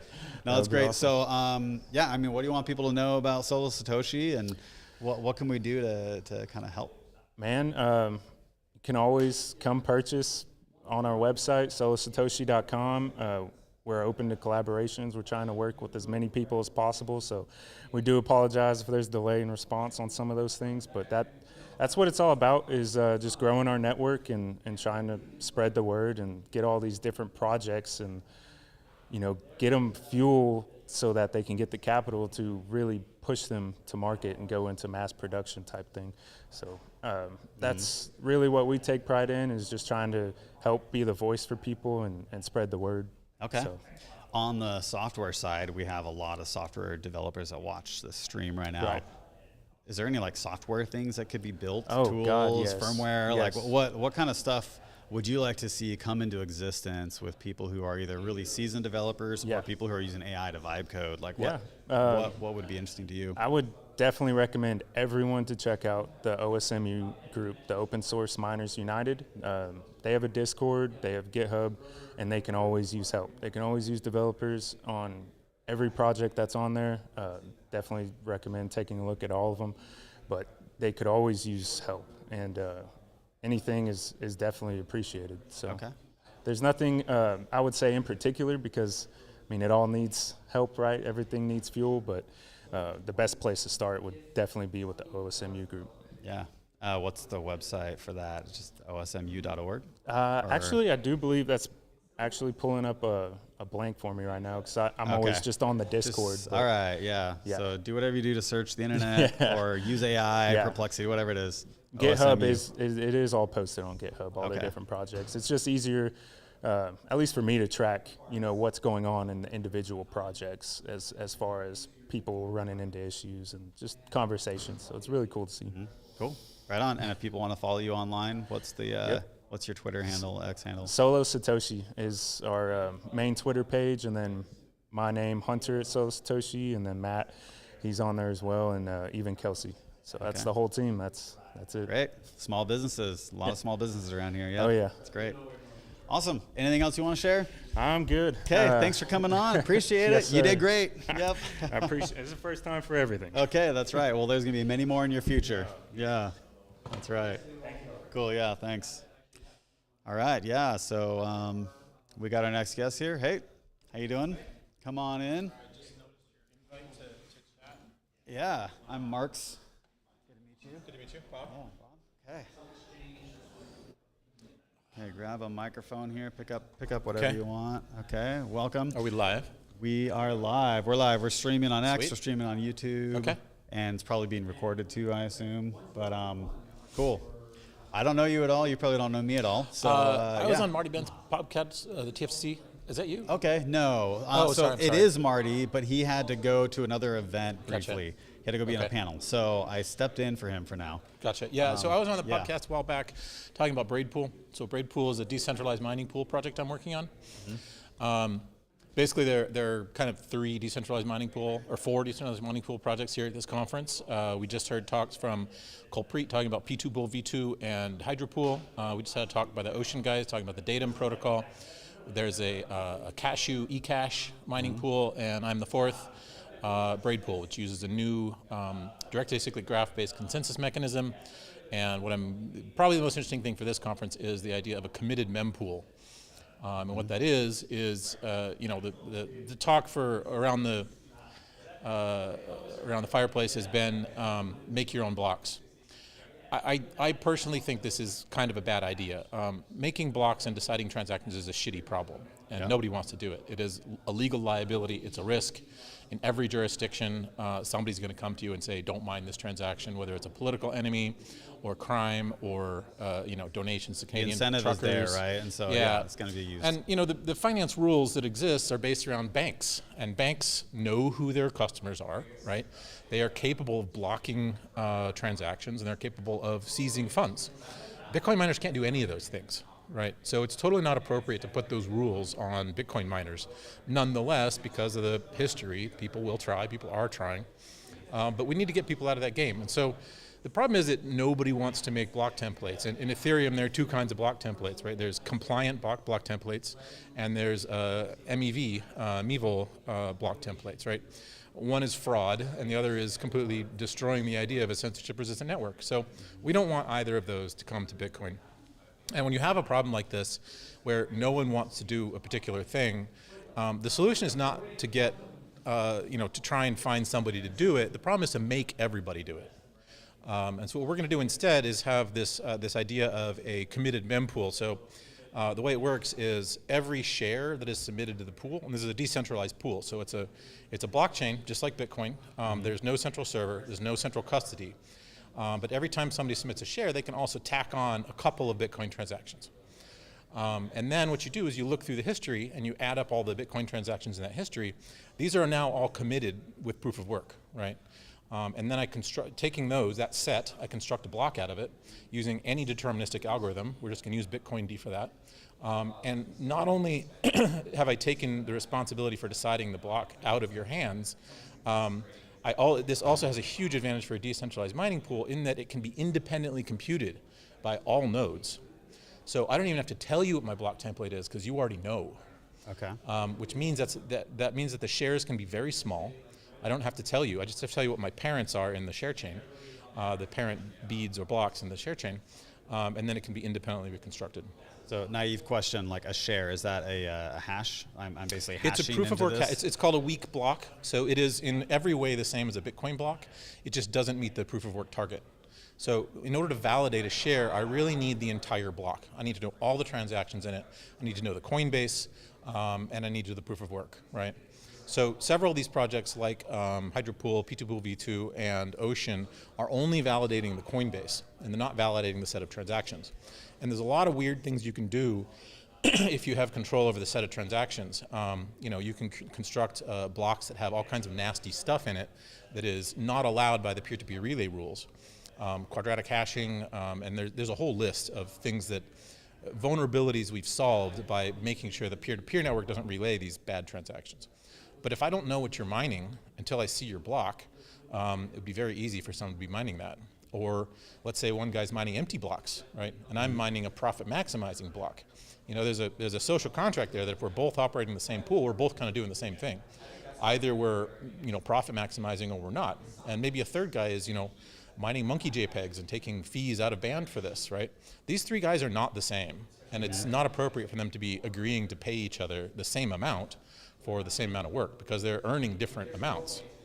And there are network problems too, right? Like there are various reasons that a block might not get published once it's found. I mean, let's say one guy's mining with a BitAxe on a Raspberry Pi, and he's capable of sending these little tiny shares really easily, but now he's got to make a 4 megabyte block. He got lucky and just found a block. Now this Raspberry Pi, which is on a dial-up line, has to upload this 4 megabytes of stuff.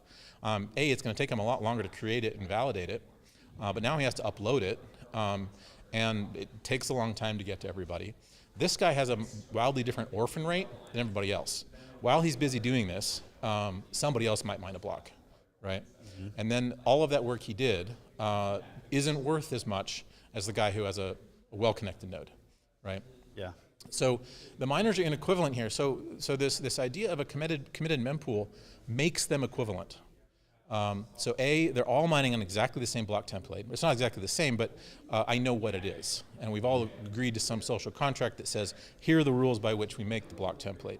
We're going to pick the highest fee transactions first. We'll use the cluster mempool work that Peter Willa talked about earlier today to make sure we're getting the highest fee rate and the most profit possible.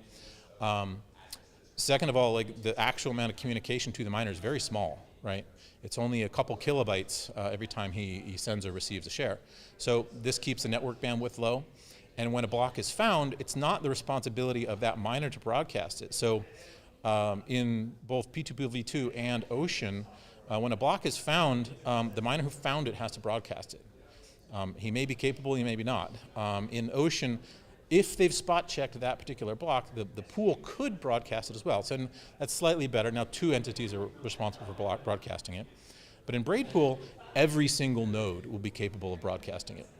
Because it will be computed, they'll all, okay. Yeah, once now, I receive your share, I'll decide? compute it and broadcast it myself. Okay, and you said earlier that when you put a share into it, a couple transactions are like attached to it. Yeah. How do they decide which transactions are attached to that? That is a nasty problem I am not looking forward to having to solve. Okay, yeah. Because does that turn out to like every person that wants to spend Bitcoin now has to like contribute? Well, there are already not Okay. at all. It works exactly. So there is a standard mempool. So the 2 transactions that are attached to a share will be taken from Bitcoin's standard mempool. Okay. So yeah, they have to get those transactions somewhere, but it doesn't have to come from there. It could come from anywhere. But once we've committed to them, it will be mined by some future miner within the pool. Okay.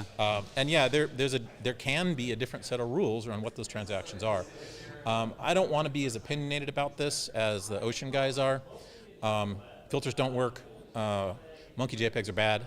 But at the same time, like, we're probably just going to go with what the P2 pool, the peer-to-peer relay rules are on Bitcoin. You know, if Bitcoin will accept this into its mempool, we'll take it.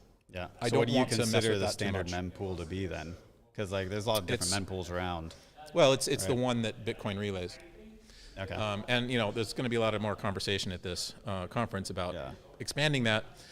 We'll go with whatever the consensus is. I don't think it makes any sense to substantially modify that. Although Braidpool is going to be open source software, so if you want to fork it and mine monkey JPEGs amongst you and a bunch of your friends, you can do so. I don't like it, but I can't stop you. Yeah. Okay. And where are you at in the progress of Braidpool?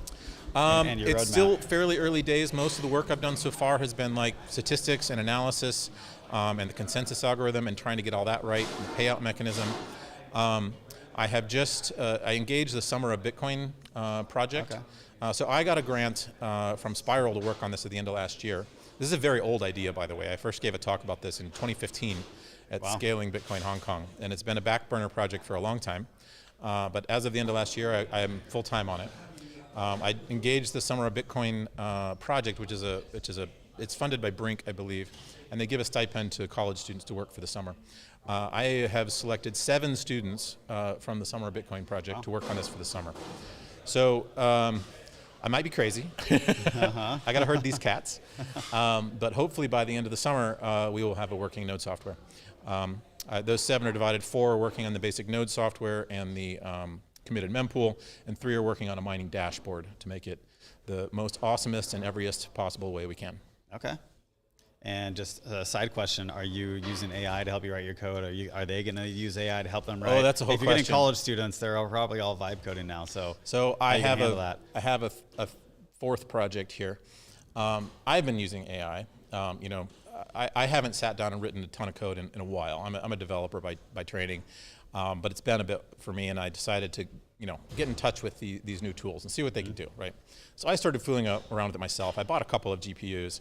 I've been running all the local models. I've been using Aider and llama.vim, which is a fill-in-the-middle completion AI tool, which is actually really cool. So I got to talking about this with the students, and people were more interested in that than all the Bitcoin stuff I proposed. So I threw out a proposal to build an AI-assisted coding tool for Bitcoin projects. Okay. And I got a ton of applications from the Summer of Bitcoin. Yeah. And so in the process, we have partnered with a number of other organizations. So the Bitcoin Dev project has joined forces with us, as has the Python BTC Utils project. So we now have 3 sponsor organizations. The Bitcoin Dev project is responsible for the ChatBTC website. So if you Google ChatBTC, you can go talk to an AI about Bitcoin. Okay. That project is about 2 years old, and the architecture behind it is dated. So we're going to update that using what's called RAG, Retrieval Augmented Generation. Yeah. So basically you feed a bunch of context to the AI so it doesn't hallucinate. Right. And as many people who listening to this would probably know, if you go ask any Bitcoin question of any AI, they answer terribly. It's going to be wrong. It seems they're only trained on Twitter and nothing else. So we're going to augment that by all of the Bitcoin Dev mailing lists, all of Stack Exchange, all of Bitcoin Talk, all of that. So that's already done. The ChatBTC guys have that, Bitcoin Dev project have that. So we're going to expand upon that, improve upon it, and release a new version of ChatBTC. At the same time, we're going to start adding code to that. So we're going to ingest every single code base for every single Bitcoin project we can find, and put that into this retrieval system, so that when you ask a question about SegWit, it says, hey, I know 7 different implementations of SegWit in different languages, and when you're writing a wallet, it will be able to critique that based upon that context of 7 different other projects which already implemented SegWit. Okay. So this ultimately is going to be an AI coding tool for Bitcoin that is also going to come out of this as a side project. Okay. Do you think there needs to be any weighting aside? So if you have 7 different SegWit implementations, but one is more widely used and viewed as to be like better, should that factor into how you're putting in the RAG? You're not training the model, but you're using RAG to help augment the model. We decided not to do training because it's very computationally intensive, and we don't have a ton of resources, right? We're not NVIDIA or ChatGPT. Right. Yeah, we're essentially going to use a RAG for this, and local models. We're focusing on local models, right, rather than the big ones, so that you can run it yourself. And it's a good question. I don't know how I would rank implementations. Right. It's, I've thrown out the suggestion of doing multiple rounds with the AIs here. So given these 4 different sources, rank them in terms of relevance, or rank them in terms of quality, or things like that. So imagine you have a coding assistant that's always running in the background as you're writing your code, right? So right now I'm using fill-in-the-middle completion. What it does is, as I'm typing, it tries to guess what the rest of the line is. And I found that to be actually quite good. The llama.vim that I'm using essentially keeps a running context. So not only does it add your current file, but it may add things you've cut and pasted, may add other files you've looked at, and we can augment that by all kinds of things. But that context, the KV cache, the context window, is essentially already populated. So I'm not giving it a whole bunch of data and then it has to ingest it and I have to wait for a response. It's just sitting there waiting for me to give it a query, right? Or waiting for me to fill in a line. And it just grows over time and gets more and more knowledge about your project. And it's a good question. Okay. I am myself confused as to how I'm going to use this or what we're going to do with it. Yeah. So we do a project we have called Maple AI, trymaple.ai. Okay. We're trying to do local privacy, but we do it in the cloud. We use secure enclaves, and so you can chat with a ChatGPT type interface. So you have like an H100 running in the cloud rather than your local GPUs, right? But we're trying to figure out how to do RAG, and one of the problems is it's really easy to influence AI, right? You can push it around, and like any context you give it, it now weights that as like something that's super important. And you're like, I just told you this one thing, I've seen the opposite. Right? I've given it context and had it completely ignore it. Interesting. Yeah. See, it's kind of a hit or miss then maybe, but like we're seeing, you give it a little bit, and suddenly it latches onto that detail and like wants to bring it up in every conversation. It depends on which AI. So there's 2 of the things we're going to do here is take a look at the local AIs where we can run, right? So Quen 3 was just released, 5.4 reasoning was just released. We might have a new DeepSeek soon. They're talking about 2.5. Yeah, I mean, like they're getting faster and they're getting smaller at an alarming rate. So my thesis here is that you're going to be able to run O3 on a local machine by the end of the year. And arguably almost already can, right? So they're getting better at understanding context, but I've given them context they've completely ignored before. Okay. So, you know, it's not a foregone conclusion that if I feed it the right answer, it will give it back to me, right? Especially if I give it a lot of context. So one of our students wants to look at long context models, so like 1 million token models. Yeah. If I give it lots and lots of context, what can I do with that? Well, like the new Llama 4, I think it's 10 million or something is what they're claiming. Yeah. So if we go ahead and fill that with every piece of information we can find, is that good or bad? You know, can it still find the answer? It's a needle in the haystack problem, right? So yeah, we'll see. Another of the students has scraped Stack Exchange, the Bitcoin Stack Exchange, for question answer pairs. And so one of the things I've told them is that we need an evaluation benchmark. We need to know whether we can answer questions correctly in the first place, whether the model can retrieve the context we gave it, and whether it can reason about it, or maybe it can rank context, or maybe we have a two-step process where one AI looks at the context and tries to decide what's useful, and the second AI answers the question.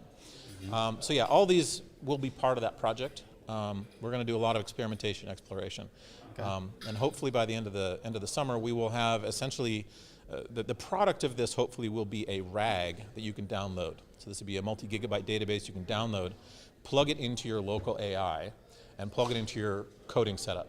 That'd be awesome. Maybe you can use something like Ada to generate code, but these smaller models are not that awesome, but they're getting better. But yeah, I mean, if you're using Ada and you say, write a function for me that does this, and it knows you're using Rust Bitcoin, and it knows what the APIs are in Rust Bitcoin, knows what those functions are, we can prevent it from hallucinating parameters and hallucinating command line arguments and all kinds of things. But will it be useful for generating code? Don't know. Like I said, I'm using fill in the middle right now. Pretty impressed with it. I want to take it to the next level. And the thing that I see that's missing from things like Cursor and Windsurf is if you had an AI assistant that was always running, sitting there watching what you do, and could run queries in the background in between you typing, right? So the one hand you can say, I'm just going to send a prompt up to OpenAI and get an answer. Right. Okay, it takes a while to get a response. But if it's already got everything in its context, you know, it's slowly like filling up this context. It's like, oh, you called this function. Well, let me look up the, you know, what in the background while you're working on something. It goes out, finds the documentation for that function, finds the library, downloads the source code for that library, generates an abstract syntax tree for the entire library, and it has all that as context. Now, as you're writing code further, it can do a number of interesting things that you might not even know how to ask if you're asking an OpenAI, but it might tell you, like as you're writing, it might tell you, this parameter you're passing needs to be borrowed, or et cetera. Who knows what things, but it could probably determine that in the background, and then give you that feedback like as you're coding. Yeah. I think this is interesting because one of the complaints I hear a lot is, one, we need more developers in Bitcoin. But two, Bitcoin is so hard to understand that no developer understands the entire project. And so I see AI, you're talking about maybe it's not going to be writing Bitcoin code very well, but helping us understand the code base. Yeah. And of all the projects, but also like core and other things, I can see that being very valuable. Yeah, absolutely. And being a good contribution. I mean, like, I always have 17 tabs open. I know I'm using this library, and I know I need to call this function. Okay, how do I call this function? What do I need to pass it? Your AI in the background could be figuring all that out for you, right? So rather than having a browser tab open, it could say, oh, the first argument's a string, second argument's a pointer to a void, or whatever, and it knows all that, right? Yeah. And as you're typing it, it can suggest, oh, I think you're trying to pass this object in there, right? There are other tools. There's one I use called uCompleteMe, and it is related to Tree Sitter, if you know what that is. This creates an abstract syntax tree out of your code. So it knows what the local variables are. It knows that you're writing a function in this class. It knows what's in scope, and will suggest to you things that are in scope. Like if you start typing the name of a variable, it'll suggest the name of that variable. The fill-in-the-middle completion models do the same thing. This is just kind of a more precise way of doing that. And I want to make it even more precise so that it knows, not only is able to kind of guess the variables I'm using, but it also knows the syntax and some structure around it and can kind of take it to the next level. Okay, that's cool. I'm still trying to figure out what that looks like, to be honest, but just imagine there's a coding assistant running on your GPU, sitting in the background, watching everything you do, has access to all these resources, and can suggest things, write code, and fill things in for you. Yeah. Is a laptop GPU going to be powerful enough for this kind of stuff? It really depends on the models. Eventually. Yeah, I mean, I have my laptop died recently. I had to get a new one, but I had a AMD 6800 with 12 gigs on my last laptop. I ran a surprising number of models on that. Okay. They were quite good. These are small ones, like 3Bs or something. You're not running like massive. Well, up to 8B or so. 8B. But these are quantized too, and quantized introduces Down syndrome in these things. But you know, I don't know. Again, they're getting smaller every day. I bought a 24 gig 7900 XTX for this purpose, so I can run much larger models now. But you know, the thesis is that they're going to keep getting smaller, right. And the hardware requirements, if we evaluated it today, will be wildly different 6 months from now. Mm-hmm. Okay. So we'll build a tool now that will run on a 24 gig card today, and maybe it'll run on a 12 gig card in 6 months, and maybe run on a 4 gig card 6 months after that. Yeah. You know, that's kind of the trajectory I see. Yeah. What is that? Is that Moore's Law or Murphy's Law? Moore's Law, right? Where No, like I'm trying to remember. What's the one where like Moore's Law. Yeah. Moore's Law. No, it's not what's going on. What's going on is that, you know, the OpenAI guys said, this takes a lot of compute, so we're going to corner the market on compute. We're going to buy every GPU we can and price everyone out of the market such that a single, you know, B200 processor from NVIDIA costs $50,000. It shouldn't cost $50,000. It costs $50,000 because a bunch of VCs gave a bunch of idiot money to OpenAI, and OpenAI says, we're going to corner the market. Meanwhile, the Chinese said, screw that. There's a lot of efficiency gains we can find, right? They came up, you know, DeepSeek came up with reinforcement learning. You know, there's a lot more kind of open source models, and they're all kind of improving each other's models, going back and forth. DeepSeek added reasoning, and this has been improved upon in the last couple of months in a lot of different ways. So, I think there are a lot more efficiency gains to be had as well. This isn't the end. We're going to see a lot more efficient models. Okay, great. Well, we got on a big tangent there. Sorry. AI. Yeah. No, you're good. No, I love talking to AI all day. Any final words you want to give about Braidpool or your summer Bitcoin stuff you have coming up? Or what should people do? It's going to be chaos on my Discord. If anybody wants to join, come join the chaos. Okay. It'll be fun. I got to herd a lot of cats. It's open source development. You know, I'm trying to teach these kids open source development. It's not like I gave you a project plan, you got to go execute it. No, it's like find that itch you want to scratch. And if you want to scratch an itch, show up and write some code for us. My grant sponsor, Spiral, has expressed interest in hiring another full-time developer on this. So if you really find this compelling and want to join full-time, there is a possibility to get another person a grant on this project. Okay. Best way if someone wants to get that, do they just start contributing and kind of do proof of work that way, or Yes. What should they do? Okay. That's always the way in this ecosystem and in open source in general. And yeah, reach out to me, of course. Yeah, let me know that you have that in mind. Great. Well, hey, it was great chatting with you. You too. Appreciate it. Thank you very much. Okay, we'll see you. All right, I think that might be the end for today, right? Is this the sign-off moment? Do I need to like sing the Star Spangled Banner or something? That's how they used to sign off TV. Peace and love, friends.